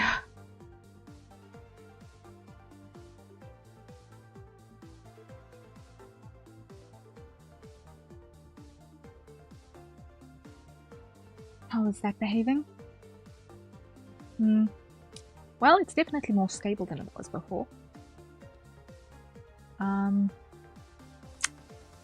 mouth funnel and pucker is still being a little bit... Huh.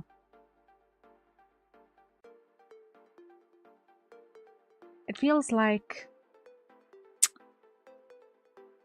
it needs a middle parameter. It needs a middle keyform. It feels like it needs a middle keyform. Because when the mouth is slightly open, I do not like that little up on the lower lip. At all.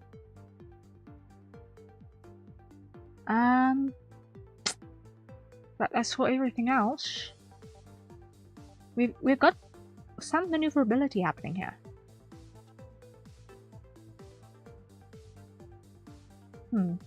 Interesting.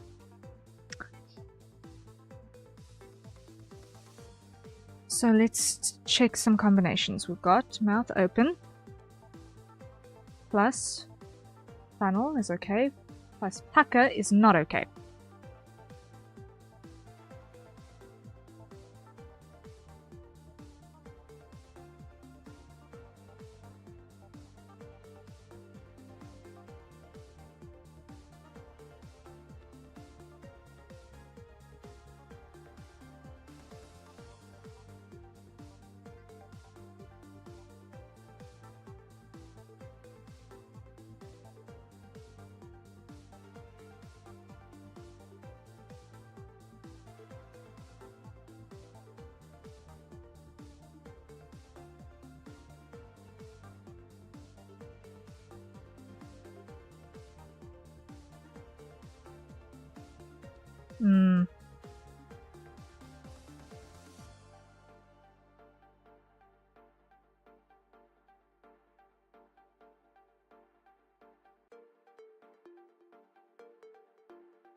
Not entirely sure that even does anything marginally useful.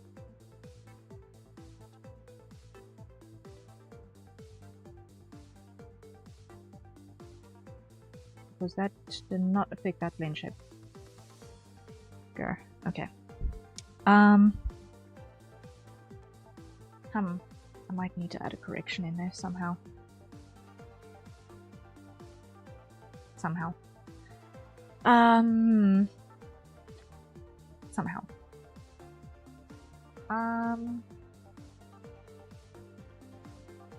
Maybe I'll figure it out eventually. Later. Now, let's check the jaw open parameters, the mouth back parameters on everything, because that is step number next.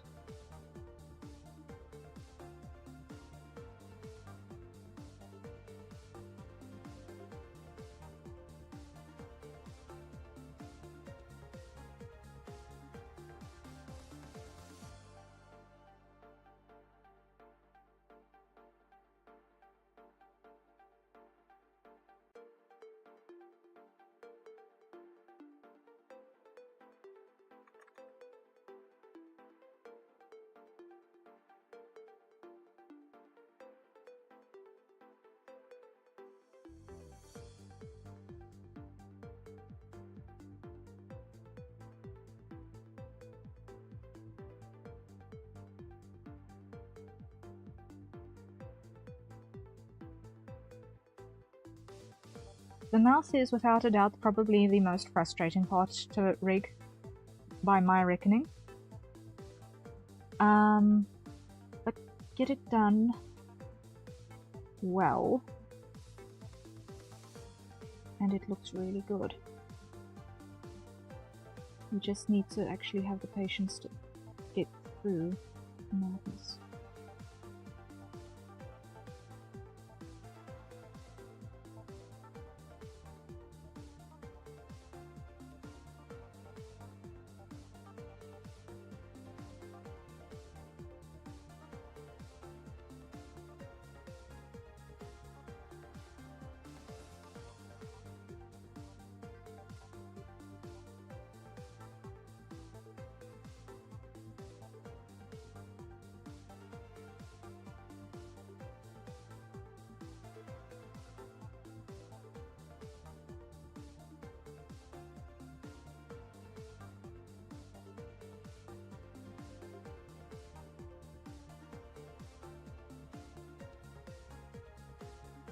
Let's see, what I want to do is...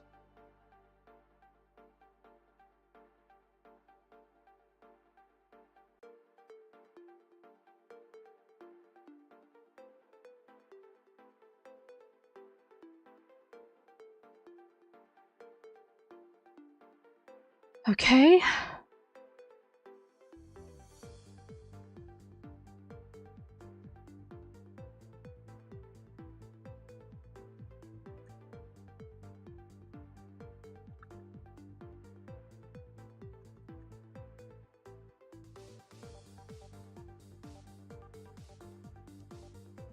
Pull this up.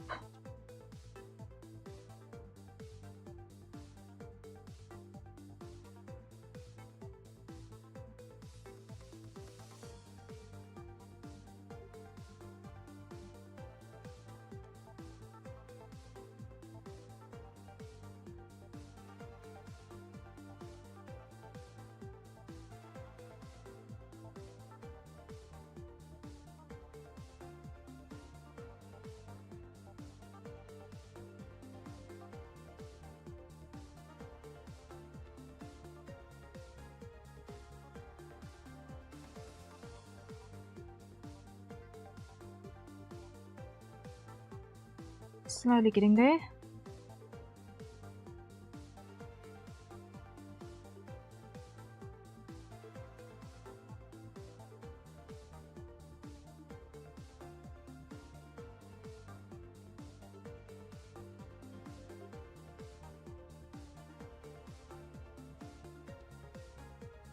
Okay, and that's a hydrate, so everyone acquire your nearest safer consumption beverage, and let's take a sip.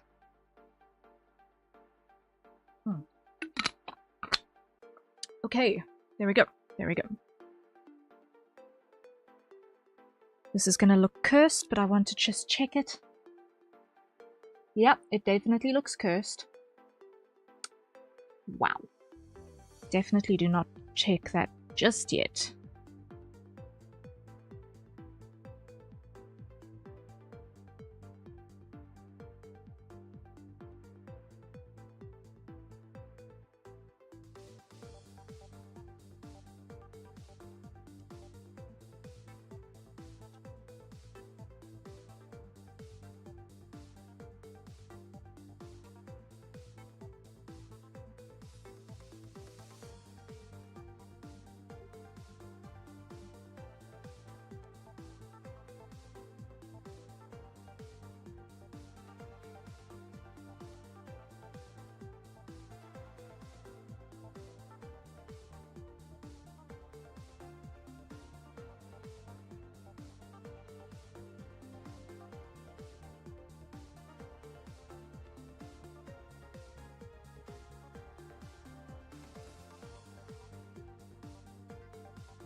Nearly there, nearly there.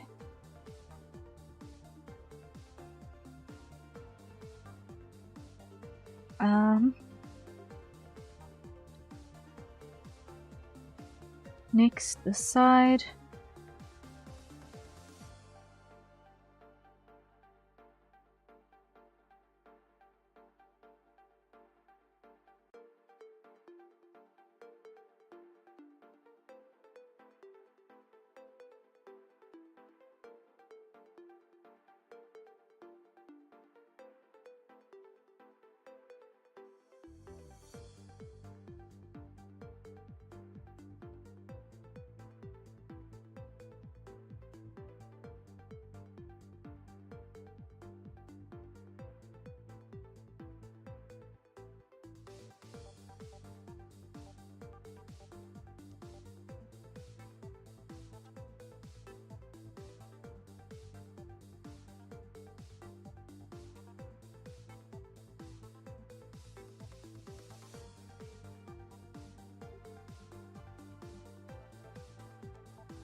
When the mouth is done, it will be a victory. That's all I'm saying. Save that for now.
I'll get back to this.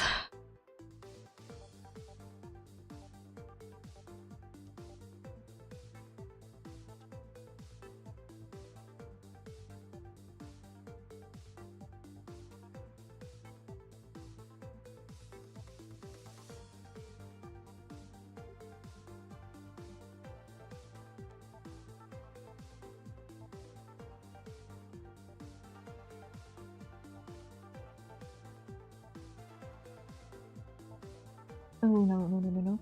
I've got a mistake here. This has to come up. This has to come up.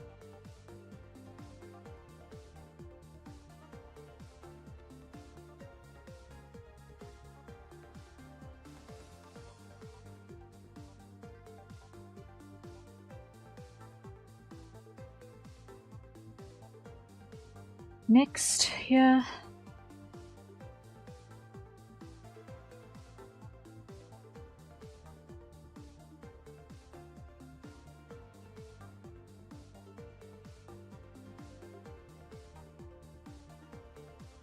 There we go, there we go.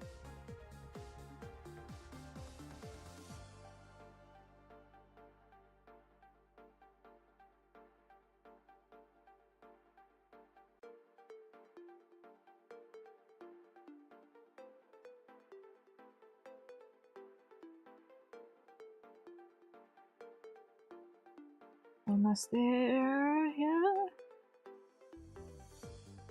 Okay. This side.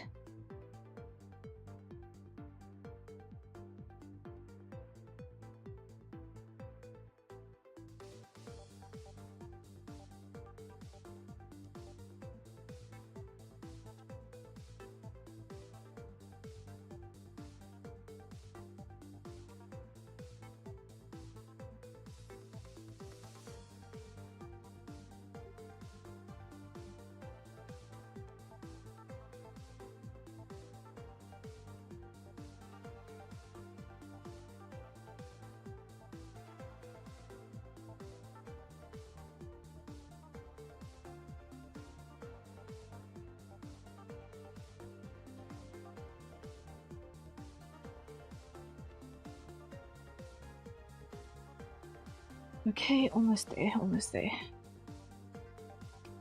Press is in the flat position. I've still got to do the lip glow on these ones. I've still got to do good glow on these ones.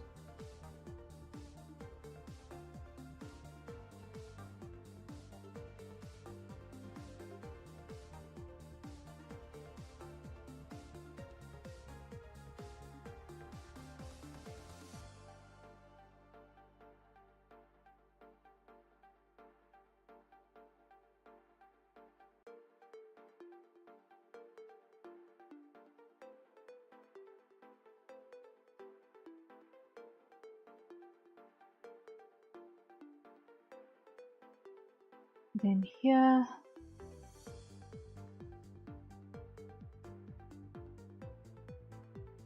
Almost got it, almost got it, almost got it, almost got it, almost got it.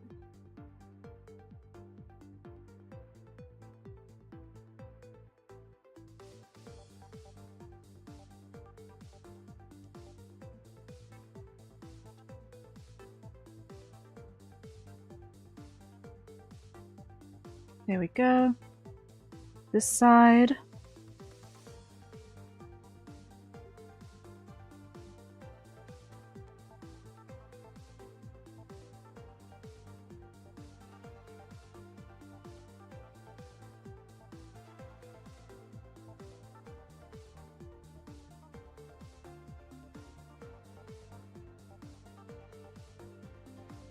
There we go.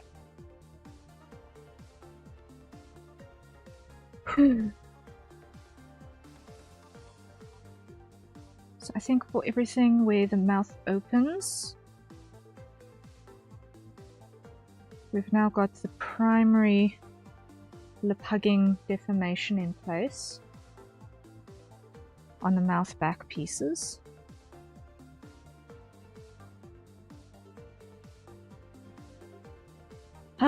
Which means I think it is time to stop procrastinating and actually create the foundational shape.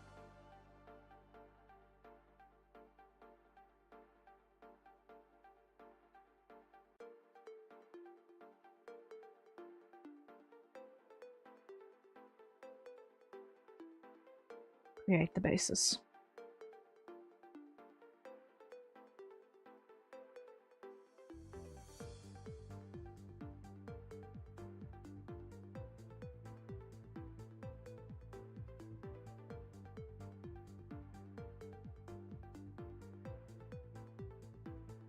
Okay.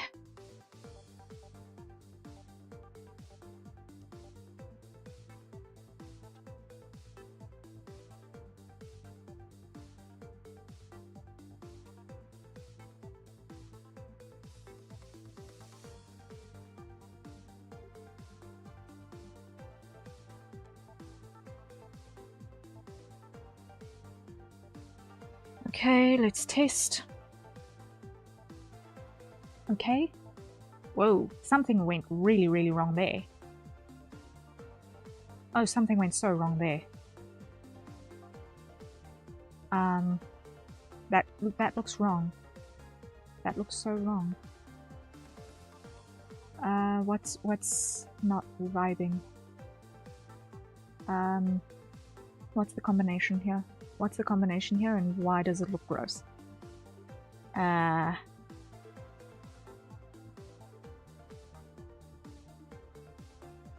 It's a combination of frown,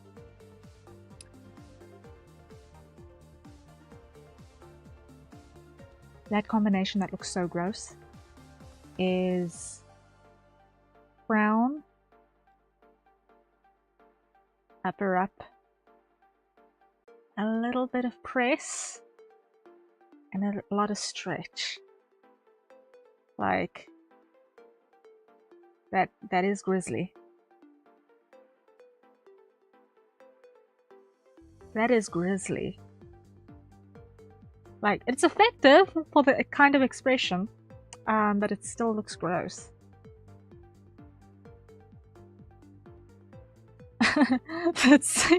It's really gross how that is working out.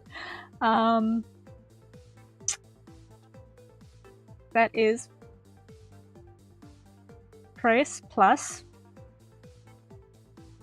frown plus a bit of dimple.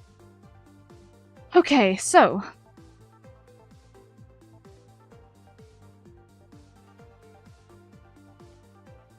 dimple plus press is a problem. Dimple plus press is a problem.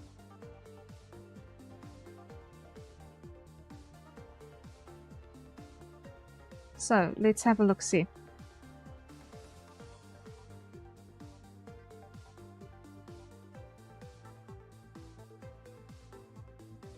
Okay.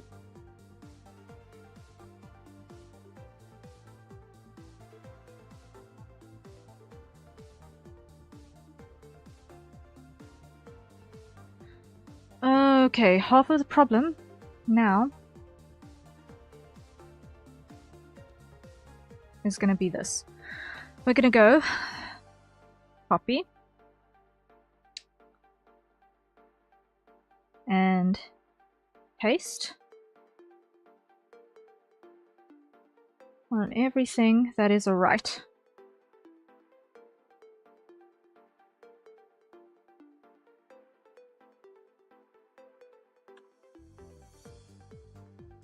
And then I'm going to need to clean up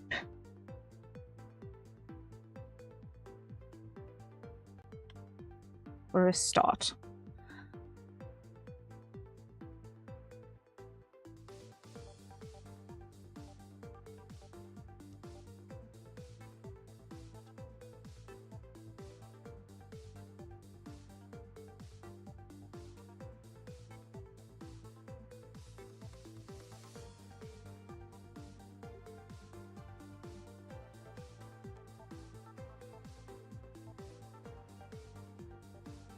Okay, so where did it break most? Nope, wrong.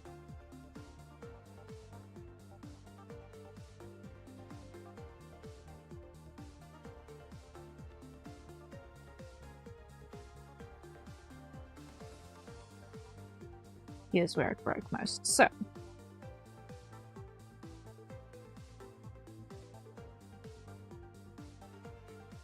no.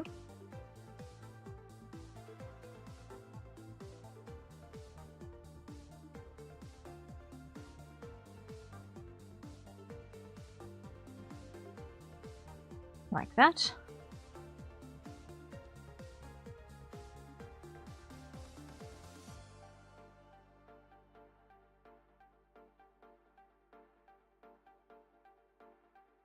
Okay.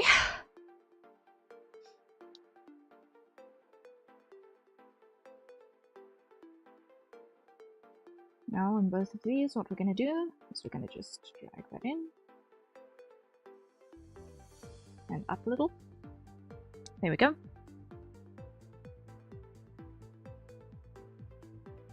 Now on this side, copy that, Control Shift C. This is on the left, so Control Shift V. Look at everything that's in the left.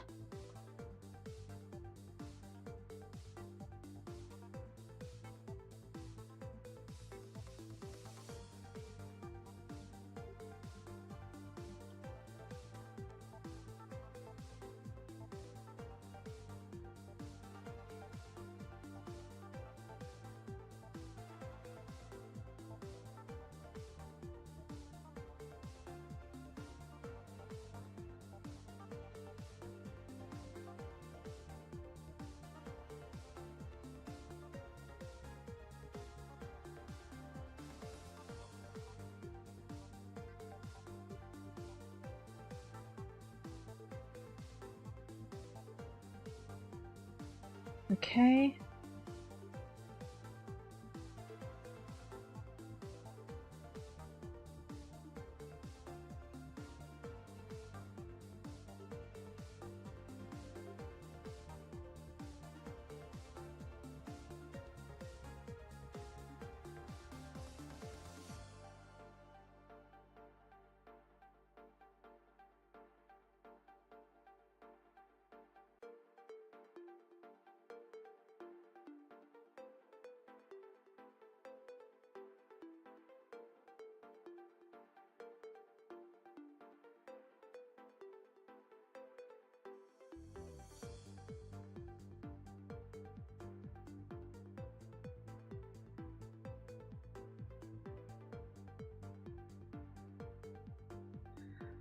Okay, now same story on the lower lip. We're going to start with the left side again. Copy, Control Shift C.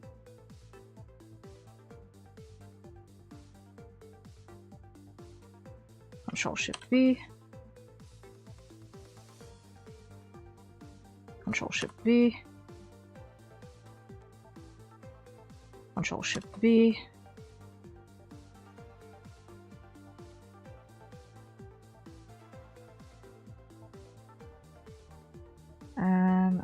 correct here.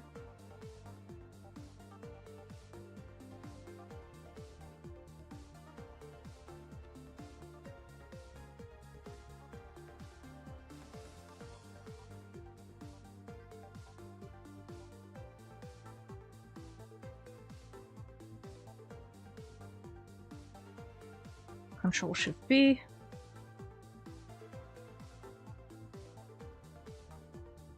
Control Shift V.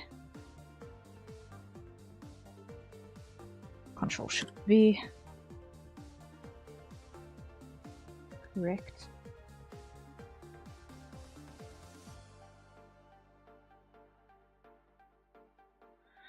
Okay. Then this side. Control Shift C. Control Shift V.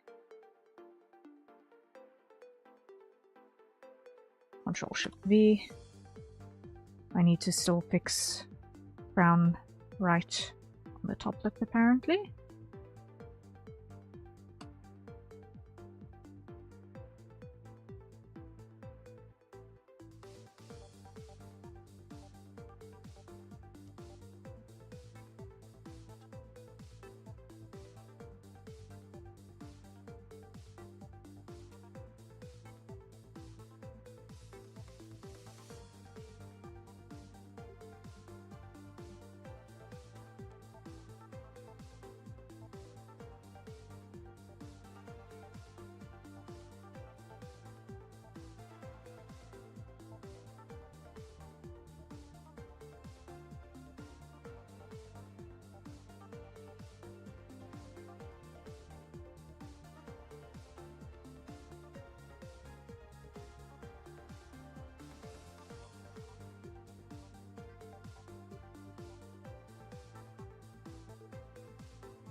Now let's see how many parts are still broken.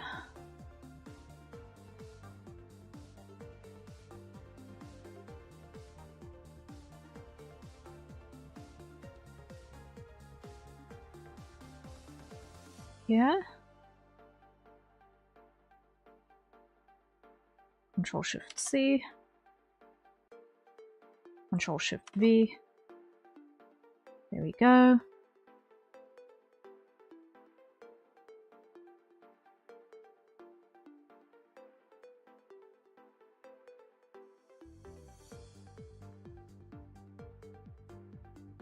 Alright.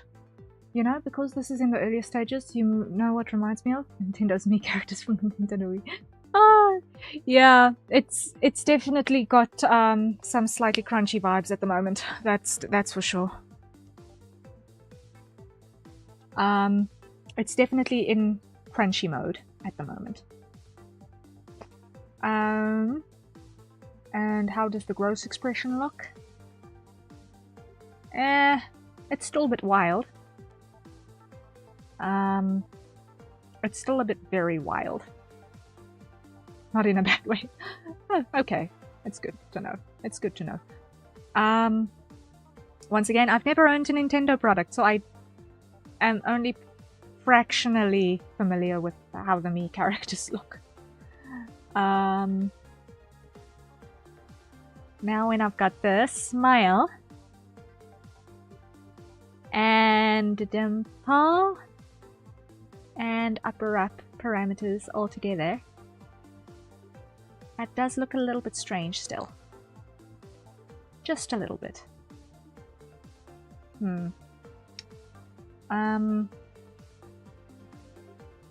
Face looks good though. Let's see. Let's show the mouth back.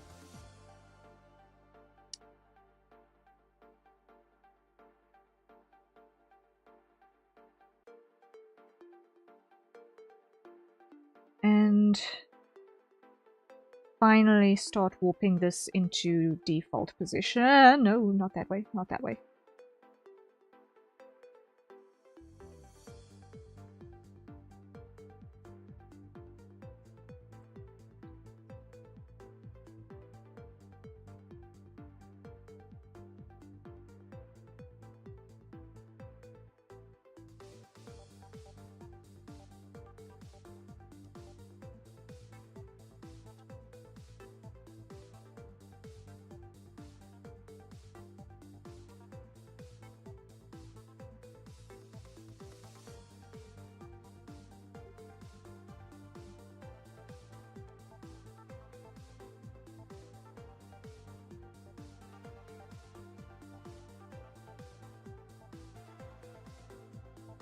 There we go.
Okay.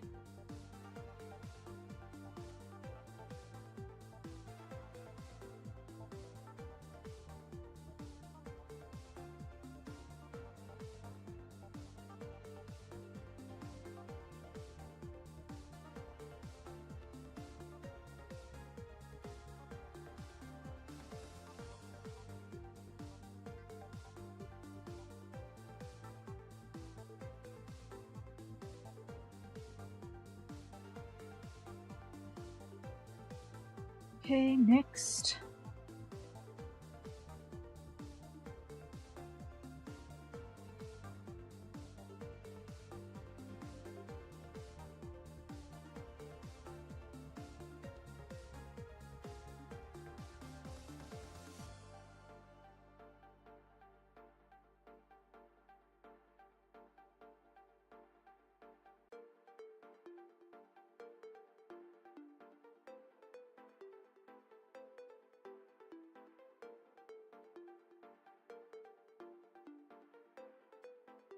Is that the texture for the inside of the mouth? It is indeed.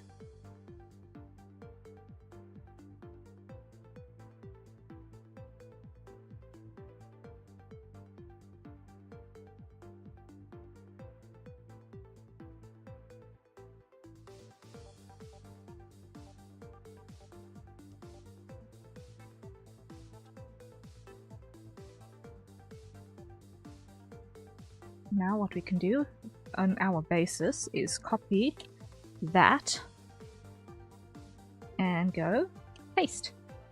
Wahaha! That worked, yay!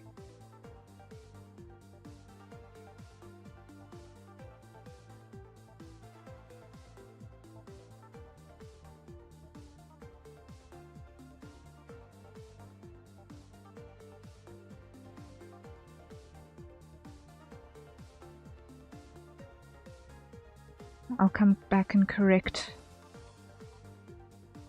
in a wee bit. And by in a wee bit, I mean basically immediately, because that was the end of the list. Okay.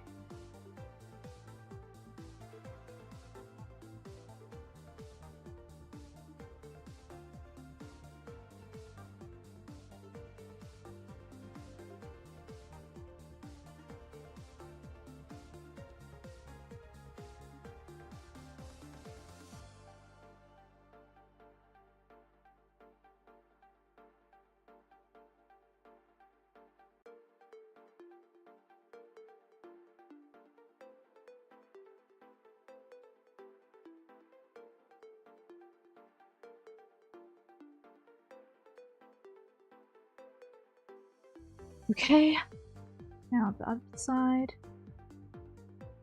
Copy. paste.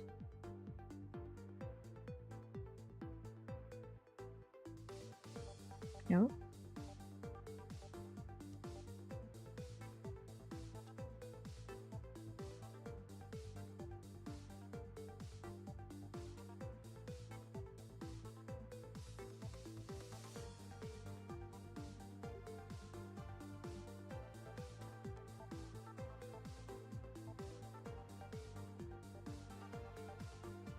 Copy,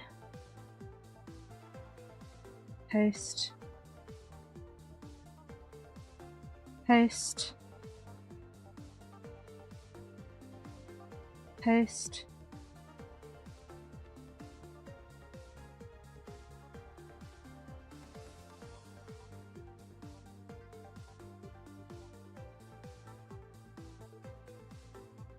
paste.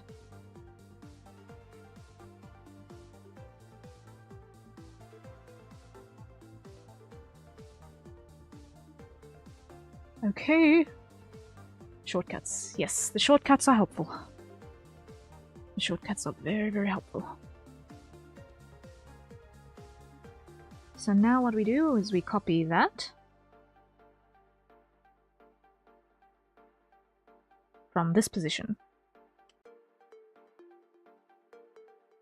Paste.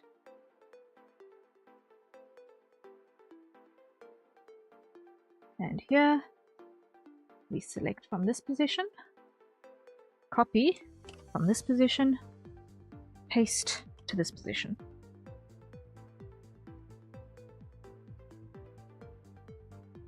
Select from here, copy from here, paste from there, select from there, copy from there, paste to there.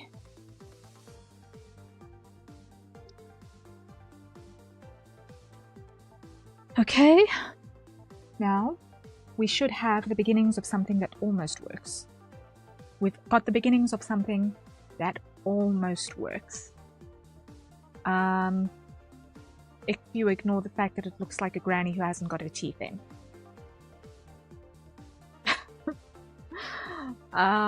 It is so crunchy, wow. It is so crunchy.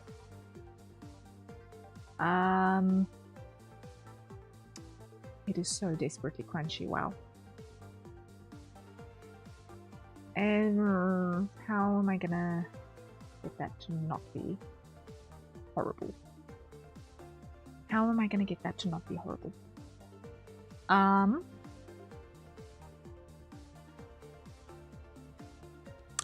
I know what the problem is. I know what the problem is. It's because I've got not all of the flat mouth forms also corrected yet. So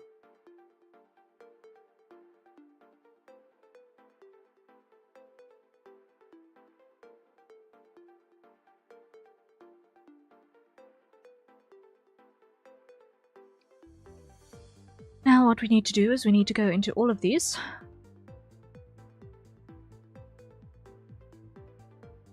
And here, I'm just going to make this smaller.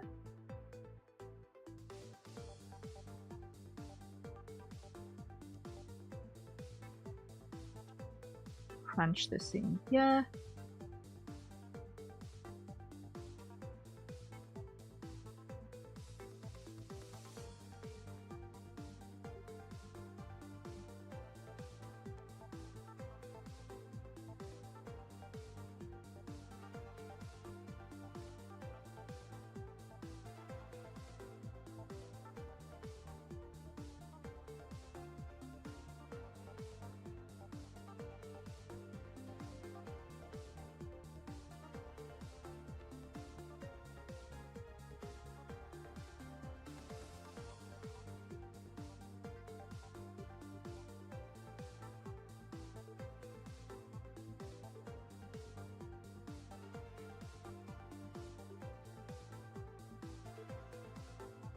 And on this side,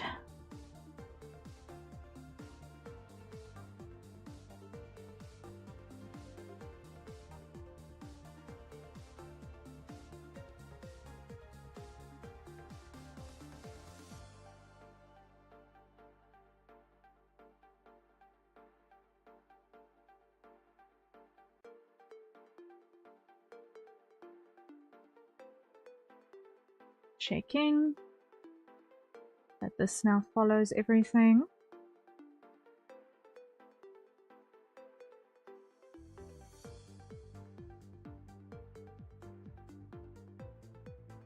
Which it does not yet.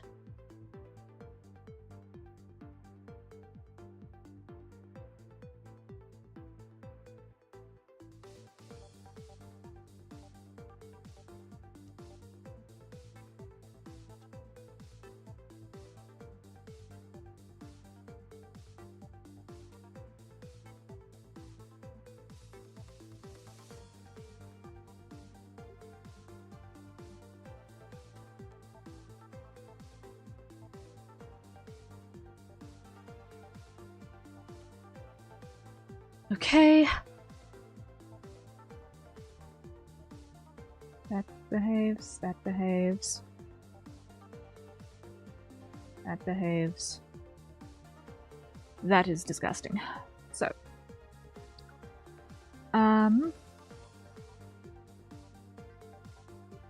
This one probably.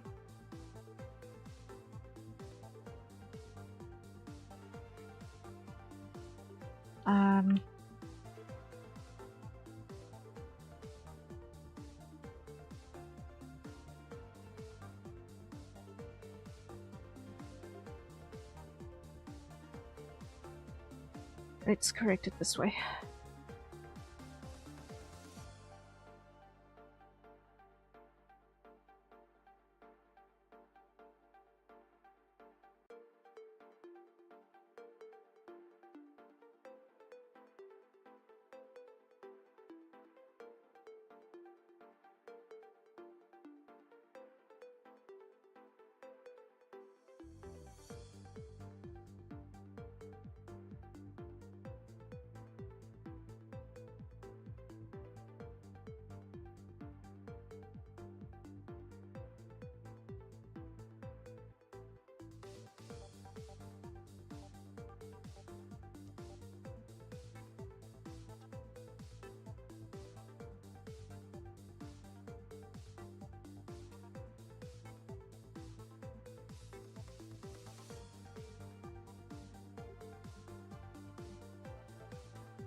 Really?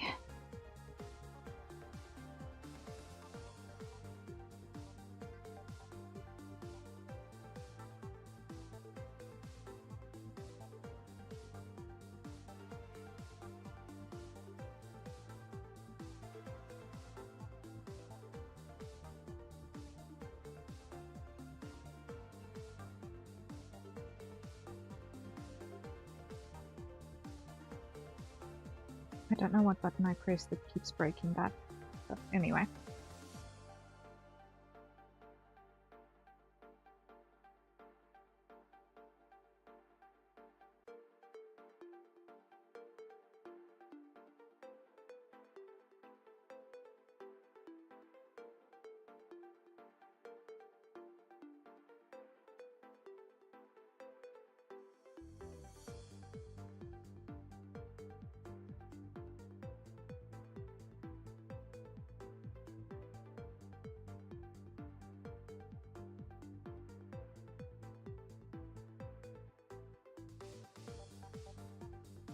There we go. There we go. There we go. There we go. Now I thought something was wobbly and awful. It's because something was wobbly and awful.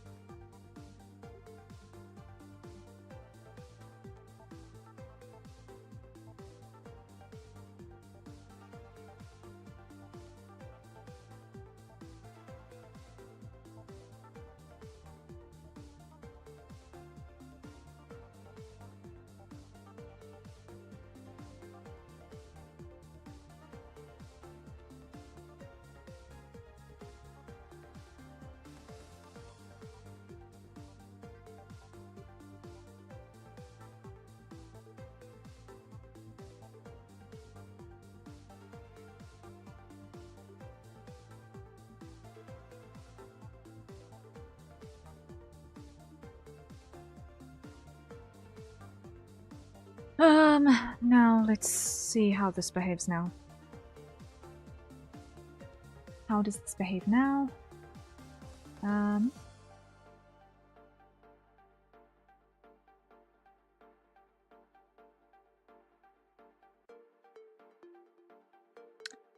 Okay.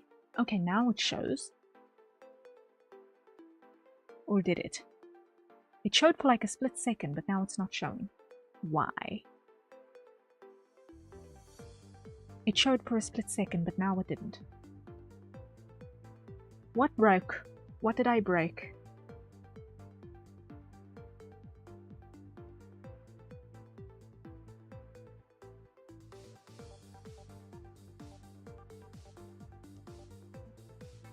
All of it. That's what I did. I broke all of it.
Okay, let's see how badly that broke now.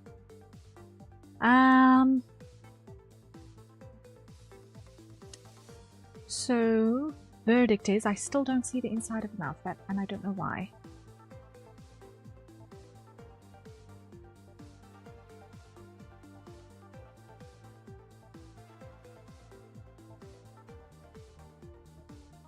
Why?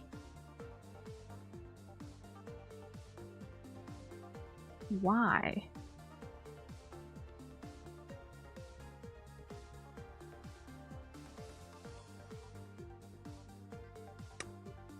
Okay, in its entirety, this mouth is way, way, way crunchy, and I'm probably going to redo it all from scratch again at another point in time, because none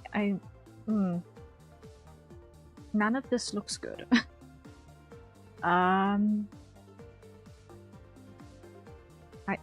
I see myself redoing this in its entirety.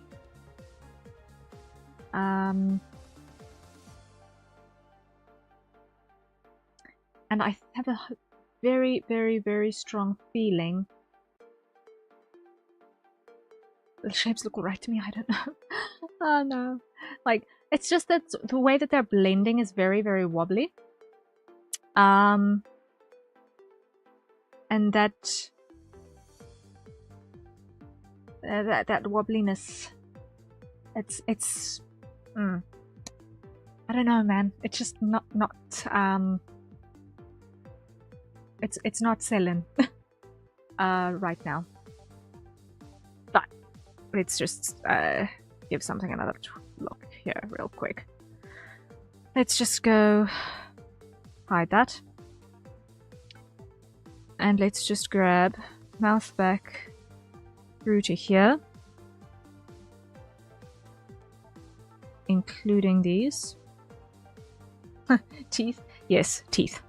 I temporarily showed the teeth, but then I decided not to show the teeth right this very moment.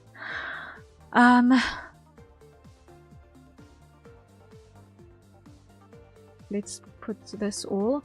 Let me just go into the absolute biggest shape that I can imagine this thing going into. It's gonna be with smiles. What on earth? How did it break this badly? What? Oh, that's why. That's why I accidentally had the wrong things. Smile. Smile. Open. Oh, goodness. Ew. Yeah, I'm gonna have to totally redo the mouth back, because that is disgusting. I'm totally having to redo the mouth back. Ew. Look. That looks so wrong.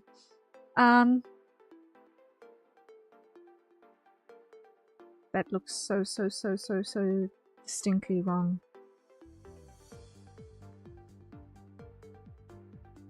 Let's see. Unselect everything, and let's just go grab the things that we have worked on.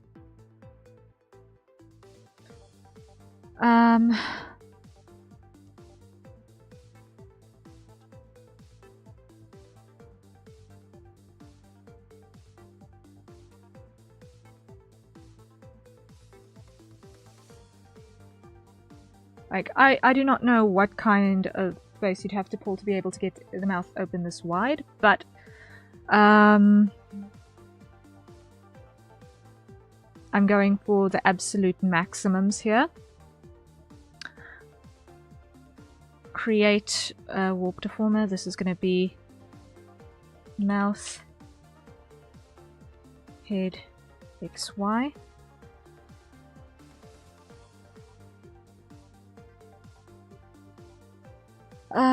Let's start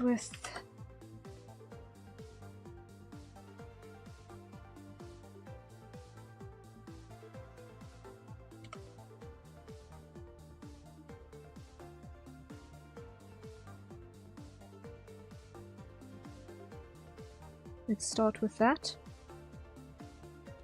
and see what we need to do with it.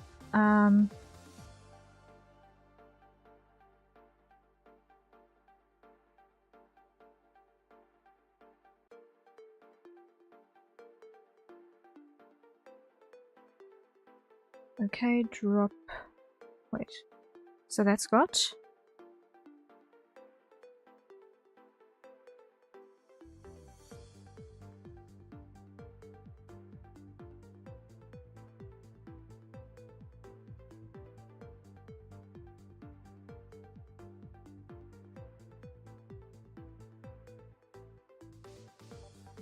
Okay,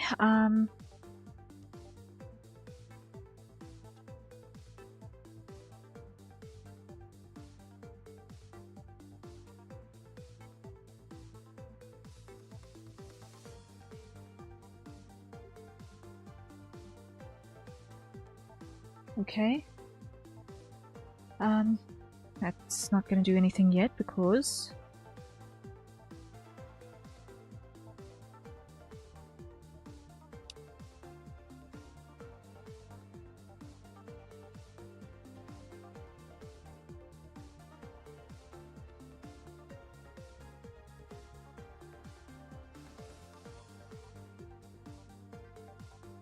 this needs to be nested under. It is under the head rotation, okay.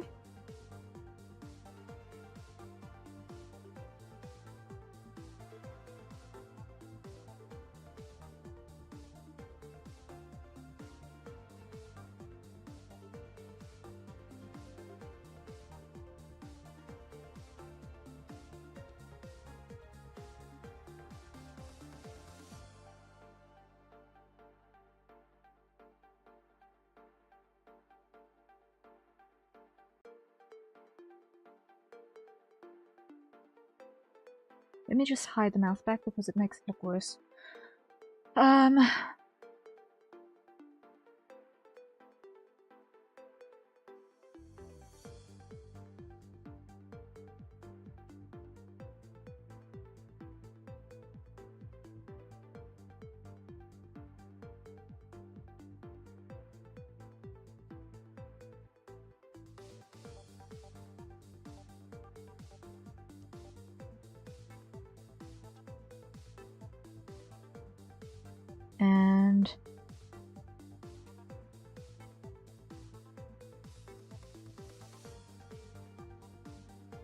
Let's go that on that side.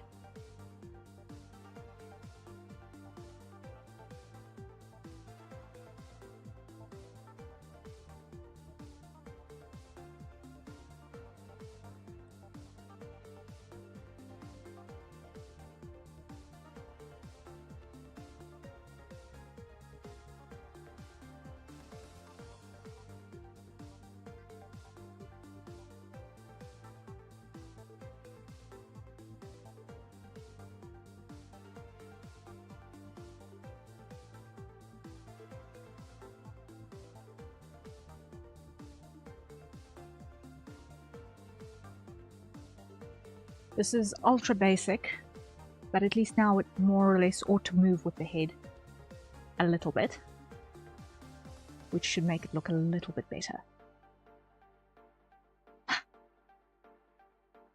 Now corners. Oh goodness no.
This is so crunchy and horrible, but okay.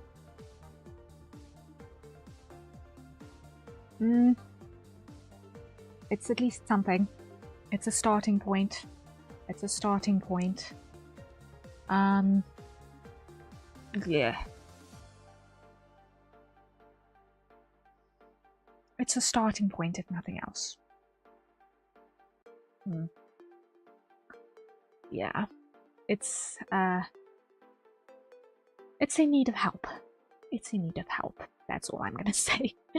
There's so much here that is so wrong. There are parts that are okay and possible if I look in the preview, but I'm not happy with how they display. As soon as you've got any sort of proximity. And I wonder if that might not be a mesh issue. Is that maybe a mesh issue? And also the mouth closure. And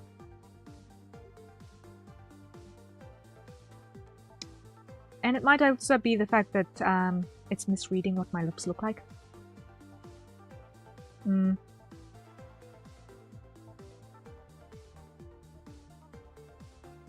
Let me just check something real quick.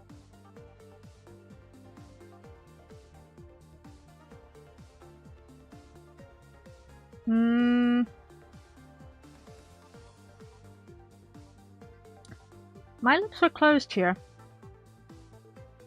So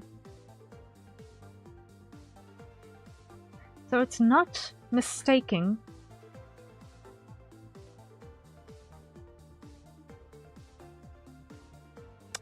It's not mistaking my lip color for my mouth interior on the tracking. That's clear when I look at the parameters.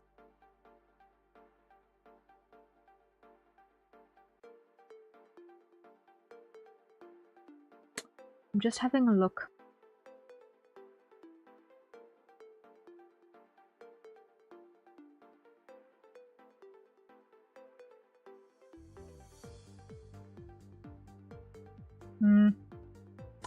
Okay. I don't know why. I don't know why things are going a little bit berserk with, especially with mouth press.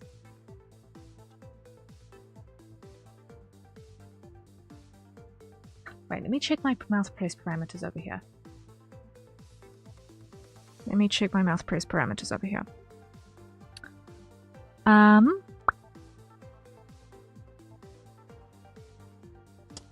Let me see, and in VBridger,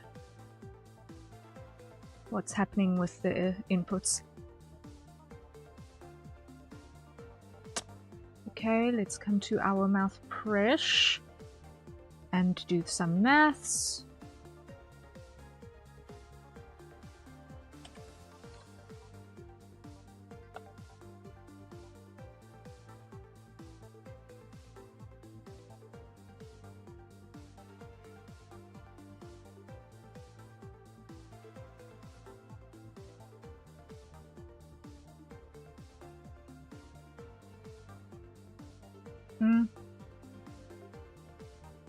Okay, well, it's actually responding now.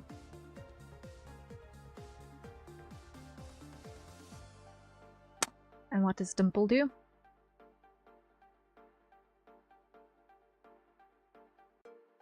What does Dimple do in the math?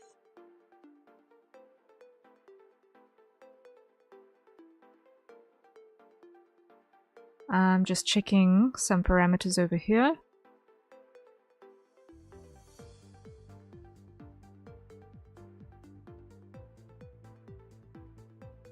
Stretch needs help. Dimple needs help.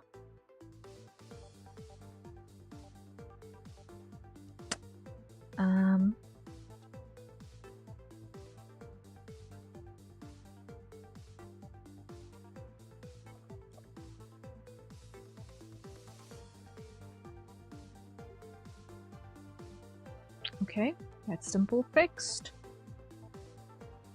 Stretch.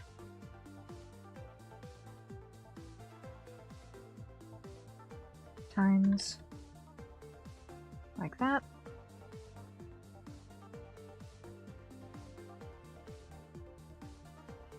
Times like that. Okay, well, now the inputs are actually going and maxing out. Now the inputs are actually maxing out. And now we can see how things are actually going to behave. And it is grisly. That is disgusting. Oh, wow. Yikes.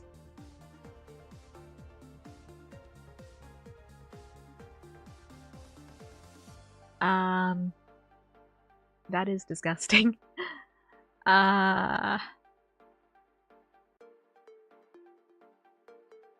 Wow. I know I've got an animated face IRL, but this is kind of insane.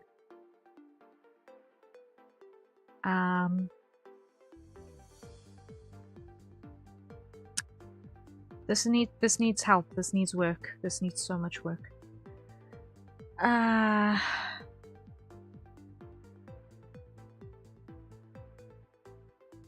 Stretch needs to get reduced. Stretch needs to get reduced in terms of scale. And frown needs to get reduced in terms of scale. And shrug needs to get reduced in terms of scale. Because it's the frowns that are looking especially gross. The frowns are looking especially gross. Like, comically gross.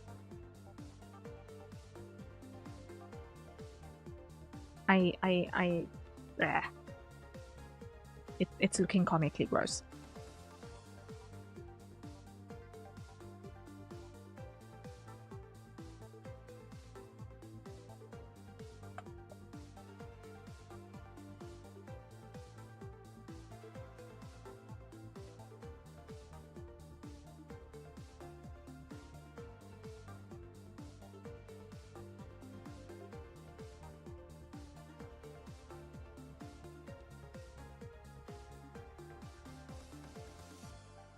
but that's a hydrate, so everyone acquire your nearest safe for consumption beverage. And let's take a sip.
So this needs to get significantly reduced. So what we're going to do is we're going to go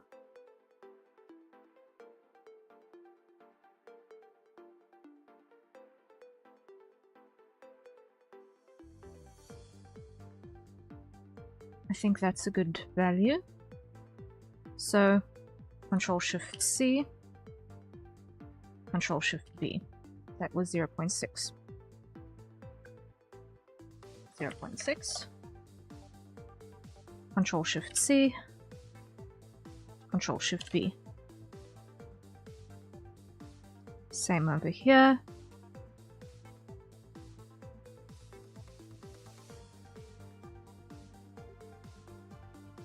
.6, Control-Shift-C, Control-Shift-V.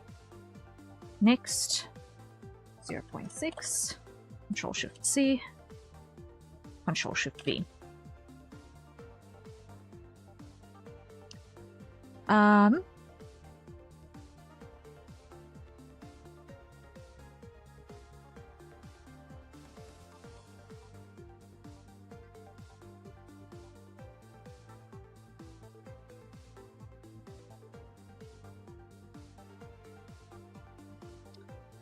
Then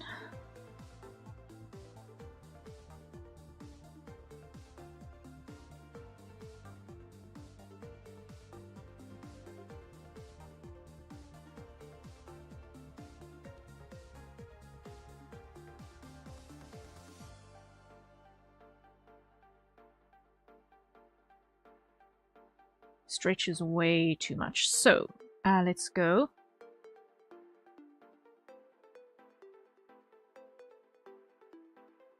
Yeah, 0.5.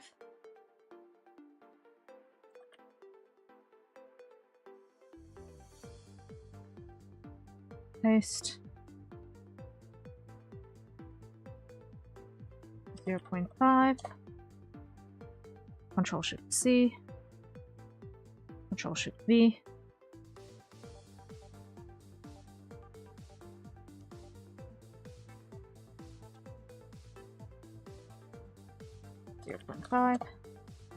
Control-Shift-C, Control-Shift-V.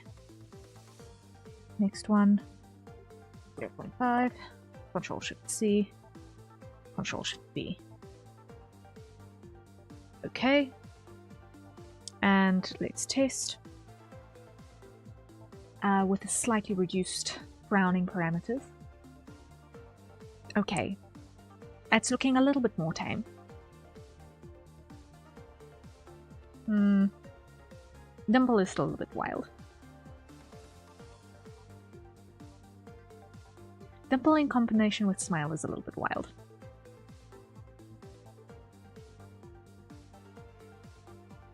And for some reason I can't tell the difference between my smile and my frown.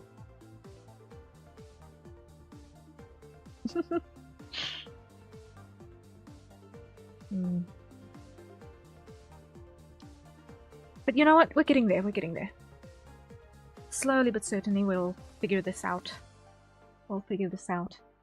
It's very, very...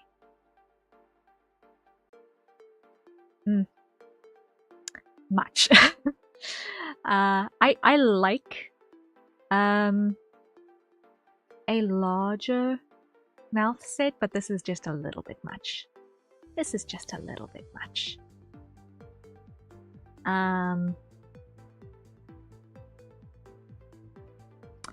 So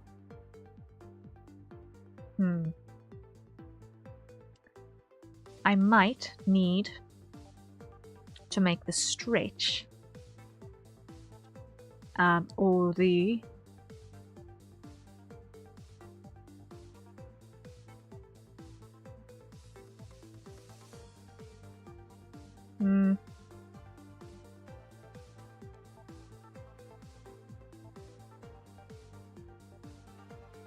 yeah, I'm going to need to reduce the stretch more. I'm going to need to reduce the stretch more.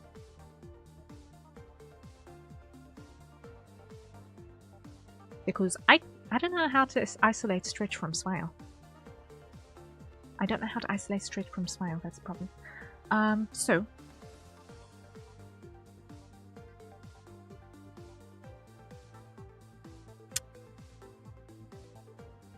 let me go to smile and make sure that everything in smile is only in the vertical plane for a start.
Okay.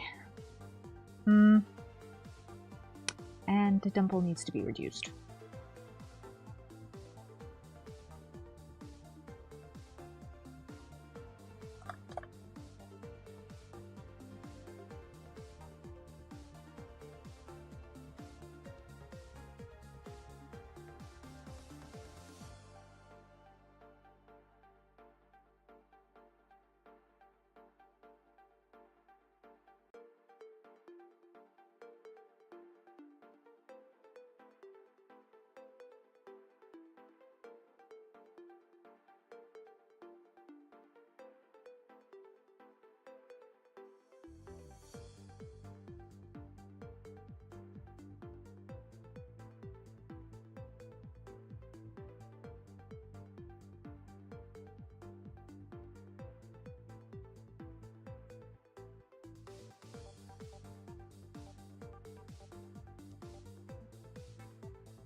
Okay.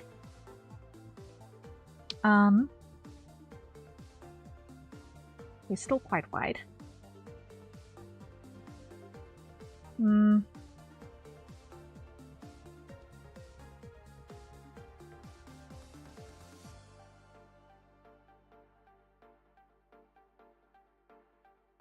What is stretch and press doing in terms of width?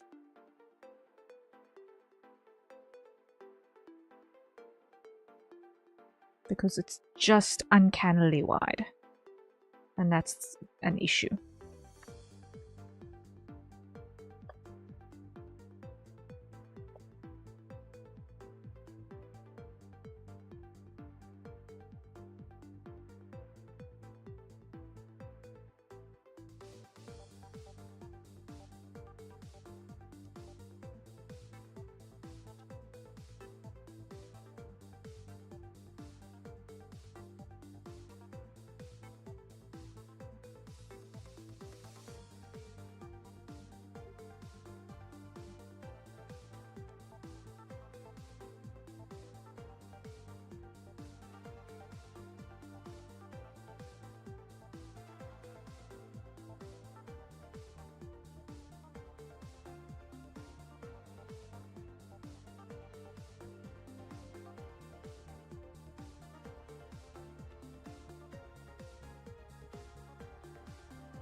Okay, I have no idea why it's combining in these huge ways.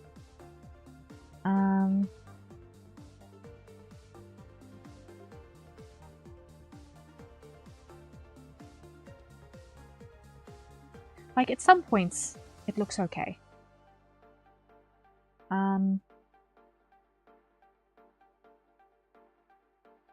Like, in the more neutral expressions, it actually looks okay. I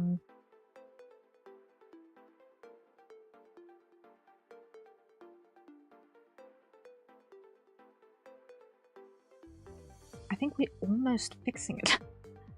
We might actually almost be fixing it. Except for the fact that it can't identify that I'm actually smiling here.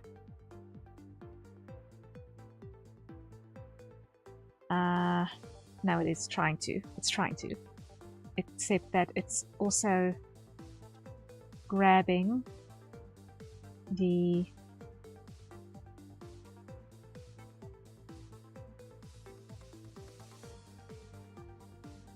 It's also grabbing the...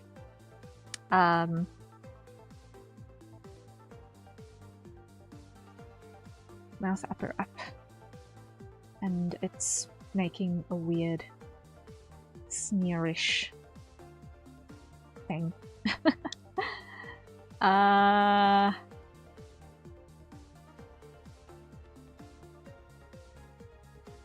for some reason it's taking the mouth upper up when I do like a normal speaking smile, and it's turning that into a sneer.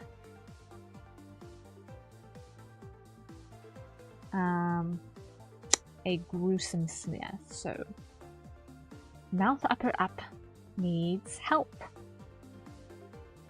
Needs to be made smaller. It needs to be made less.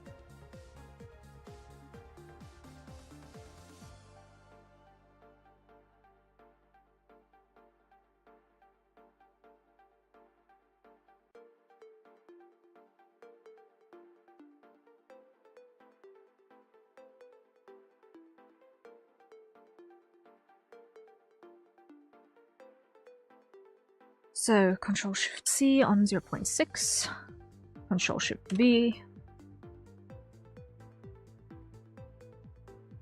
0.6, Control-Shift-C, paste, taste,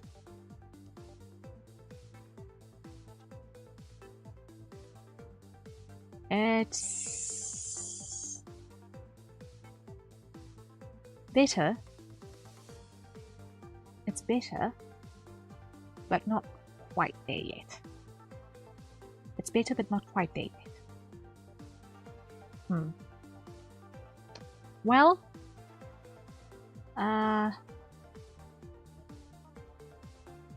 wait. Is it maybe just catching my? Is it just maybe catching my the natural downturn of my mouth? Is it maybe just catching the natural downturn of my mouth and translating that?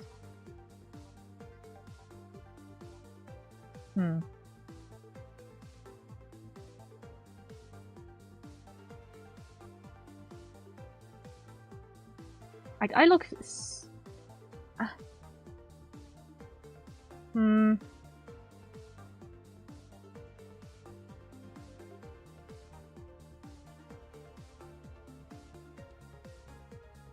Yeah, it's definitely picking up the natural downturn of my face.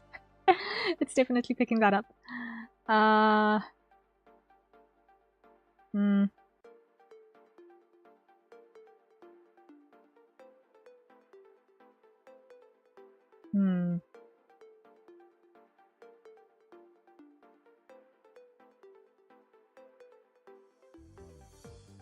Wild problem to have? Yeah. Wild problem to have.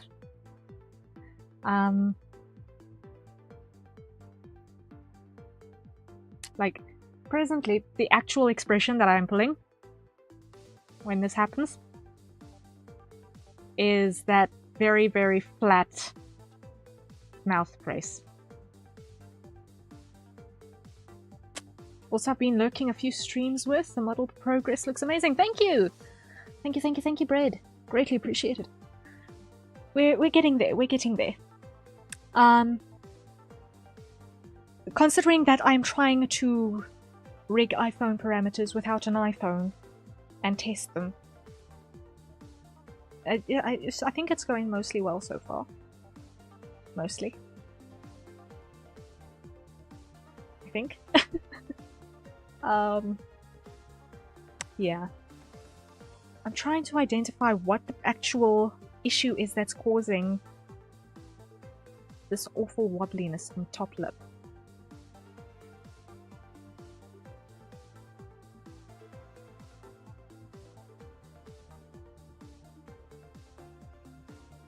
Because I have no idea. I have no idea what's causing it.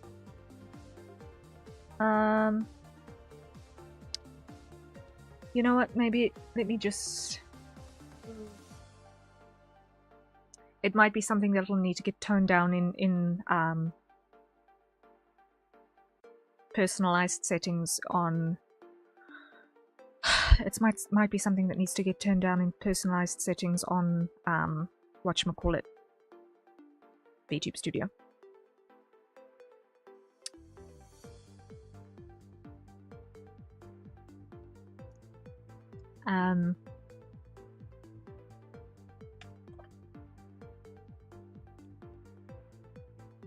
Let me just reset those to defaults.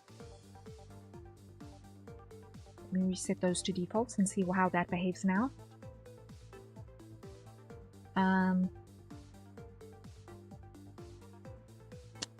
Is that behaving maybe a little bit better? Frown parameter. Okay, maybe it's because of this. Maybe it's because of this. Let me come over here to the frown parameters in VBridger.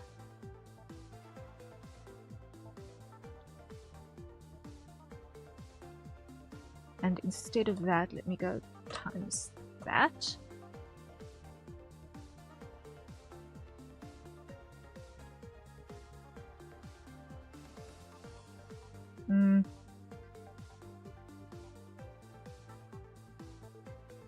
Yeah. That is more appropriate. That is definitely more appropriate. Stretch. It is stretch, right? Stretch does not need much in terms of... Okay, stretch can get away with just 10.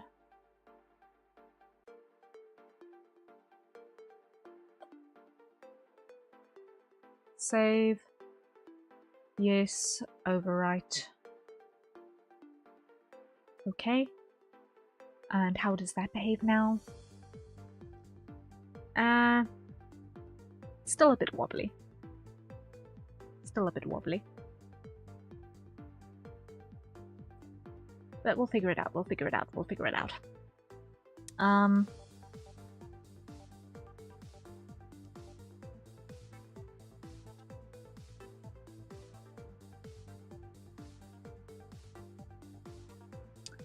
But what we need to do is we need to go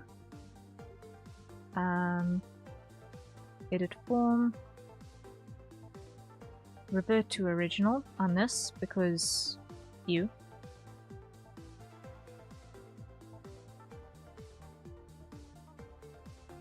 And go through all of these.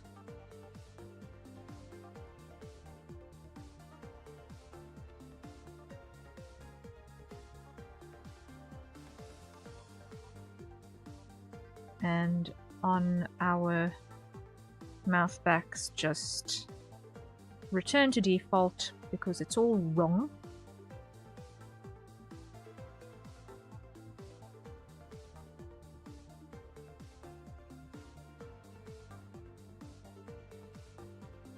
Clear it.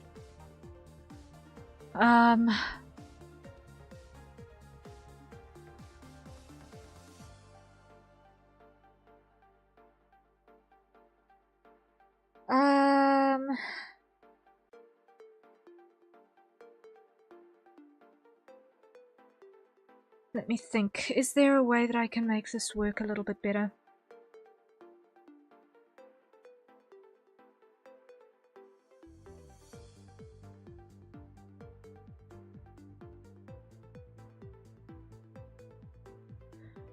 Is there a way that I can make this work better?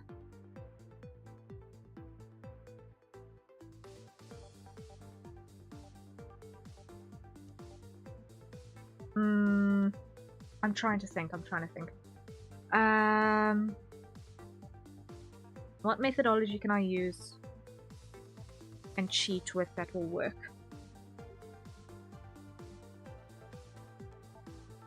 To get this to actually follow the lips properly.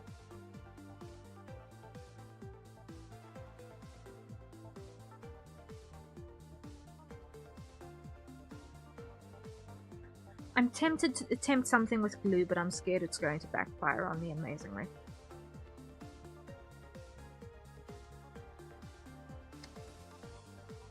I'll sleep on it. I'll sleep on it. For now, the mouse back goes away.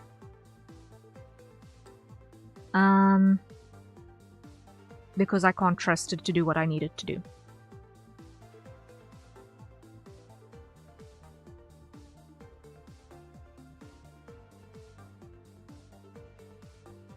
But I think my mesh on the mouth back is wrong for a start. I think that is the starting problem, is that the mesh on the mouth back is wrong.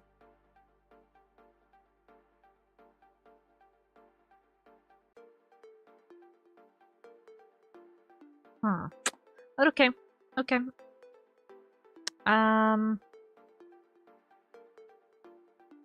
We managed something at the very least. So I think I'm going to call it here for the day because I'm starting to get frustrated and I need to be fresh enough to continue working tomorrow. I need to do work on Cheeky's body layers, and I need to do that in daylight hours. Because I cannot do it on stream. And I can't have that job hinder the progress on other parts of that job. So that needs to happen. I lost 2 weeks now with the website building, which I did not want to lose, but I'm glad that I budgeted time accordingly. Because madness is real. Let's just head over here for a bit. I want to just check. I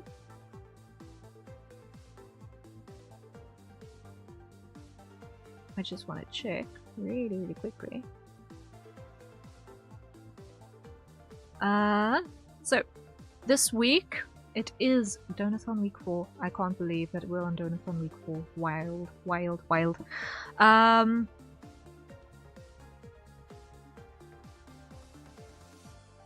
Tonight we have managed at least 1.5 parts of what we hoped to set out to achieve, so yay.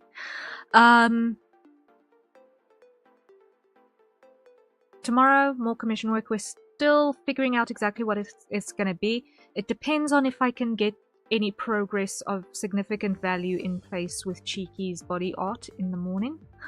And then on Wednesday is our first Donathon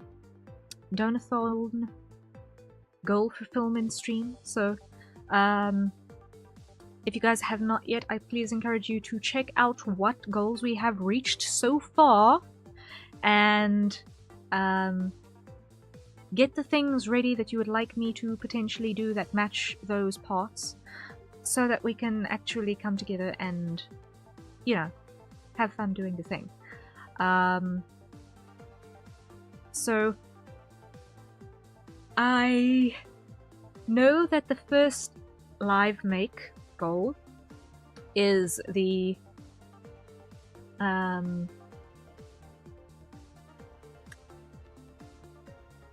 coffee toggle. It's the coffee toggle. I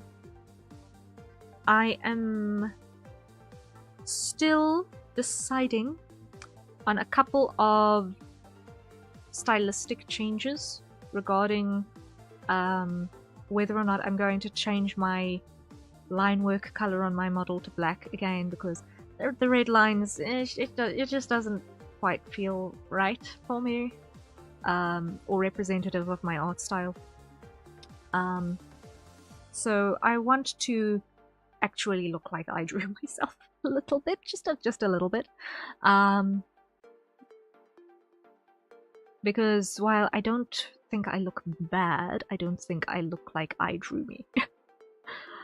All the way. Like, sure, the eyes are there, but everything else is a little bit at the moment. So I want to just make a couple of stylistic updates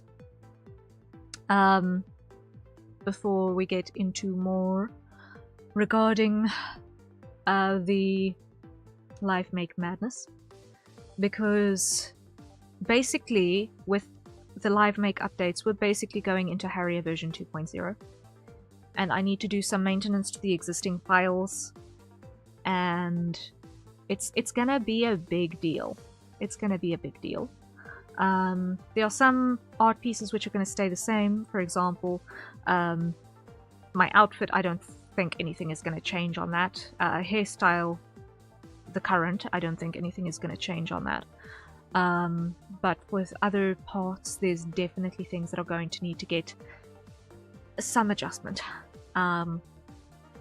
to get stylistically up to matching with our current state of affairs. So I am getting ready for that before we dive into those live makes. Just a wee bit. That being said, I am very much looking forward to a hydrate, apparently. I'm very much looking forward to a hydrate, apparently, because one just appeared over my shoulder like a phantom come to whisper me away into the abyss. What? Ooh, okay. We can deal with that.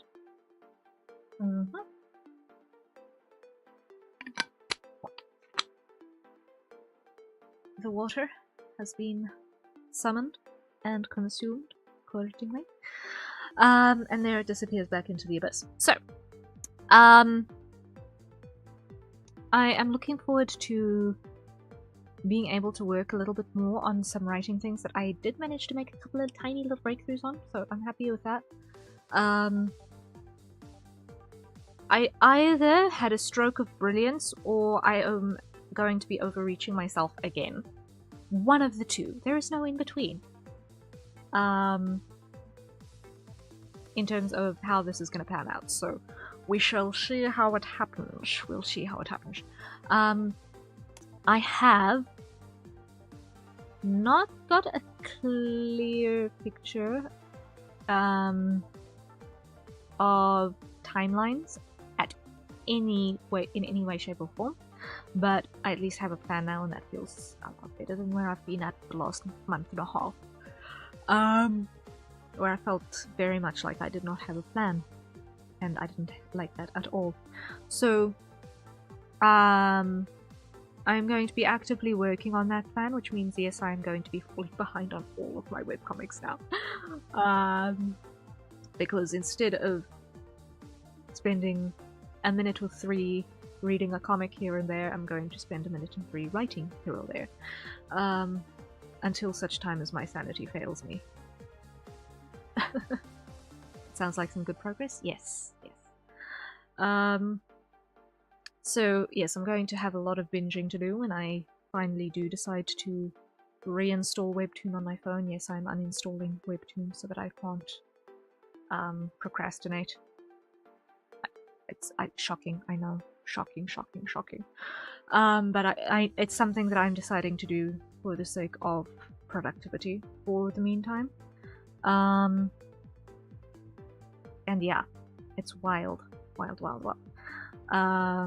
Because the web app does not let you access all of the episodes that, even when you're signed in, on the web app, it doesn't let you access all the same episodes that you can when you are on mobile, which is kind of wild. But also kind of good for managing people like me, who can get distracted a little bit. So yeah, I do a lot of things, but I am not immune to being distracted. So gosh, we try our best to be productive. That being said, I'm going to love and leave you all. It is now just gone 6 hours into stream time. Thank you all for joining me for some Live2D productivity, and for dealing with me being very, very scatterbrained today. I do not know what happened today, but my brain was all over the show. My brain was completely scattered. I could not find half of my vocabulary in my first language, and that is wild. I misselected words out of the vocabulary that I did remember. It was just wow. It was wow. It was sure. It has been linguistically a troublesome day for me. But we did at least manage to get dots going where the dots needed to more or less go. Sure, happiness is. And I hope that the vibes are okay at the end of the day. That's the main thing.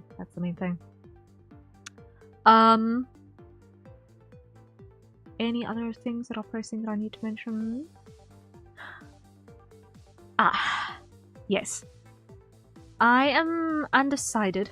I'm undecided if I'm going to stick with my resolution that was made when we set up the Donothon to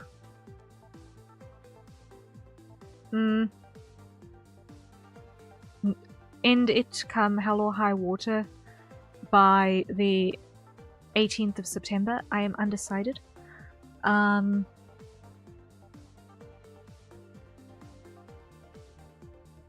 Fact of the matter is, I need this thing to actually get past the finish line, one way or another. This month is gonna be tight because things in other salaries in the household have not gone smoothly this last month, so things are a bit tight at the moment, so I've been trying to fill in gaps a little bit as well. And yeah, let's just say having flexible incomes has its challenges from time to time that need to be addressed. Oh yeah, I don't know if you guys yeah, I don't know if you guys remember, a while back I mentioned how my shower broke. Yeah, I think that was like 2 months ago. I've still not had the shower fixed. We've got all the parts that we need, basically, but we've not been able to afford to get the actual plumber to come by. He sent a quote eventually, but we've not actually been able to pay the plumber. So I've still been showering in my parents' room. For the last 2 months, it's been wild. Yeah. Yeah. It's just... Ugh. We do what we can. We do what we can, right? Arch. Fun times.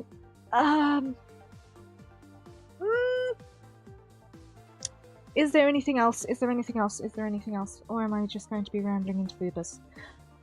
I need to sleep. Okay. Before I say more stupid stuff. Stuff that's more stupid than the stupid stuff that I've already stupid this day. So, good night, everyone. Rest well when you get to it. I hope that Monday continues to treat you kindly until you go down, or if it is already Tuesday by you, that Tuesday treats you kindly. And rest well when you get to it, and good night, everyone, and cheery bye. Night night.